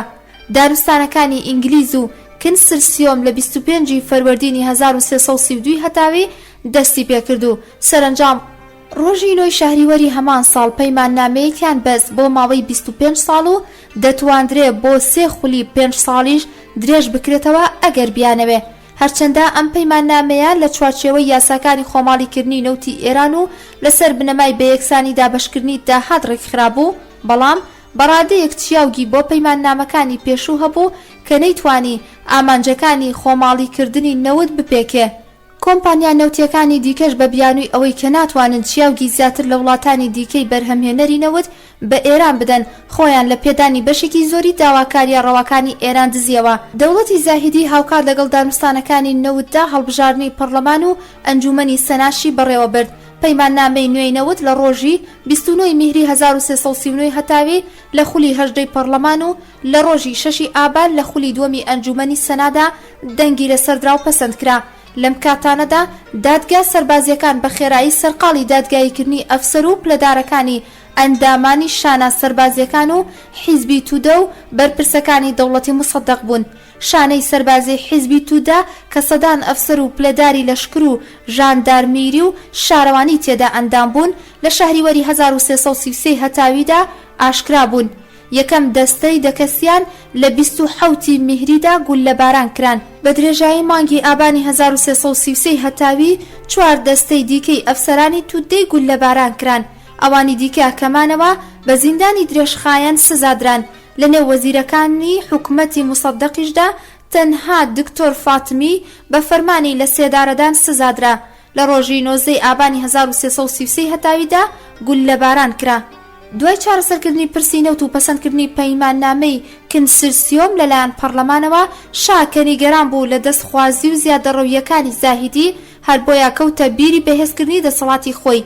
هەندێک لەو باوەڕەدان کە شا بەدەستی ئەنقەز بەشداری لە دانوستانەکانی تایبەت بەنەوت و پەیماننامەی کنسرسیۆمدا نەکردووە، لەبەر ئەوە نەیدەویست لە بەستنی ئەو پەیماننامەیەدا کە شەقامی ئێرانی دژی بوون بەرپرسیارەتی بکەوێتە ئەستۆ.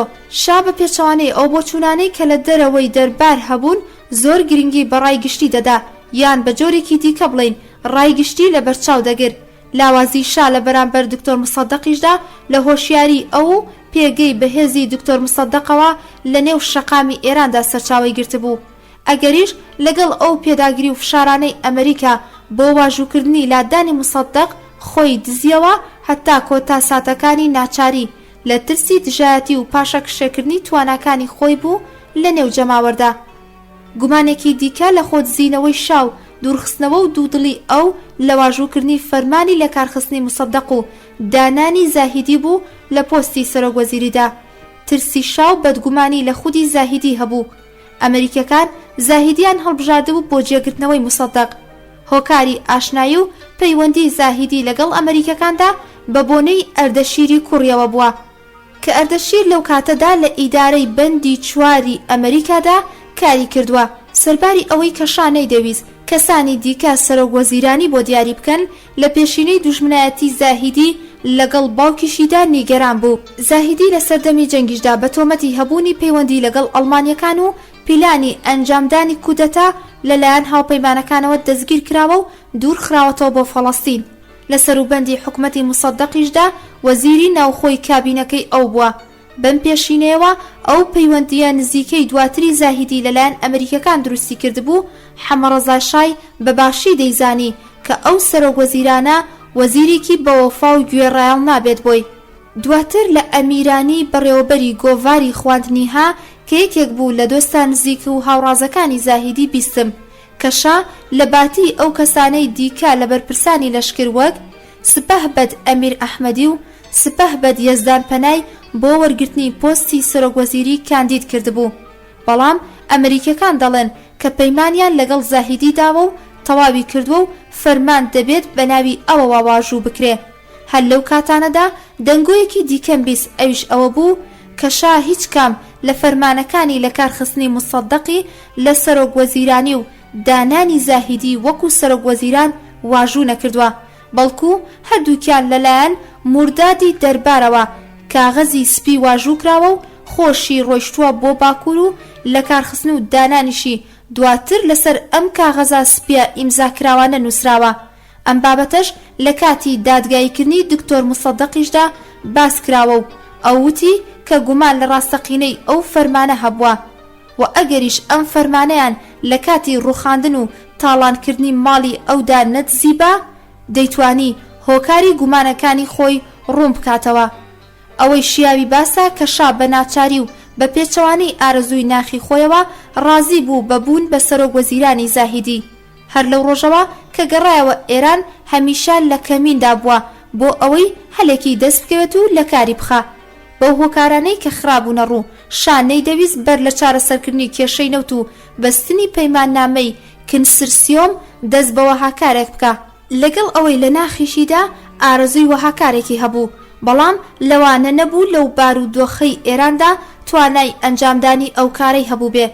دوای پەسەندکردنی پەیماننامەی کنسرسیۆم لەلایەن پەرلەمانەوە شا دەستی کرد بە زەمینە سازی بۆ لە کارخستنی زاهیدی. لە سەفەرێکی فەرمی خۆشیدا بۆ ئەمریکا ڕەزامەندی ئایزەنهاوەری سەرۆکۆمار و جۆن فۆستەر داڵاسی وەزیری دەرەوەی ئەمریکای بۆ ئەو بڕیارە وەرگرت. ئەو بابەتەی کە شا لەم سەفەرەیدا باسی کرد گەندەڵی حکومەتەکەی زاهیدی بوو. بەداخەوە ئارەزوومەندی هاوکاریەکانی ئەمریکا بوو کە ئەمریکا لەو کاتەدا بە تایبەتی لەبارەی بوون بە سەرۆکوەزیرانی زاهیدیەوە زۆر هەستیار بوو. بە هەرحاڵ ماوەیەکی کەم دوای گەڕانەوەی بۆ ئێران زەمینە سازی بۆ ڕەخسا. ژرارد و ویلیەی نووسەری فەڕەنسی ئاردوو ئاوێکی زیاتر بە ڕووداوی لە کارخستنی زاهیدی لە پۆستی سەرۆکوەزیراندا کردووە و دەنووسێ کاتێک کە زاهیدی تێگەیشت لەوەی کە نیازی لە کارخستنی ئەویان هەیە سەرقاڵی بە پلان گێڕاندی دژی شا بوو.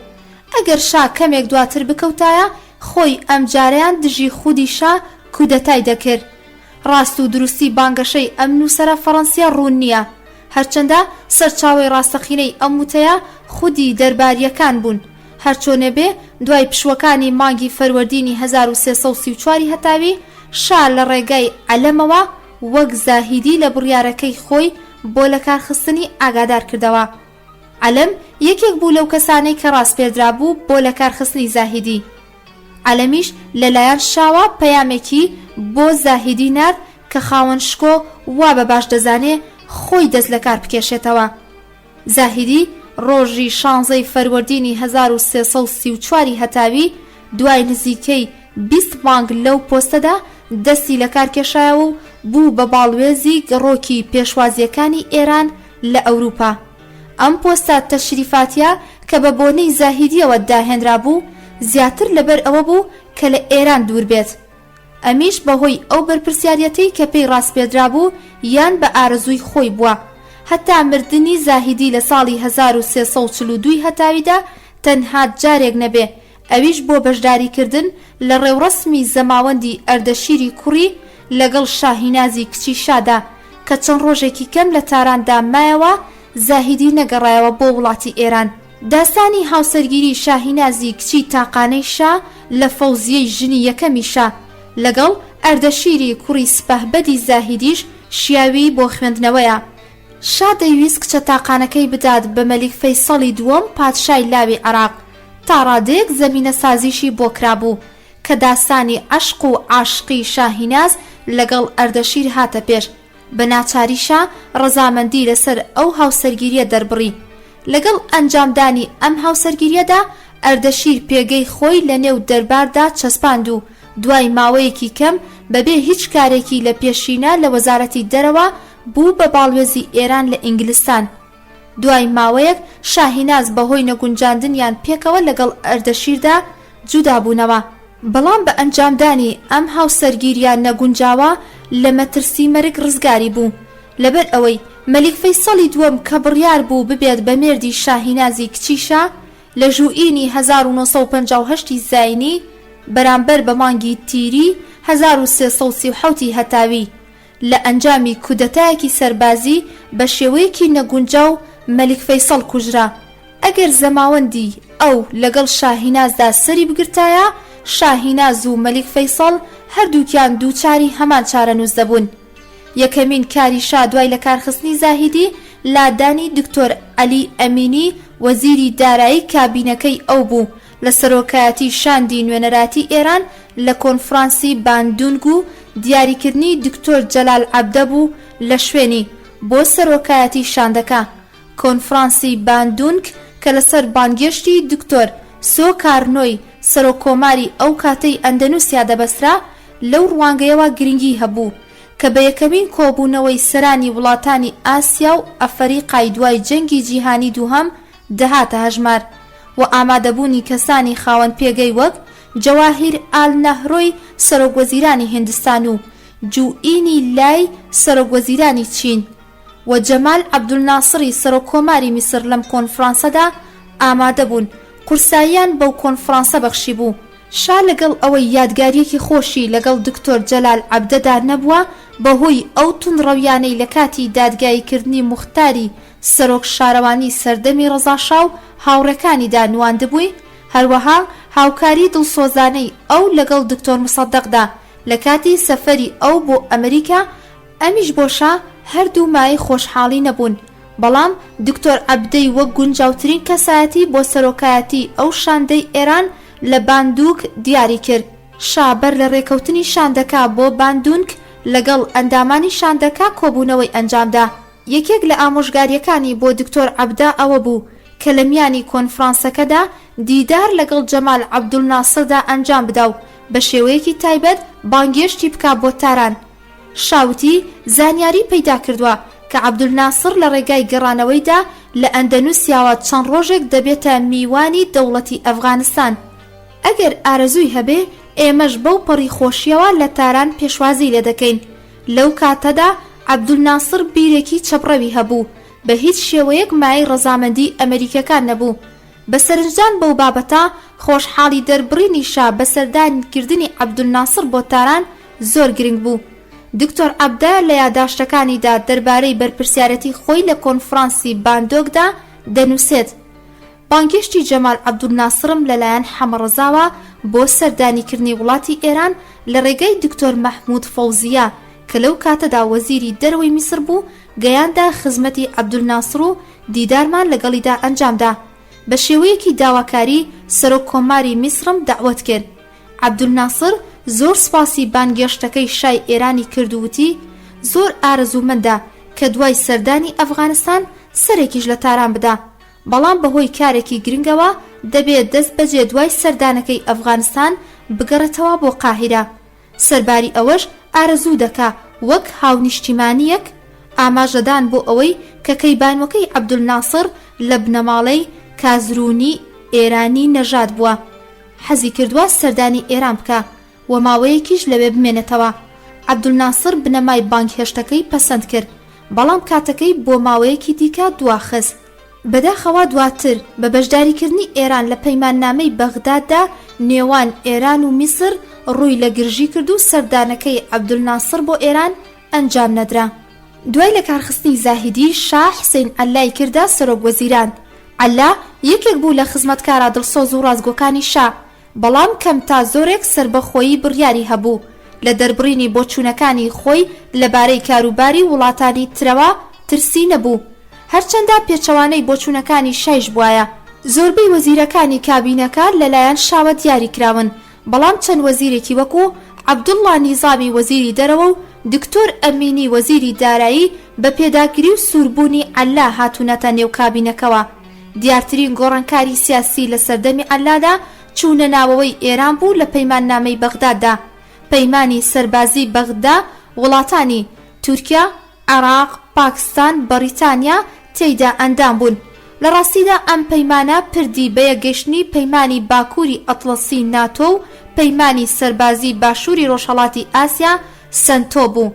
هەر لەسەر ئەوەش بوو کە دەوڵەتی سۆڤێت بە توندی دژایەتی ئەو پەیماننامەی دەکرد.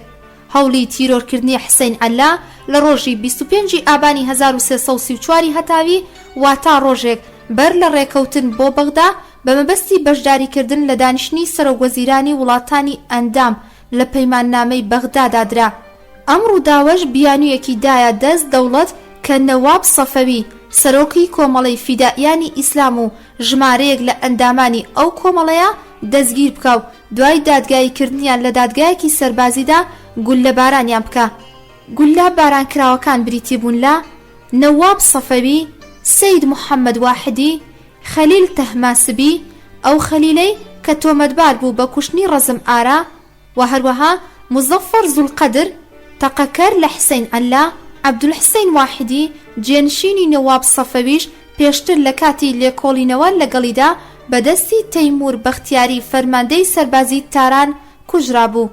هاوکات لەگەڵ کوشتن و لە سێدارەدانی ڕێبەرانی کۆمەڵەی فیدائیانی ئیسلام دۆسیەی کوشتنی ڕەزم ئارا کە پێشتر بە بڕیاری پەرلەمان دەربارەی لێخۆشبوونی خەلیل تەحماسبی کۆتایی پێهاتبوو دووبارە سەری هەڵدایەوە و دادگای سەربازی ژمارەیەک لە تۆمەتبارانی ئەو دۆسیەیەی وەکو ئایەتوڵڵا کاشانی و دکتۆر مزەفەری بەقائی، حسین مەکی، مەحموود نەریمان، عەبدولقەدیر ئازادی ئەندامی پێشووی پەرلەمان دەستگیر کران. حسین عەلا شای لە ئەنجامدانی خراپی ئەم کارە ئاگادار کردەوە و دۆسیەکە لە دادگای سەربازیەوە گوێزرایەوە بۆ دادگای مەدەنی.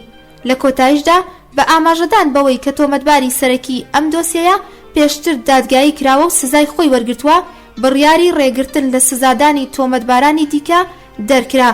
هەڵبژاردنی خولی نۆزەی پەرلەمان لە سەردەمی سەرۆکوەزیرانی حسین عەلادا ئەنجام درا، بەڵام هەڵسوڕێنەری سەرەکی هەڵبژاردن ئەمیر ئەسەدوڵڵای عەلەمی وەزیری ناوخۆی کابینەکەی عەلا بوو. لەگەڵ ئەوەی کە عەلەم کەسی یەکەمی وەزارەتی ناوخۆ بوو، بەڵام بۆ یەکەم جار ئەندامانی پەرلەمان ڕاستەوخۆ لەلایەن خودی شاوە دیاری کران. دوای پێکهێنانی خولی نۆزەی پەرلەمان شاه حسین عەلای کرد بە وەزیری دەرباری خۆی و دکتۆر منوچەهر ئیقبالی وەزیری دەرباری کرد بە سەرۆکوەزیران. سەردەمی دیکتاتۆری شاهانە لە ڕاستیدا لە سەروبەندی سەرۆکوەزیرانی دکتۆر منوچەهری ئیقبالیدا لە فەروەردینی 1336 هەتاویدا دەست پێ دەکا. لەبەر ئەوە ئیقبال یەکەم سەرۆکوەزیرانی سەردەمی حەمەڕەزاشا بوو کە جگە لە داڕشتن و جێبەجێکردنی فەرمانە شاهانەیەکان هیچ کار و بەرپرسیارەتێکی دیکەی بۆ خۆی نەهێشت بوویەوە. هەر ئەویش بوو کە نازناوە سووک و ڕیسواکارەکانی وەکو کۆیلەی خزمەتکار و خزمەتکاری بنەماڵەی شاهەنشاهی بۆ خۆی هەڵبژارد و زەمینەی بۆ حکومەتی ڕەهایی شاه فراهەمهێنا. لە سەردەمی حکومەتی ئیقبالدا کە نزیکەی 3 ساڵ و نیو درێژەی کێشا، ڕووداوگەلێکی گرنگ لە ئێراندا ڕوویاندا. یەکێ لە گرنگترین کارەکان کە لە مانگی یەکەمی دەست بەکاربوونیدا ئەنجامیدا دەرکردنی بڕیاری پێکهێنانی لیژنەیەک یان ئەنجومەنێک لە نێوان ئەندامە هەڵبژێردراوەکانی پەرلەمان و ئەنجومەنی سەنادا بوو بۆ پێداچوونەوە و هەموارکردنەوەی هەندێک لەو بڕگە و مادە دەستوریەکانی وڵات. هەموارکردنەوەی دەستور لە پاشکۆیەکی فەرمی بۆ تەواوکاری دەستور کە لە ئەنجومەنی دامەزرێنەران لە ساڵی 1328 هەتاوی پەسەند کرا و دەنگی لەسەردرا بوو، پێشبینی و لە بەرچاو گیرا بوو. بەڵام ئەو ڕەوشەی کە دوای پێکهێنانی ئەنجومەنی دامەزرێنان هاتە پێشەوە هەلی جێبەجێکردنی ئەم پاشکۆیەی بەشانەدا.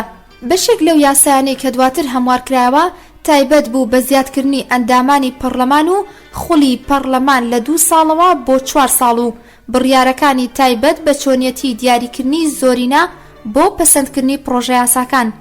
بەڵام دیارترین مادەیەک کە بە تەواوەتی گۆڕانی بەسەردا هات و ئامانجی شایش لە پێکهێنانی ئەو ئەنجومەنە تایبەتەدا هەمان بابەت بوو، مادەی 49 هەمی دەستوری پەسەندکراو بوو. لە مادەی 49 دەستوری پەسەندکراودا کە گرنگترین مادەی تایبەت بە سنووردارکردنی دەسەڵاتیشە لە بەرامبەر پەرلەمان دێتە هەژمار هاتبوو. دەرکردنی بڕیار و فەرمان بۆ جێبەجێکردنی یاسا مافی پادشایە بەبێ ئەوەی کە هەرگیز لە جێبەجێکردنی ئەو یاسادا کۆسب دروست بکرێ یان بوەستێنرێ. ئەم یاسایە کە ڕێگەی بەشان نەدەدا کۆسب دروست بکە لە بەردەم بڕیارە درکراوەکانی پەرلەماندا لە ئەنجومەنە تایبەتیەکەدا بەم شێوەیە هەموارکرایەوە. مادەی 49 دەرکردنی بڕیار و فەرمان بۆ جێبەجێکردنی یاساکان لە دەسەڵاتی پادشادایە بەبێ ئەوەی کە هەرگیز جێبەجێکردنی ئەو یاسایانە لەمپەڕی بۆ دروست بکرێت یان بوەستێنرێت. واتە دەسەڵاتی یاسادانان خراوەتە ژێر دەستی شاو خۆی یاساکان دەردەکا، نەک پەرلەمان یاسا دەربکات و ئەم فەرمانە جێبەجێکردنی بۆ دەربکە. لە یاسا پەیوەندیدارەکان بە کاروباری دارایی وڵاتەوە کە لە یاسا تایبەتەکانی پەرلەمانە لە کاتێکدا ئەگەر خاوەن شکۆ حەمەڕەزاشا هەست بکە پێویستی بە پێداچوونەوە هەیە بۆ باشتر لێکۆڵینەوەی ئەوە دەیگێڕێتەوە بۆ پەرلەمان. بەڵام ئەگەر پەرلەمان بە زۆرینەی 3/4 ئەندامانی ئامادەبووی پەرلەمان لە نێو هۆڵی پەرلەماندا پەسەندی بکە دەبێ خاوەن شکۆ یاساکە واژوو بکە. بەڵام لە ڕاستیدا مادەی نوێی هەموارکراوی دەستور بەخشینی مافی ڤیتۆیە بەشار لەبارەی یاساکانی داراییەوە و تەنها لەبەر ئەوەی لە یاساکانی بواری داراییدا کە تایبەتە بە پەرلەمانەوە ئەم مافە بە خاوەن شکۆ دراوە، ئەوەیە کە شا بەهۆی هەبوونی ئەنجومەنی سەناوە دەیتوانی ڕێگری لە هەر یاسایەک بکە کە پێی ڕازی نییە. تەنها لە یاساکانی تایبەت بە بواری داراییەوە کە بڕیاری کۆتایی لەلایەن پەرلەمانەوە دەرچوو دەست و پێی شای بەست بوو، ئەویش بە مادەیەک هەموارکرایەوە. یەکێکی دیکە لە ڕووداوە گرنگەکانی سەردەمی حکومەتی ئیقبال دروستکردنی دەستگای ئاسایش و زانیاری وڵات بە ناوی سواگ بوو کە سەرلەشکر تەیمور بەختیاری فەرماندەی سەربازی تاران بوو بە بەرپرسی ئەو نووسینگەیە کە بە زۆرترین کات و تونترین شێوە سەرجەم دەنگە جیاوازەکانی سەرکوت دەکرد. هەڵبەتە هاوکات لەگەڵ پێکهێنانی سواگدا باری نائاسایی بڕیارەکانی حکومەتی سەربازی لە تاراندا هەڵگیرا و حکومەتی ئیقبالی لە ڕاگەیەندراوێکی فەرمی خۆیدا ئەوەی خستە ڕوو کە بە چەسپاندنی ئاسایش لە وڵاتدا ڕەوشی لەبار و گونجاو بۆ ئازادی قەڵەمەکان و وتارەکان و کۆمەڵگا فەراهەم هێنراوە. بەڕواڵەت بۆ سەلماندنی هەبوونی ئەم ئازادیە بوو کە ئەمیر ئەسەدوڵڵای عەلەمی وەزیری پێشووی ناوخۆ و هاودەمی ئەشکەوت و هاوڕازیشە وازی لە کاری دەوڵەت هێنا و پارتێکی بەناوی مەردوم یاخود خەڵک دروست کرد. دوای پێکهێنانی حیزبی مەردوم واتە خەڵک کە بەڕواڵەت نەیار و ڕخنەگری دەوڵەت بوو، دکتۆر مەنوچەهری ئیقبالیش بۆ پێکهێنانی پارتێک بەناوی میلیۆن ڕاستپێردرا. ئەم دوو پارتە لە نمایشی هەڵبژاردنی خولی 20ەمی پەرلەماندا لە بەرامبەر یەکتردا بەشداریان کرد. لە نێوان ساڵانی 1336 بۆ 1339 هەتاوی شا پەیوەندیەکی نزیکی لەگەڵ ئەمریکادا دروست کرد و بۆ واژووکردنی پەیمانی بەرگری دوولایەنی نێوان ئەمریکا و ئێران ڕوبەرووی هەڵوێستی توندی رووسیا بوویەوە و قەیران لە پەیوەندیەکانی ئێران و سۆڤێتدا ڕوویاندا. لەم نێوەندەشدا گروپە نەیارەکانی ڕژێمی شاهەنشاهی ئێران لە دەرەوەی وڵات دەستیاندایە چالاکیەکانی خۆیان و لە کۆنگرە و چاپەمەنیەکانی ئەمریکاشدا ڕەخنەیان لە شادەگرت. لەلایەکی دیکەشەوە واژووکردنی چەند پەیماننامەیەکی نەوتی لە نێوان ئێران و کۆمپانیا سربەخۆکانی وەکو کۆمپانیای نەوتی ئیتالیا ڤیۆدا ئێرانی ڕوبەڕووی کۆمپانیا گەورەکانی نەوت کردەوە.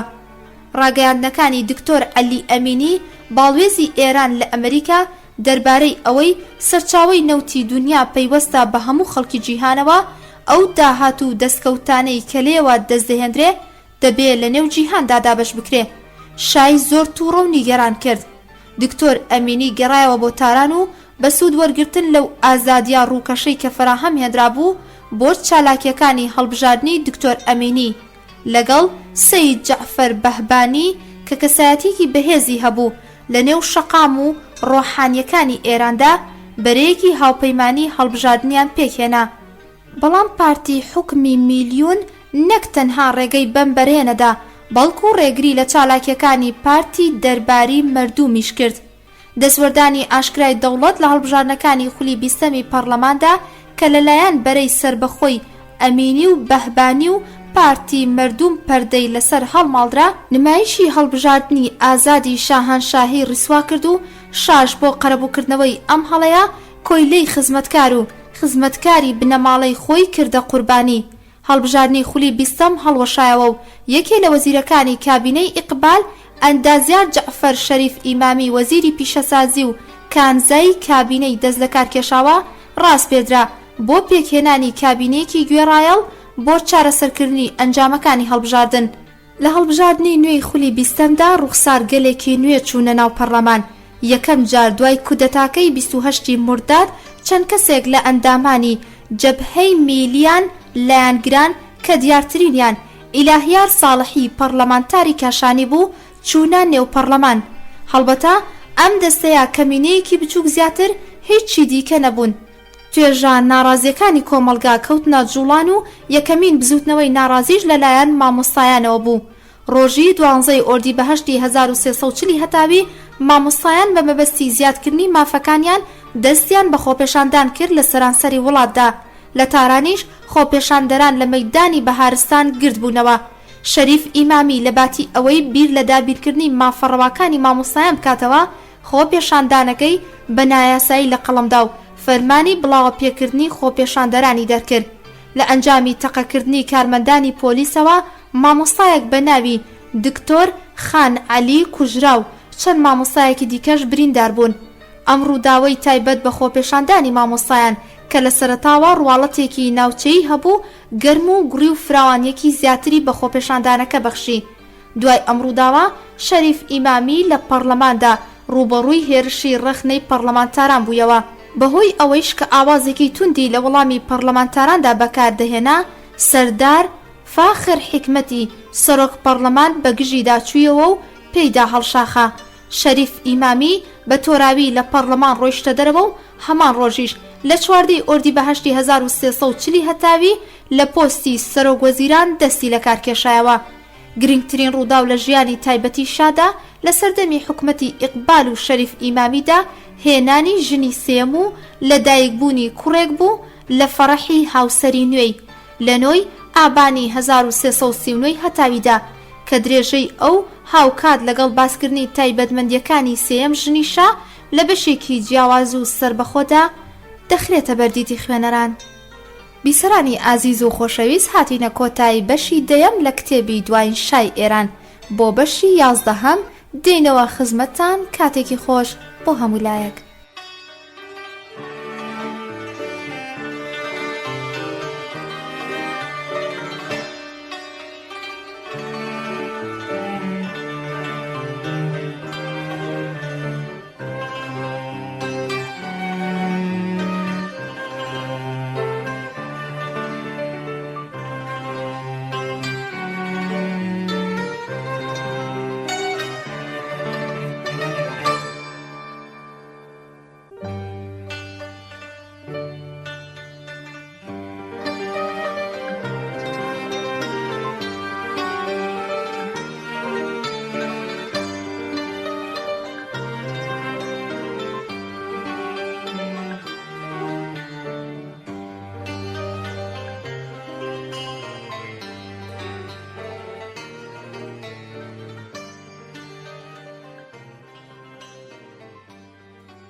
بیسەرانی ئازیز و خۆشەویست، هاتینەوە لاتان بۆ خوێندنەوەی بەشی 11 بە ناونیشانی عەشقا شاهانەیەکان لە کتێبی دوایین شای ئێران لاپەڕا 296.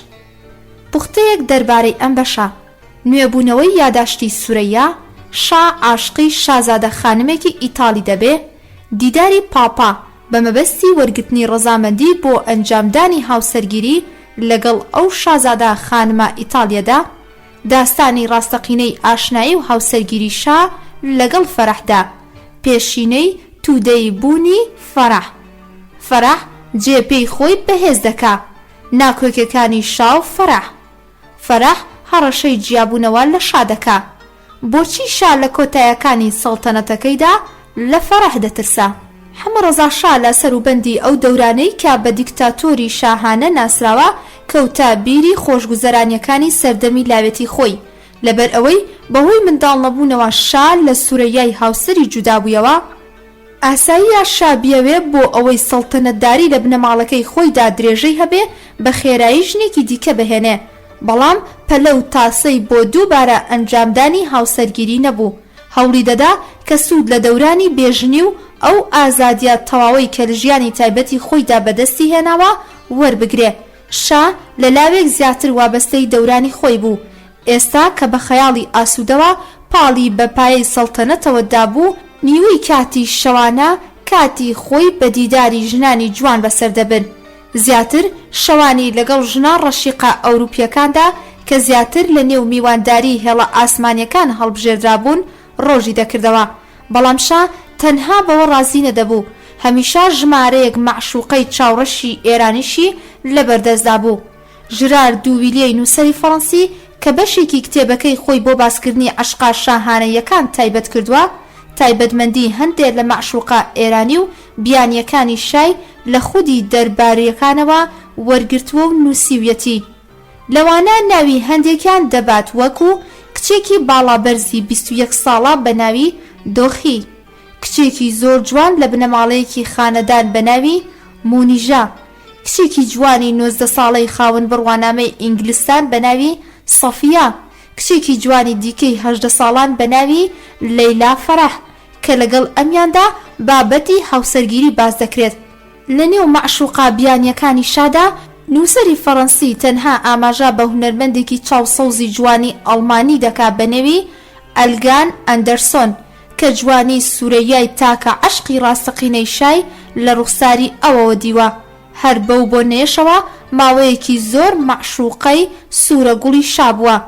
ژرار دوویلیا دەنووسێ لە کاتی نیشتەجێبوونی ئەلگان لە سویسرا لە ڕێگای زاهیدەوە کە خۆی کەسێکی ژنانی بوو بەشان ناسێنرا و هەموو شەوێک خودی زاهید ئەلگانی لە ئۆتێلەوە کە شوێنی نیشتەجێبوونی بوو دەبرد بۆ لای شا. لەوە بەدووە ئیدی ئەلگان لە پاسا دەهات بۆ تاران و لە هەر سەفەرێکیش تا چەند شەوێک میوانی شا دەبوو. دوویلیا دواتر بە وردی و درێژی باسێکی دەربارەی چۆنیەتی عاشقبوونی شا بۆ کچە شایەکی جوانی ئیتاڵی بە ناوی ماریا گابرێلا نووسیویەتی کە سەرباری زانیاری و لێکۆڵینەوەکانی خودی خۆی بەڵگەدار دەبێ با گۆڤارە فەڕەنسی و ئیتالیا بەناوبانگەکانی ئەو سەردەما. ماریا گابرێلا کچی ئۆمبرتۆی کۆتا پادشای ئیتالیا بوو کە لە ئەنجامی ڕیفراندۆمێک بە مەبەستی مانەوە یان هەڵوەشاندنەوەی سیستەمی سەڵتەنەتداری لە وڵاتەدا لە پۆستەکەی داماڵرا. لە ساڵی 1946 زاینی بەدواوە لە وڵاتی پرتوگال دەژی. یەکەمین دیداری نێوان ماریا کابرێلا و حەمەڕەزا شا لە جنێف ئەنجامدرا. لەو کاتەدا کچی پادشای پێشووی ئیتالیا بە مەبەستی خوێندن لە ئیتالیا ژیاوە. گابرێل کتومت ئەو شتە بوو کە شا دەیویست، زۆر جوان، ڕەشیق، باڵابەرز، لە هەمووی گرنگتر لە بنەماڵەیەکی سەڵتەنەتی بوو. لەو کاتەدا کە ماریا تەمەنی 18 ساڵان بوو لەگەڵ ماری ژوزی دایکی و ڤیکتۆر ئامانوێلی برایدا بەشداری لەو میوانداریەدا کردبوو، هەر بۆیە هەلێکی گونجاو بۆ شا نەڕەخسا تا گفتوگۆی تایبەتی لەگەڵ ئەنجام بدا. بەڵام ڕۆژانی دواتر شا سەرکەوتوو بوو لەوەی کە چەندین جار لە یاری خلیسکانی سەربەفر و میوانخانەکاندا دیداری لەگەڵ ماریا ئەنجام دەدا. بەڕاستی بە یەک دڵ نەک بە 100 دڵ عاشقی ماریا دەبێ. لە سەروبەندی ساڵی 1959 زاینی مانگی دی 1937 هەتاوی ئۆمبەرتۆی باوکی گابرێلا نامەیەکی لە شای ئێرانەوە پێگەشت کە تیایدا شا بە فەرمی خوازبێنی کچەکەی کردووە. ئۆمبەرتۆ نامەیەکی نهێنی ئامێزی لە وەڵامی شادا نووسی و تیایداوە بیری هێنایەوە کە ئەنجامدانی هاوسەرگیری لەگەڵ کچەکەی ئەودا لە ڕووی ئاینیەوە کێشەی هەیە. سەرباری ئەوەش ئەمە کارێکە کە دەبێت پێشتر کچەکەی بڕیاری لەبارەوە بدا. ئۆمبەرتۆ بەڕاشکاوی ئەوەی ڕوون کردوویەوە کە کچەکەی هیچ شتێکی لەو بارەیەوە بەو نەوتوە، هەر بۆیە نازاندرێت کە خودی ئەو ئارەزووی ئەنجامدانی ئەم هاوسەرگیریە دەکات. حەمەڕەزا شا بەهۆی هۆکارگەلێکەوە کەڕوون نییە، پێدەچێت بەهۆی گفتوگۆ تایبەتیەکانی لەگەڵ گابرێلادا هەستی کردبێ کە خودی گابرێلا پێشوازی لە ئەنجامدانی ئەو هاوسەرگیریە دەکا، هەر بۆیە کەوتە چارەسەرکردنی کێشە سەرەکیەکان، واتە کێشەی ئاین و دیدارێکی لەگەڵ پاپاجانی 23مین پێشەوای کاسۆلیکەکانی جیهان ڕێکخست. لەو کاتەدا پاپاجانی 23مین بەهۆی بیری لیبرالی خۆی و ئەو گۆڕانکاریانەی کە بەسەر دنیای مەسیحیدا هێنابووی بە پاپای شۆڕژگێر ناوبانگی دەرکردبوو. شا پێی وابوو کە ئەم پاپا ڕۆشنبیر و لیبرالە لەبارەی شازادە خانمێکی کاسۆلیکی کە دەتوانێت ببێ بە شاژنێکی وڵاتێکی ئیسلامی پێداگری زۆر نەکات و ڕێگەچارەیەکی بۆ ئەم بابەتە بدۆزێتەوە. پاپا ڕەزامەندی لەسەر داواکاریەکەی شا بۆ سەردانیکردنی دەربڕی. حەمەڕەزا لە سەفەرێکی نهێنیدا بۆ ڕۆما بە شێوەیەکی تایبەتی دیداری لەگەڵ پاپادا ئەنجامدا. هیچ کەس زانیاری نییە دەربارەی گفتوگۆکانی نێوان شا و پاپا و ئەو ڕێگەچارەیە کە پێشەوای کاسۆلیکەکانی جیهان خستبوویە بەردەمی شای ئێران. ئەوەی کە زاندراوە ئەوەیە کە شا دوای ئەم دیدارە کۆڵی لە هەوڵەکانی خۆی بۆ ئەنجامدانی هاوسەرگیری لەگەڵ کابرێلادا نەدا و هەوڵەکان و دەنگۆکانی پەیوەست بەم عەشقە شاهانەیە کەم کەم لاپەڕەی یەکەمی ڕۆژنامەکانی ئەوروپا و بەرگی گۆڤارە جەنجاڵەکانی ڕۆما و پاریسی پۆشی بوو. ڕۆژنامەی فرانس سواری بە ناوبانگی فەڕەنسی لە ژمارەی ڕۆژی 14 فێبریوەری 1959 زاینی بەرامبەر بە 25 بەهمەنی 1337 هەتاوی خۆیدا ڕێپۆرتاژێکی تێر و تەسەری دەربارەی ئەم ڕووداوە لە زمانی نێردراوی تایبەتی خۆیەوە بۆ تاران بڵاو کردەوە و تیایدا نووسی لە تاران ڕایگشتی بۆ پەسەندکردنی هاوسەرگیری شا لەگەڵ شازادە خانم ماریا کابرێلا ئامادە دەکەن. لا بیۆگرافیەکی تێر و تەسەلدا کە دەربارەی ماریا بڵاوکرایەوە ڕەچەڵەکی گابرێلا دەبەستنەوە بە سوڵتان محەممەدی دووەمی ناسراو بە معتەمەدوڵڵا کە یەکێکە لە سوڵتانە موسڵمانەکانی ئیسپانیا. لەم بیۆگرافیەدا بەبێ ئاماژەدان بە ئەگەری هاوسەرگیری شا لەگەڵ گابرێلادا هاتووە کە گابرێلا لەنەوەی ئالفۆنسی چوارەم پاشا کاستیلی ئیسپانیایە کە هاوسەرا موسڵمانەکەی ئەو شازادە خانم زلی دایکچی سوڵتان محەممەدی دووەم پادشای موسڵمانی ئیسپانیا بووە. دوویلی ڕۆژنامەنووسی فەڕەنسی سەرباری گواستنەوەی ئەو بابەتەی ڕۆژنامەی فرانس سواری ئاماژە بە لێکۆڵینەوەی خۆشی کردووە لە تاران و دەنووسێ.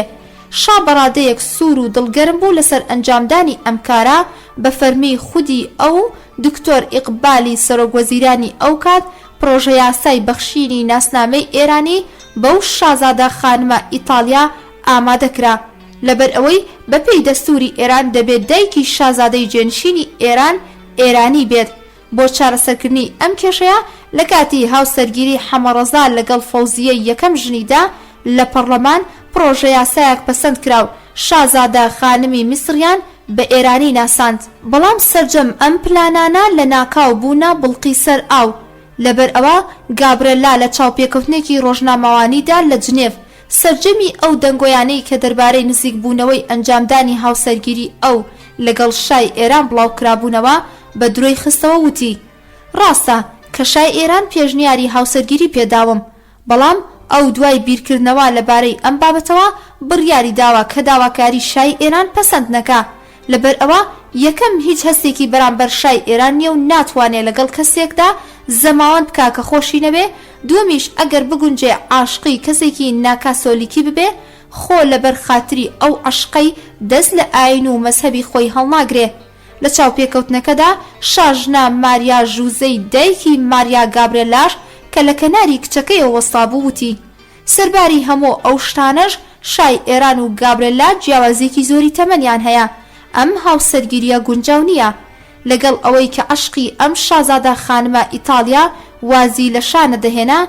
ڕۆژی 3 مەی 1959 زاینی بەرامبەر بە 13 ئۆردیبەهەشتی 1338 هەتاوی کاتێک کە شا ڕۆیشت بۆ جنێف بە پێچەوانەی کاری هەمیشەیی خۆی کە هەمان ئەو شەوەی کە دەگەیشت سەرێکی لە بازاڕ و مەیخانە دەدا. ئەو شەوە لە شوێنی نیشتەجێبوونی خۆی نەهاتە دەرەوە. بەیانی ڕۆژی دواتر لەگەڵ سپاه بەدزاهیدیدا ڕۆیشت بۆ لای ناسراوترین زەڕەنگەری جنێف لە مەیدانی مولار و زێڕێکی زۆر گرانی لێکڕی. پەیامنێران کە پێو شوێنی شا و زاهیدیان هەڵگرت بوو دوای ڕۆیشتنی شا پرسیارێکی ئاڵۆزیان لە زەڕەنگەرەکە کردوتیان ئایا شا ئەم گەوهرەی بۆ ماریا گابرێلا کڕیوە؟ گەوهر فرۆشەکە بە زەردەخەنەیەکی پڕواتاوتی ئەم پرسیارەی ئێوە دەبێ خودی شازادە خانم وەڵامی بداتەوە. ژرارد و ویلیا لە پێو شوێنگرتنی ئەم بابەتەدا دەنووسێ شا لە کۆتا هەوڵی خۆی بۆ دیدار لەگەڵ گابرێلادا ئەنجامی دەست نەکەوت. گابرێلا ئامادە نەبوو پێشوازی لێ بکە. شایش دوای بێئومێدبوونی تەواوەتی گەڕایەوە بۆ تاران. هەفتەیەک دواتر پەیامنێری هەواڵگری ڕۆیتەرز هەواڵێکی بەم دەقەی خوارەوە لە تارانەوە نارد. لە سەرچاوێکی باوەڕ پێکراوەوە لە تاران زانیاری بەدەست هاتووە کە شای ئێران لە نیازی هاوسەرگیری لەگەڵ شازادە خانم ماریا گابرێلا دوو ساوە پەشیمان بۆتەوە. بە مەبەستی بەردەوامبوونی سەڵتەنەتی لە بنەماڵەکەیدا هاوسەرێکی ئێرانی هەڵدەبژێرێ. ئەم بڕیارەش بەهۆی بابەتگەلی مەزهەبیەوە دراوە. بەڵام خاڵی نادیار لە ڕووداوی گابرێلادا ئەوەیە کە دەربارەی مەرجەکانی هاوسەرگیری و ئەوەی کە ڕێوڕسمەکە بە شێوەیەکی تایبەتی لە ڤاتیکان و بە شێوەیەکی فەرمیش لە تاران بەڕێوە بچێ ڕەزامەندی دەربڕا و بابەتەکە یەکلایی بۆتەوە. کە پەری سیمای هاوسەری عەبدولڕەزا لە دیدارێکی تایبەتی لەگەڵ ماریا گابرێلادا وێنەیەکی ترسناکی لەبارەی ژیان لە نێو دەرباردا خستۆتە بەرچاوی ماریا. لەبارەی ژنانیەتی کەسایەتی شاوە دواوە و ئەوەی دەرخستووە کە شا هەرگیز ناتوانێ هاوسەرێکی بەوەفا بێ بۆ هاوسەرەکەی و چەندین بابەتی بۆ باس کردووە. سەرنجام شازادە خانمی ئیتاڵی لە بڕیاری هاوسەرگیری لەگەڵ شادا پەشیمان بۆتەوە. دوای تێپەڕبوونی زیاتر لە 3 ساڵ بەسەر ئەو ڕووداوەدا ئاماژەیەکی ڕوون لە یاداشتەکانی ئەلەمی وەزیری دەربار و هاوڕازی شادا لەم بارەیەوە دەبیندرا. ئەلەم لە یاداشتەکانی ڕۆژی 12/1349 هەتاوی خۆیدا بەم شێوەیە دەنووسێ لە میوانداری نانی ئێوارەی شاژنی دایکدا ئامادە نەبووم، بەڵام ئەوەم دەزانی کە پەری سیمای هاوسەری شاپور عەبدولڕەزا مەبەستی بوو کە هەلێک وەربگرێ و خۆی بەسەر دەست و پێی شادا بخا بەهۆی ئەو تاوانەی کە لە ڕابردوودا ئەنجامی داوە بەرامبەر داوای لێبوردن بکە. ئەو لە 13 ساڵی ڕابردوودا لە دەربار دەرکرا بوو، بەڵام چەند جارێکیش هەوڵمدا لەلایەن ئەوەوە میانگیری بکەم، سەرکەوتوو نەبووم. لەگەڵ ئەوەشدا بە شام وتووە کە هەرچەندە ئەو بووەتە هۆی سەرنەگرتنی هاوسەرگیریەکەی شا و ماریا گابرێلا، بەڵام دەبێت دان بەوەدا بنین کە خزمەتێکی گەورەی لە بەرامبەر گەلی ئێراندا کردووە. من بەباشی ئاگام لە چۆنیەتی ژیانی گابرێلا هەیە لە ئەوروپا، تەنانەت لە کاتێکدا ئەمەم بۆ شاباس کرد ئەویش حەپەسا. سوپاس بۆ خوددا کە هەرگیز ئەم هاوسەرگیریە ڕێک نەکەوت. سورەیاش لە یاداشتەکانیدا ئاماژا بە عەشقی شا لە بەرامبەر ماریا گابرێلا کردووە و دەنووسێ ئەم بابەتە بۆ من مای سەرسوڕمانە کە چۆنی شا لە دیسامبەری 1958 زاینی کەوتە بیری ئەنجامدانی هاوسەرگیری لەگەڵ شازادە خانمێکی ئەوروپیدا. من کەم تا زۆرێک ئەو کچەم دەناسی. ئەو دروستکراوێکی جوان و ئەفسونگەر بوو، بەڵام بە هەموو سەرنجڕاکێشیەکانی وەک شاژنی وڵاتێکی ڕۆژهەڵاتی دەبوو هەڵوەستەی بکردایە و لە خۆی بپرسی بە کە چ گرنگتیەک هەیە کە ئەویش دووچاری هەمان چارەنووسی دوو هاوسەرە پێشوەکەی شا نەبێتەوە. لە کاتێکدا ئەگەر ئەو ببێتە خاوەنی منداڵیش لەکوێ دەزاندرێ کە هەموو منداڵەکانی ئەو کچ نەدەبوون. دوای ڕووداوی ماریا گابرێلا کە شاژنی دایک و خوشکەکانی شا لەبارەی سەرنجامەکانی سەرکەوتنی ئەم هاوسەرگیریە لە کۆمەڵگای ئێرانیدا نیگەران بوون، جموجوڵێکی نوێیان بۆ پەیداکردنی هاوسەرێکی گونجاو بۆ شا دەست پێ کرد. لە سەفەرێکی شادا بۆ فەڕەنسا لە 27 مەی 1959 زاینی بەرامبەر بە 4 خوردادی 1338 هەتاوی کۆبوونەوەی لەگەڵ کوڕان و کچانی ئێرانی کە لە فەڕەنسا خوێنکاری زانکۆ بوون و نیشتەجێی پاریس بوون ئەنجامدا. یەکێک لە خوێنکارە کچەکانی زانکۆ کە ناوی فەڕەحی دیبا بوو سەرباری هۆشیاری پێدانی جیهانگیری تەفەزولی سەرپەرشتیاری خوێنکارە ئێرانیەکان لە پاریس بەوەی کە لە دەرەوەی بەرنامەی گفتوگۆ لەگەڵ شادا هیچ گفتوگۆیەک نەکەن هەستا و لەبارەی ڕەوشی خراپی خوێنکارانی هەژاری ئێرانی لە فەڕەنسا کە خۆشی فەرەح یەکێک بوو لەوان گفتوگۆی لەگەڵ شادا کرد و سکاڵای خۆی نێشاندا لە بەرامبەر کەمتەرخەمی سەرپەرشت و خراپی هاوکاریەکان و کەمی ئەو خەرجانەی کە بەوان دەدرێ. شا دوای گوێگرتن لە وتەکانی ئەم کچەلاوە فەرمانی بە جیهانگیریدا کە بە دوواداچوون بکا لەبارەی ڕەوشی خوێنکاران و زیادکردنی هاوکاری خەرجیەکانی ئەوان. بەڵام جیهانگیری تا ڕادەیەک فەرمانەکەی شای پشتگوێ خست و بە تایبەتی لەبارەی فەرەحی دیباوە کە بە وتەی ئەو فزولی زۆری کردووە هیچ هاوکاریەکی نەکرد. فەرەح لە هاوینی هەمان ساڵدا گەڕایەوە بۆ تاران، ئەم جارە لە ڕێگای هاوڕێیەکەوە کە ناسراوە ئەردەشیری زاهیدی زاوای شابوو. شکاتی جیهانگیری لای ئەردەشیر کرد. هەمان شەو ئەردەشیری زاوای شا هاوسەری پێشووی شاهینازی کچی شا لە کۆشکی تایبەتی خۆیدا میوانی شابوو. ئەردەشیر بە پێی قسەکانی ئەو کچەی کە ئەمڕۆ سەردانی کردبوو و سکاڵای لە کەمتەرخەمی لە بارودۆخی خوێنکارە ئێرانیەکانی فەڕەنسا کردبوو دەڵێ. سەرپەرشتیارەکە گوێی بە فەرمانەکانی شا نادا. گەیاندیە لای شا. شا پرسی ناوی ئەو کچە چییە؟ ئەردەشیر وتی فەرەحی دیبا.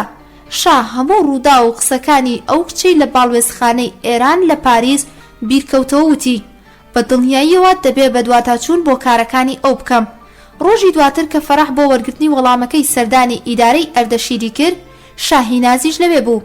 شاهیناز ئەوی زۆر بەدڵ بوو، هەر بۆیە دوای نیوەڕۆی ئەو ڕۆژە فەرەحی بۆ خواردنەوەی چایی داوەت کرد بۆ کۆشکا تایبەتیەکەی خۆی. تا ئێرەی دانوستانەکە پوختەیەک بوو لە نووسینەکانی ژرار دوویلیە. ئێستا پاشماوەی ڕووداوەکە لە زمانی خودی شاوە ببیستە.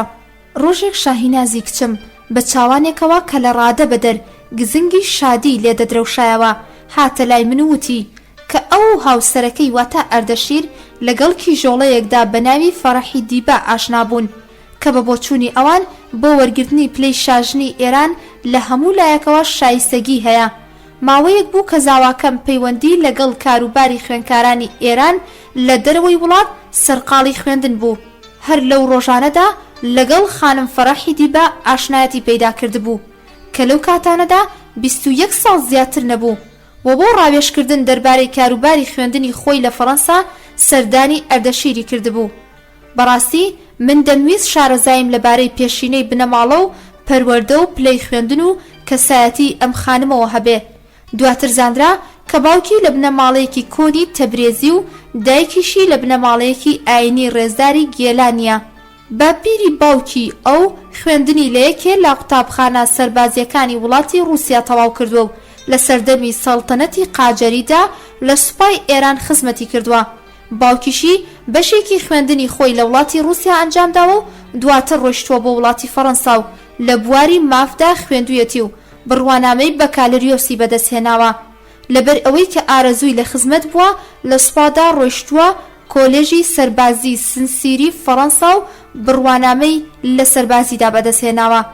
لە گەڕانەوەیدا بۆ ئێران لە بەشی یاسای لەشکری تاراندا خزمەتی کردووە تاکە منداڵی ئەو خێزانە شاژنا فەرەحە لە ساڵی 1370 هەتاوی لەدایک بووە و لەگەڵ کوڕە خاڵێکی خۆیدا کە هاوتەمەنی خۆی بووە لە یەک ماڵدا پەروەردە کراون. ئەم دوو منداڵە وەک خوشک و برا پێکەوە گەورە بوون. شاژنە فەرەح زۆر هۆگری باوکی بووە.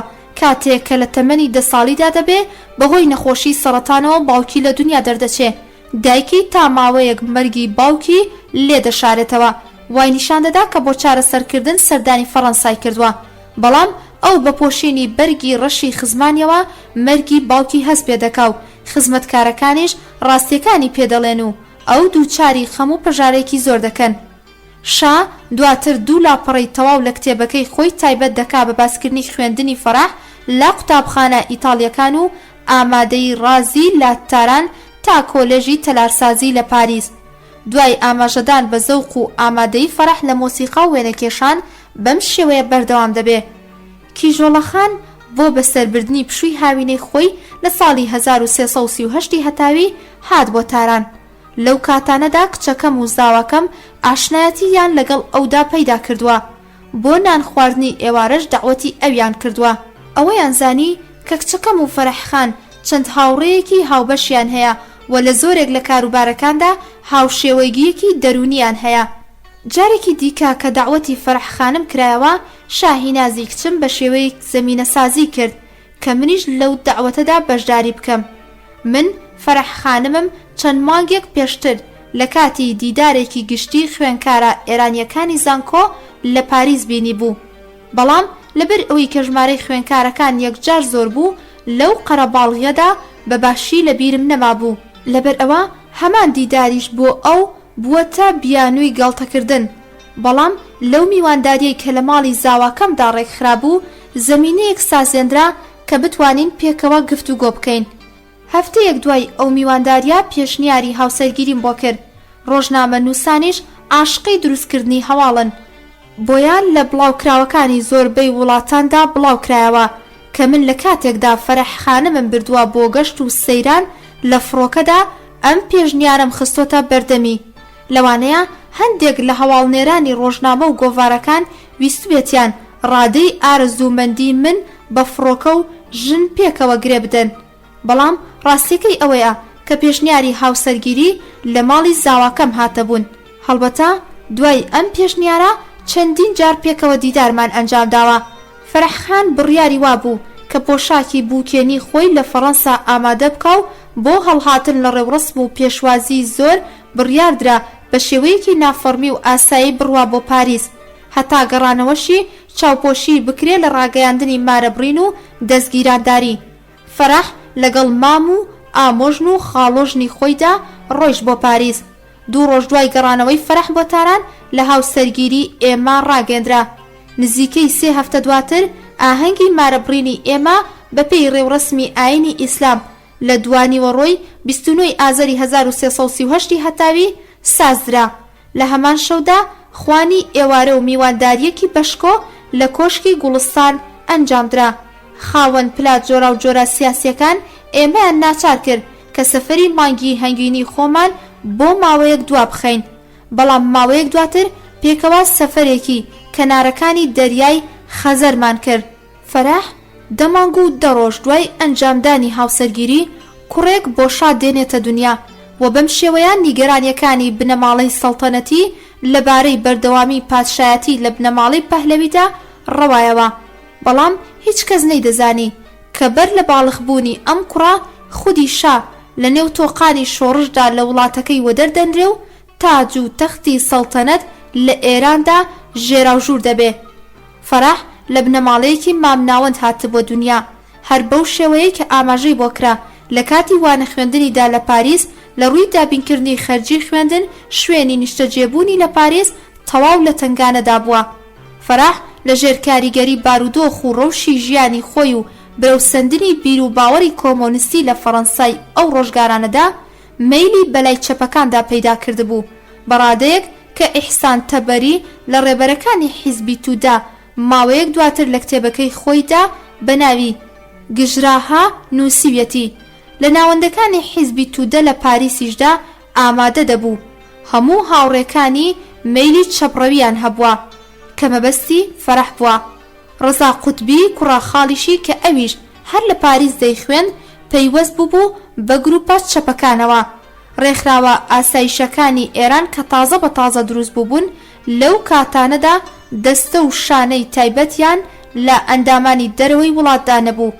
بەڵام بۆ ئەوەی بەدواداچوون بۆ پێشینە و چالاکیە سیاسیەکانی فەرەح یان بیر و بۆچوونەکانی ئەو بکە، هاوڕێ چەپەکانی فەرەحیش بەرژەوەندیەکانی خۆیانیان لەوەدا دەبینیەوە کە لەو بارەوە بێدەنگی هەڵبژێرن تا بە خەیاڵی خۆیان شاژنێکی کۆمۆنیست لە دەرباری پەهلەویدا ڕیشەدا بکتێ و لە کاتێکی گونجاودا دەسەڵات بگرنە دەست.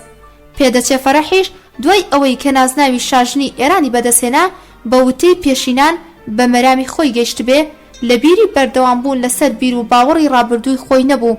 بەڵام بیری کۆمۆنیستی وەکو میکرۆبێک وایە کە کاتێک ڕۆیشتە جیسمی هەر کەسێک بە ئاسانی و بە بەهێزترین ئەنتیبایۆتیکەکانیش لە نێو ناچێ و لە شێوەی نەخۆشیەکی درێژخایەن لە جسمی مرۆڤدا دەمێنێتەوە. زەمینەکانی ئەم فکرەیە لە دەرونی فەرەحیشدا مایەوە. هەندێک لە هاوڕێیانی سەردەمی خوێنکاری ئەویش کە بە سوودوەرگرتن لە پیگەی نوێی ئەو کەوتنە خزمەت لە نێو دەرباردا کاریگەریان هەبوو لە بەردەوامی دانان بە مانەوەی ئەم بۆچوونەی فەرەح. یەکێ لە نزیکترین دۆستەکانی سەردەمی خوێندنی فەرەح کە بە وتەی فیردۆس بکوژ و ببڕی ئاوەزی دابڕاوی فەرەح هاتە هەژمار، لەیلا ئەرجومەند بوو کە هیچ گومانێک لە مەیل و لایەنگری ئەو بۆ بیری کۆمۆنیستیدا نییە. فیردۆس دەنووسێ دواتر ساواک گومانیان لە چالاکیەکانی لەیلا ئەرجومەند و مێردەکەی کرد کە مامۆستای بەشی فیزیا بوو لە زانکۆی تاران و پشکیشی لە ڕۆژنامەی ئیتلاعاتدا هەبووە و چەند راپۆرتێکی دەربارەی بڵاوکردنەوەی بیری کۆمۆنیستی لەلایەن ئەوانەوە بەشادرا. بەڵام فەرەح هانی حەمەڕەزا شایدا بوو کە بڵاوبوونەوەی بەشێک بیری کۆمۆنیستی لە بەرژەوەندی سەڵتەنەتی ئەوە نەک مەترسی بۆ سەر سەڵتەنەت. لەبەر ئەوە لە سەردەمی فەرەحدا و بە هاوکاری دیوانی ئیدارەی ئەو بیری کۆمۆنیستی برەوی پەیدا کرد و ڕۆشنبیرانی کۆمۆنیستی وەکو فەیروز شیروانوالو پەیوەندیان بە دیوانی فەرەحەوە دەکرد، یان لە هەندێک شوێنی ناوەندی پەروەردەکردنی بیری منداڵان و لاواندا دادەنران و ناوەندەکان دەخرانە ژێر چاودێری و سەرپەرشتی ئەوانەوە. فەرەح بۆ بیر و ڕاو پێشینەیەوە ڕۆیشتا نێو دەرباری پەهلەویەوە. زۆر هەستی کرد کە ئەو بۆ ئەو ژینگەیان نامۆیە. لە نێو ئەندامانی بنەماڵەی سەڵتەنەتیدا فەرەح پەیوەندی تەنها لەگەڵ شاهینازدا کە ببووە هۆی پێناساندنی شاو فەرەح بە یەکدی هەبوو. لەگەڵ ئەندامانی دیکەی بنەماڵەی سەڵتەنەتیدا پەیوەندی بەهێزی نەبوو. عادەت و ئولفەتی پەیدا کرد، بە تایبەتی شەمس و ئەشرەف کە بە بۆچوونی ئەو دروستکراوانێکی کیناوی و فیرعەون ئاسا بوون کە پێگەیەکی نەک لە خۆیان بەرزتر بەڵکو هاوشانی خۆشیان بۆ فەرەح ڕەوانە دەبینی. لەگەڵ ئەوەدا فەرەح بڕیاریدا هێدی بجەنگێت و پلا پلا جێگەی خۆی پتە بکە. لەدایکبوونی شازادەیەک لە نۆی ئابانی 1339 هەتاویدا باوەڕی بە بەخۆبوونی ئەو پترتر کرد، بەڵام هێشتا ڕێگەیەکی زۆری لەبەردەمدا بوو تا بتوانێت لە ناو دەرباریەکاندا ڕۆڵێکی کاریگەر بۆ خۆی بەدەستبێنێ. من وەک نووسەری ئەم کتێبە یەکەم ڕۆژنامەنووسی ئێرانی بووم کە لە سەروبەندی هاتنە ناوەوەی فەرەح بۆ نێو دەرباری پەهلەویدا دیدار و چاوپێکەوتنم لەگەڵ ئەنجامدا. لەو کاتانەدا من سەرنووسەری گۆڤاری خواندنی هابووم و ئەمیرانیش بەڕێوەبەری گۆڤارەکە بوو کە بە هۆکارێک ناکۆکی لەگەڵ ئەشرەفدا هەبوو. ئەم چاوپێکەوتنەی ڕێخستە بوو بۆ ئەوەی پلە و پێگەی فەرەح لە بەرامبەر ئەشرەفدا بەهێز بکات. تەنانەت پێش ئەنجامدانی ئەم چاوپێکەوتنەش ئەمیرانی زۆر جار بە بیانووی سەردێڕی جۆرا و جۆر وێنەکانی فەرەحی لە بەرگی گۆڤارەکاندا کە لەو کاتانەدا دیارترین گۆڤاری سیاسی بوون چاپ دەکرا. ئەم کارەش بەدەستی ئەنقەستی سەرنووسەری ڕۆژنامەکە دەکرا. چاوپێکەوتن لە ئەسفەندی 1340 هەتاوی لە کۆشکی هەمیشەیی شاری ئەنجام دراو لە ژمارەی نەورۆزی 1341 هەتاوی بڵاوکرایەوە. بەڵام سەرنجڕاکێشترین بەشەکانی ئەو چاوپێکەوتنە بە هۆکار گەلێک کە هێشتا بۆ منیش ڕوون نییە بڵاو نەکرابوونەوە. فەرەح کە بەر لە ئەنجامدانی ئەم چاوپێکەوتنە بۆ بۆنەیەک سەردانی باشووری شاری کردبوو، بە پەژارەیەکی قوڵەوە لەبارەی ڕەوشی ژیانی خەڵکانی باشووری شار لەگەڵ من دەدوا و ڕستەیەکی بەم ناوەڕۆکەی خوارەوە وت. من لە نێو خەڵکەوە هەستاوم و دەمەوێت پردێک بم لە نێوان خەڵک و شادا. هەڵبەتە بابەتەکە لەم ڕستە کورتتا درێژتر و سەرنجڕاکێشتر بوو کە 30 ساڵ زیاتر تێپەڕیوە و هەموو وتەکانم لەبیر نەماوە، بەڵام بابەتەکەم بە شێوەیەکدا ڕێژا بوو کە جیاوازیەکی شێوازی بیرکردنەوەی شاژنی لەگەڵ سەرجەمی دەرباریەکانی دیکەدا بەڕوونی دەردەخست و بە سەرنجدان لە ناکۆکیەکانی نێوان ئەمیرانی سەرنووسەری گۆڤارەکە و ئەشرەف گومان دەکەم کە مایەی ڕەزامەندی خودی ئەمیرانیش بوو. بەڵام ئەمیرانی پێش لە چاپداری چاوپێکەوتنەکە لە گۆڤارەکە داوتی دەبێ پێشتر ئەو چاوپێکەوتنە بخەمە ڕوو. بەیانی ڕۆژی دواتر چاوپێکەوتنەکە بەبێ ئەو بەشە نێردرا بۆ چاپخانە. فەرەح لە مانگی ئەسفەندی 1341 هەتاویدا دوایەمین منداڵی خۆی بەنێوی فەرەح ناز و لە مانگی ئۆردیبەهەشتی 1345 هەتاویدا سێمین منداڵی بەناوی عەلی ڕەزا هێنایە دونیا. ئیدی وردەوردا پێگەی فەرەح بەهێز بوو، لە ساڵی 1346 هەتاوی دوای ڕووداوی هەوڵی کوشتنی شا لە کۆشکی مەڕمەڕا ئاسایشی بۆ خۆی نەدەبینی و بڕیاریدا پرسی جێنشینی خۆی لە دەستوردا یەکلا بکاتەوە. بۆ هەمان مەبەست لە مانگی شەهریوەری 1346 هەتاویدا ئەنجومەنێک بۆ پێداچوونەوە و هەموارکردنەوەی بنەماکانی مادە دەستوریەکانی ژمارە 38 41 44 پێکهێنرا. لە ئەنجامدانی ئەو چاکسازیانەی کە لە دەستوردا ئەنجامدرا بڕیاردرا ئەگەر لە کاتی گواستنەوەی سەڵتەنەتدا شازادەی جێنشین نەگەیشت بوویە تەمەنی یاسایی خۆی کە 20 ساڵە، شاژنی دایک شازادەی جێنشین دەست بەجێ بە وەکالەت کاروباری سەڵتەنەت دەگرێتە ئەستۆ، مەگەر لە کاتێکدا نەبێ کە لەلایەن خودی شاوە کەسێکی دیکە بۆ نائیبی سەڵتەنەت دیاری کرابێ. نائیبی سەڵتەنەت لیژنەیەک بە بەشداری سەرۆکوەزیران و سەرۆکی پەرلەمان و ئەنجومەنی سەنا و سەرۆکی دیوانی باڵای وڵات و 4 کەس لە کەسانی شارەزا و لێزانانی وڵات کە خۆی هەڵیان دەبژێرێ پێکی دەهێنێ و کاروباری سەڵتەنەت بەپێی دەستور و بەڕاوێشکردن لەگەڵ ئەو لیژنەیەدا ئەنجام دەدا هەتا شازادە تەمەنی دەگاتە 20 ساڵی تەواو. پێشبینی وەرگرتنی پۆستی سەڵتەنەت بە وەکالەت بەپێی دەستور لەلایەن فەرەحەوە پێگەی ئەوی لە بەرامبەر سەرجەم دەرباریەکانی دیکە و ئەندامانی بنەماڵەی پەهلەویدا ساد لە دوای ساد بەهێزتر دەکرد و تاویدا بە ناکۆکیەکانی فەرەح لەگەڵ خوشکەکانی شا، بە تایبەتی ناکۆکیەکانی لەگەڵ ئەشرەفی خوشکی شادا. فەرەح دیوانی تایبەتی خۆشی فراوان کردو بە کۆکردنەوەی ژمارەیەک لە لاوە چەپگەرەکان و ڕۆشنبیرانی ئەو سەردەما دەربارێکی تایبەتی بۆ خۆی پێکهێنا. بەرنامەی ڕابواردن و خۆشگوزەرانیەکانی شاش کە هەرگیز پشوو نەبوو کەم کەم ئاشکرا دەبوون و پەیوەندی فەرەح لەگەڵ خودی شاشدا ڕووی لە ساردی دەکرد. لەم نێوەندەدا لە نێو شا و فەرەحیشدا جارجارانێک چەلەحانێ پێشدەهات کە سەرباری ئاگاداریەکانی فەرەح لە پەیوەندیەکانی شا بە ژنی دیکەوە لە دەربڕینی بۆچوونەکانی فەرەح و بیرروڕاکانی دەربارەی وڵات کە زۆربەی کات پێچەوانەی بۆچوونەکانی شابوو سەرچاوی دەگرت. چاوخشاندنێک بە یاداشتەکانی ئەسەدوڵڵای عەلەم تا ڕادەیەک چۆنیەتی ئەم ناکۆکی و جیاوازی بۆچوونانە ڕوون دەکاتەوە. ڕۆژی سێشەممە 14 ئۆردیبەهەشتی 1349 هەتاوی شاژنە فەرەح چوان نێو شاری مەشهەد و ڕاستەوخۆ بۆ زیارەتی حەرەمی پاکی ئیمام ڕەزا عەلەیهی سەلام ڕۆیشت. لەوێ سەردانی نەخۆشخانەی نەخۆشی گەڕوو گولەکانی کرد. ئەم سەردانە بەڕادەیەک ئەوی پەشۆکان کە زارزار دەگریا ڕێک چەند ساڵێک پێشتریش هەمان ڕوودا و ڕوویدا. دەبێت دان بەوەدا بنین کە ئەم خانمە بەڕاستی کەسایەتێکی هەستیار و دڵناسکە. لە کاتی گەڕانەوەمان بۆ تاران لە فڕۆکەکەدا شاژن ویستی من ببینێ. ماوەی کاتژمێرێک پێکەوە قسەمان کرد. گلەی هەبوو لە کار و کردەوەکانی خوشکەکانی شاو چالاکیەکانی بنەماڵەی پەهلەوی کە بە بۆچوونی ئەو لە بەرامبەر شازادەدا دەمارگیر و وشک ئامێزە. لەبەر ئەوەی کە خۆی زاتی ئەوە ناکا ئەم پرسا لە بەردەم شادا باس بکە، داوای لە من کرد کە شا لەم بارەیە ئاگادار بکەمەوە. دواتر ئاماژەی بەڕەوشی ناسکی پروپاگەندە و ڕاگەیاندنەکانی دەوڵەت کرد. گوێنەدان بە بیرروڕای شەقام و ئەوەی کە زۆرێک لەو کارانەی کە دەوڵەت ئەنجامی دەدا جگە لە ڕووکەش هیچی دیکە نییە. بەوتەی ئەو ئەم کارانە تەنها متمانەی خەڵک لە دەوڵەت لاواز دەکات و دای دەماڵێ.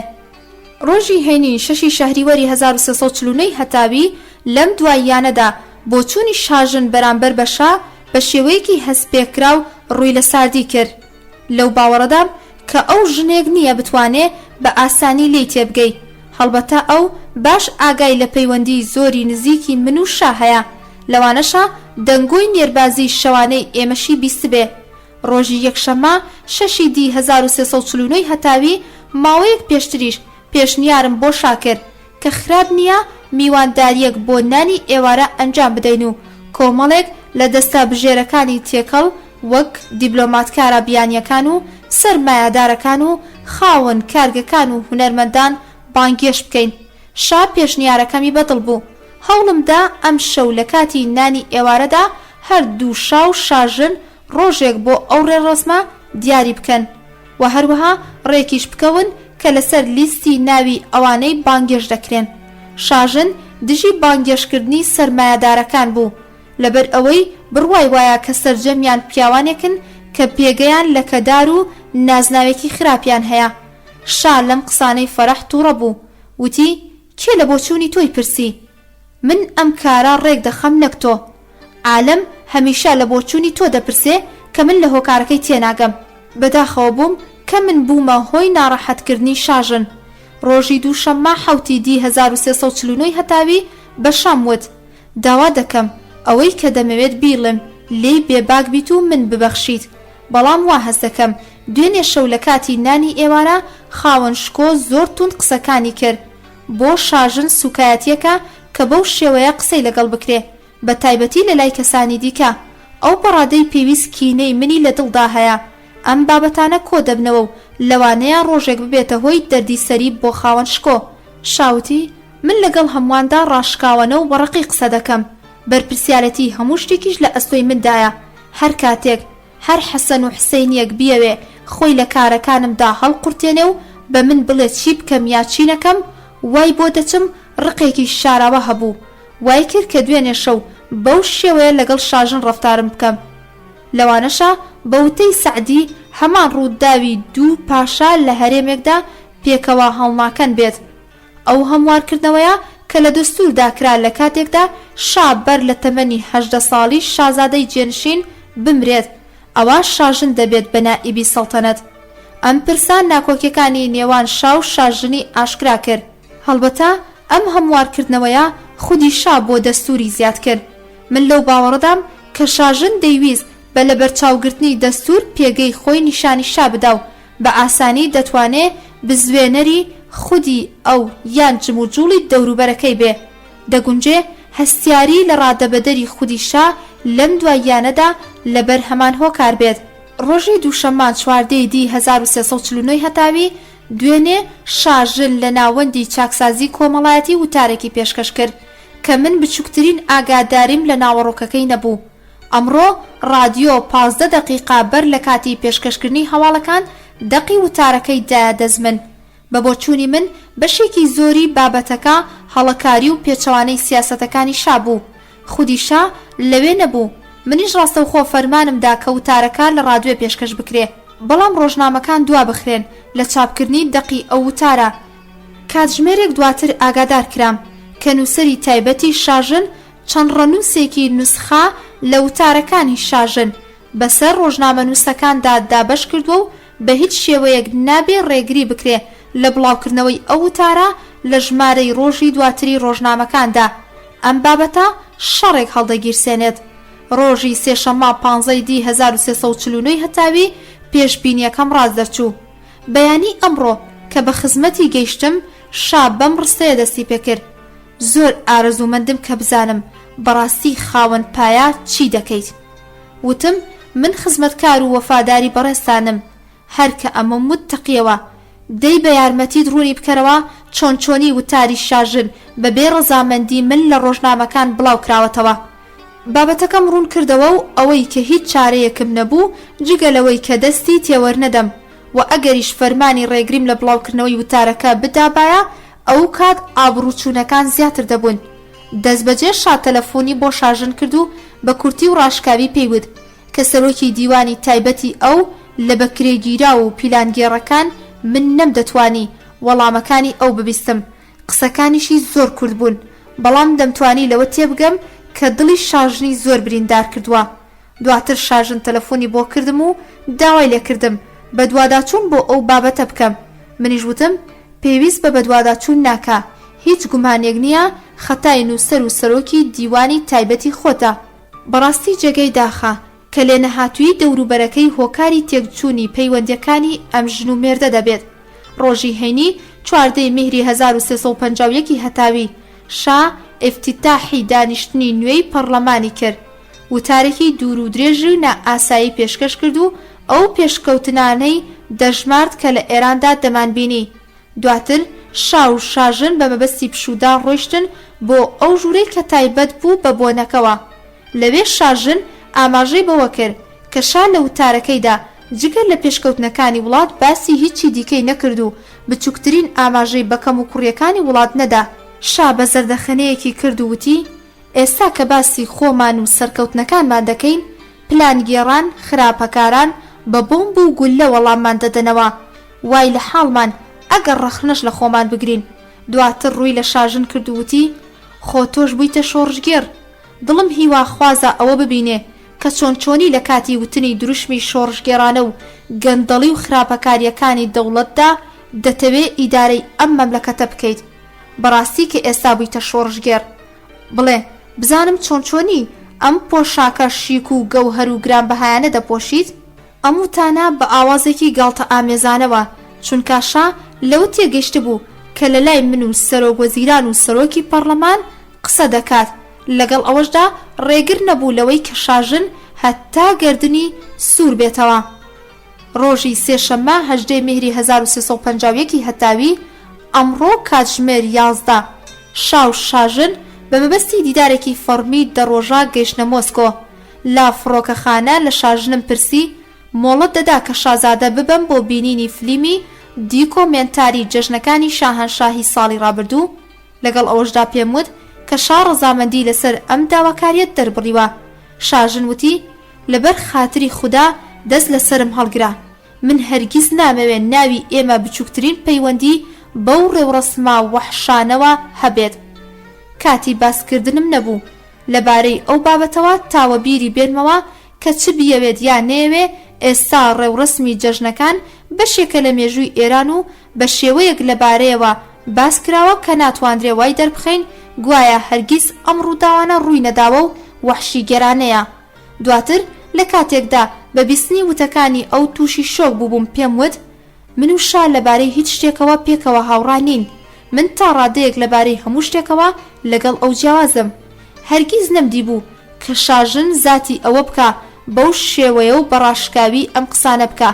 بە هەرحاڵ دەزانێت کە هەرگیز من وتەکانی ئەو بۆ پادشای بەڕێز ناگەڕمەوە. خۆزگە دەمزانی کە گازیم و دوی پیر چ شتێکی بەگوێدا خوێندووە. خوددا کۆتاییمان بەخێر بگێڕێت.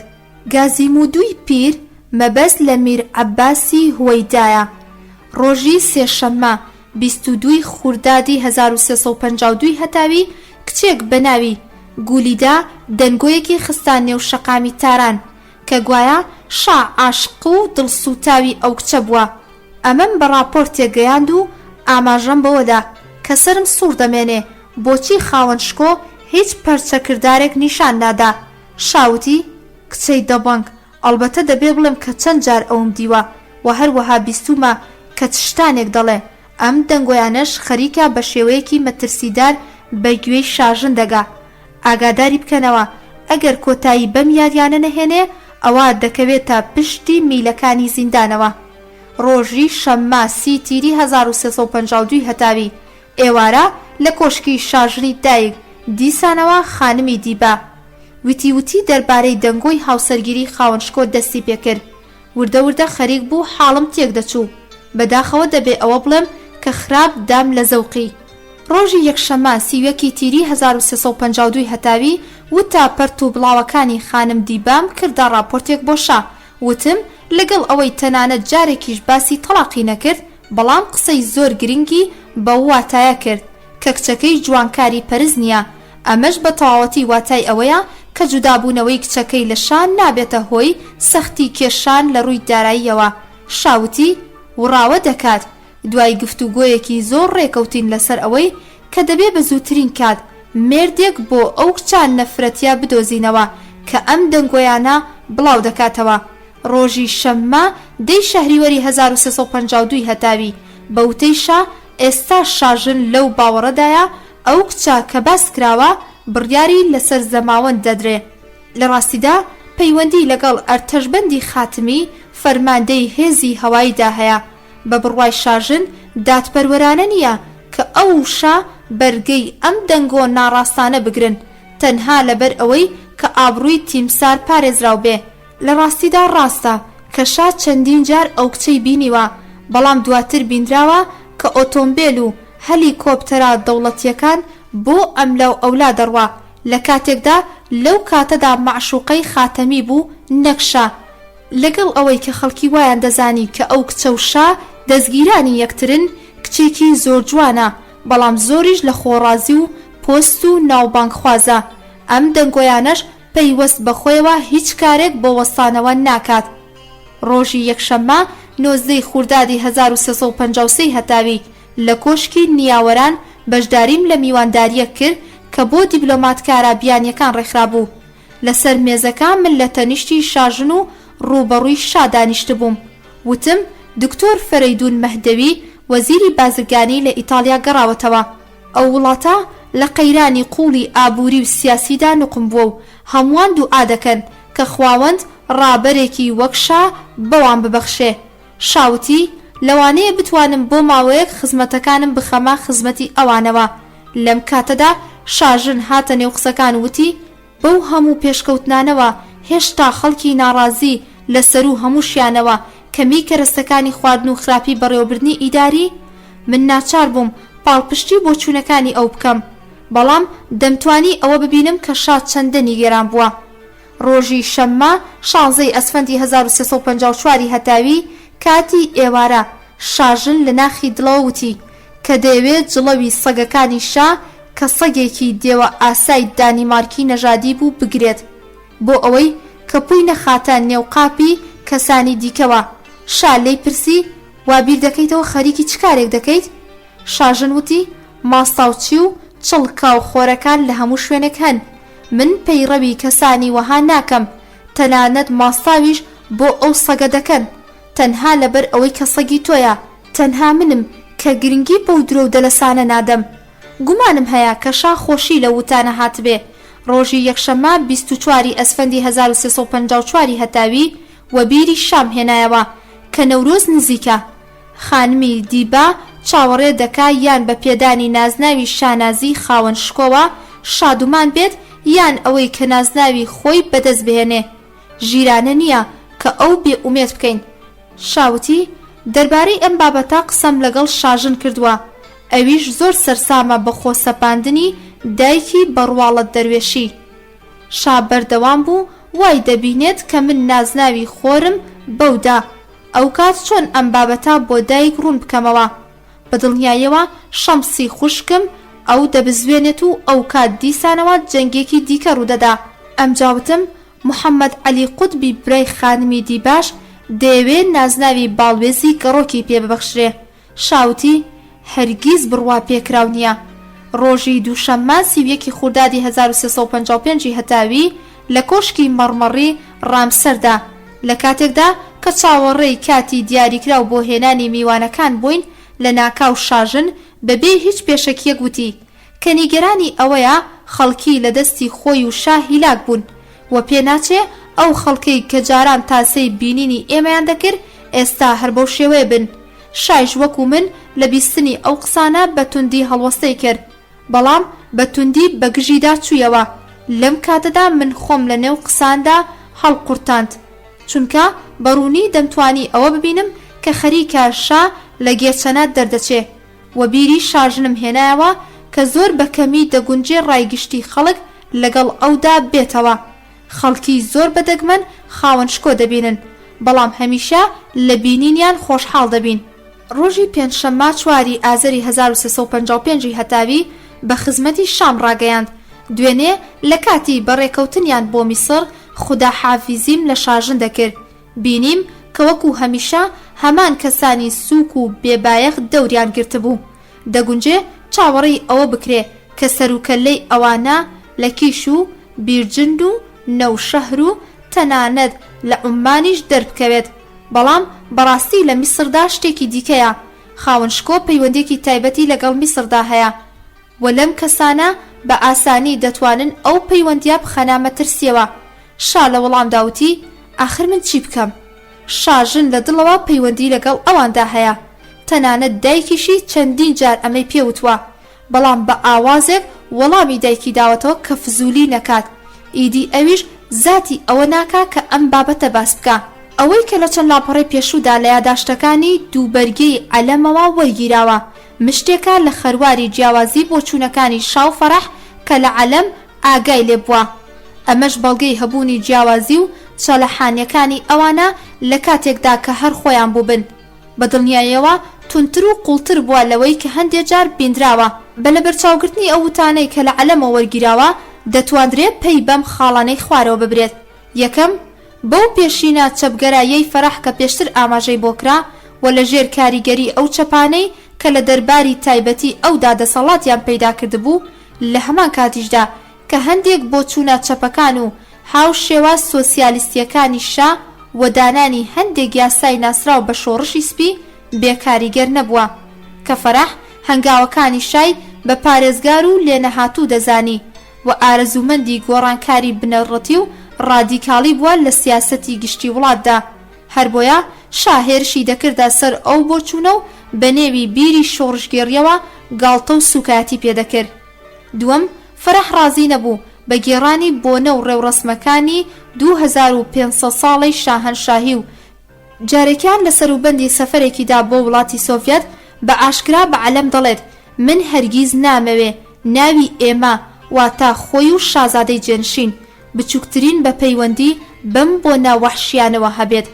جێگای وەبیرهێنانەوەیە لەگەڵ ئەوەی کە فەرەح ناڕازی بوو بە گێڕانی بۆنە شاهەنشاییەکان لەوانەیە لەبەر جەختکردنەوە و یاد ئاوەری بۆنەکان بۆ کەلتوری کۆنی ئێران بوو بێ خۆی داهێنەر و ئامادەکاری بۆنە هونەریەکانی شیراز بوو کە بە تەواوەتی نامۆ بوو بەدابوونەریت و کەلتور و مەزهەبی ئێران و سەرجەمیان بیانی بوون. سێەم، فەرەح لە پەیوەندیەکانی لەگەڵ بنەماڵی شا و ئاگاداربوونیشی لە بابەتی پەیوەندیەکانی شا لەگەڵ ژنانی دیکەدا کە زۆر جار عەلەم بەڕاشکاوانە و بە بەکارهێنانی زاراوەی نێربازی دانی پێدادەنێ لەگەڵ مێردەکەیدا ناکۆکی هەبووە و تا ڕادەیەک باسی تەلاقیشی لەگەڵدا کردووە. ڕستەیەک کە لە عەلەم لە دەمی فەرەحەوە وەرگیراوە تیایدا دەڵێ من و شا لەبارەی هیچ شتێکەوە پێکەوە تەبانین تا ڕادەیەک من لەبارەی هەموو شتێکەوە لەگەڵ ئەودا جیاوازم. قوڵایی ناکۆکیەکانی ئەو ژن و مێردە کە تەنها تایبەت نەبووە بەکار و باری خێزانیەوە نیشان دەدا. چوارەم، ئەو ڕێگە چارەی کە شا و عەلەم بۆ چارەسەرکردنی یەکێ لە ناکۆکیەکان دەیانگرتە بەر سەرسوڕهێنەرە. شا پەیوەندی لەگەڵ کچێکدا کە ناوی گولیدایە دەبەستێ. ئەم پەیوەندیش زیاتر لە عەشقا سەرپێیەکانی شا درێژە دەکێشێت و دەبێت تا هۆی بڵاوبوونەوەی دەنگۆیەک دەربارەی ئەگەری ئەنجامدانی هاوسەرگیری شا لەگەڵ ئەو کچەدا کاردەگاتە هەڵگیرساندنی شەڕ لە نێوان شا و فەرەحدا و بابەتی تەلاق و تەلاقکاری دێتە پێش کە عەلەم تەنها ئاماژە بەلایەنێکی کەمی ئەم بابەتە دەکا ئەویش لە زمانی دایکی فەرەحەوە. سەرنجام شا و عەلەم کە بەوتەی عەلەم پێکەوە نێربازی دەکەن بڕیار دەدەن سەرگەرمیەکی دیکە بۆ گولیدا پەیدا بکەن و وای نیشان بدەن کە ئەم بابەتە هیچ پەیوەندیەکی بەشاوە نەبووە. چارەسەری ئەم کێشەیەش دەپێچن بە ئەرتەشبەندی خاتەمی فەرماندەی هێزی ئاسمانیەوە لە کاتێکدا کە ئەو مێردی خوشکی شایە. بەم شێوەیە شا بۆ خۆی دەرباسکردنی لەم کێشەیە مەعشوقەکەی ڕادەستی مێردی خوشکەکەی دەکا. پێنجەم، ئەو بابەتەی کە لە داشتەکانی عەلەمدا دەبینرێ و تایبەتە بە ساڵانی دوای 1337 هەتاوی کە فەرەح جێپەی خۆی توند کردووە بەو گۆڕانکاریانەی کە لە دەستوردا ئەنجامدراون پێگەی خۆی وەک نائیبی سەڵتەنە لە کاتی دەست لە کار کێشانەوە و کەنارگیری یان مردنی شادا چەسپاندووە. دەگونجێ فەرەح لە ساڵانی پێشتردا کەمتر زاتی ڕوبەڕووبوونەوەی شای هەبوو بێ. شەشەم، لەوانەیە ئەم پرسیارە بۆ خوێنەری یاداشتەکانی عەلەم دروست ببێت کە شا بەو سروشتا دیکتاتۆریەی کە هەیبووە بە تایبەتی بەو لە خۆبایی بوونەی کە لە ساڵانی 1350 هەتا 1355 بۆی دەستدا بوو چۆنچۆنی بەرگەی توندڕەوی و لە خۆ دەرچوونی فەرەحی گرتووە. تەنانەت دەتواندرێ ئەوەش بوترێ کە کەم تا زۆرێک گرنگی پێداوە. وەڵامی ئەم پرسیارە ڕوونا شا دەیزانی بە جودابوونەوە لە هاوسەری سێمی کە دایکی چوارە منداڵێتی گورزێکی تند و کوشندە بەر پێگە و ئابڕووی ئەو دەکەوێت لە ناو دەرەوەی وڵات لەبەر ئەوە بە پێچەوانەی هەردوو تەلاقەکەی پێشووترەوە کە تا ڕادەیەک جێگەی سەرنج هیچ بیانوویەکی دیاریکراو بۆ تەلاقی سێم لە بەردەستدانیە بە دڵنیاییەوە کە شەقام و ڕایگشتی لەم ڕووداوەدا شا بە تاوانبار دەزانن. سەرباری ئەوەش شا ترسێکی دیکەی لە فەرەح هەبوو کە لەوە دەترسا دوای جودابوونەوەیان بەو پەیوەندیەی کە فەرەح لەگەڵ چەپڕەوەکان و بنکە ڕۆشنبیریەکاندا هەیبوو لە دەرەوە ئەو ڕیسوا بکە و بەو ناوبانگە باشەی کە فەرەح لە دنیا بەدەستی هێنابوو بڵاوکردنەوەی بابەتگەلێک لە زمانی ئەوە دژی شا برینێکی قوڵی ساڕێژ نەکراوی لە جەستەی شادا دروست دەکرد. فەرەح بەپەی بردن بەم خاڵە لاوازەی شا لە ساڵانی کۆتایی شادا ڕوبەڕووی وەستایەوە. دەرباری تایبەتی خۆی گۆڕی بە ناوەندێکی ڕۆشنبیری چەپگەران و گوێی بە نیگەرانیەکانی شا لەبارەی چالاکیەکانی ئەوانەوە نەدا. لە ماوەی ئەو ساڵانەدا سەرجەمی هۆکارەکانی ڕاگەیاندن و ناوەندا هەواڵیەکان لە رادیۆ و تەلەڤیزیۆنەوە بیگرات تا بڵاوکراوەکان بە شێوەیەکی پراکتیکی لە دەستی فەرەح و گروپە چەپگەرەکانی ئەودا بوون. رادیۆ و تەلەڤیزیۆن بەدەسەڵاتی ڕەها لە ژێر دەستی ڕەزا قوتبی کوڕە خاڵی فەرەحدا بوو کە جگە لە فەرەح فەرمانی لە هیچ کەسەوە وەرنەدەگرت. بڵاوکراوەکانیش بە شێوەیەکی ڕاستەوخۆ و ناڕاستەوخۆ لە ڕێگای دیوانی تایبەتی فەرەحەوە هاوکاری دەکران. هەواڵ و راپۆرتەکانی تایبەت بە فەرەح لە پێش هەواڵ و راپۆرتەکانی دیکەوە چاپ و بڵاو دەکرانەوە.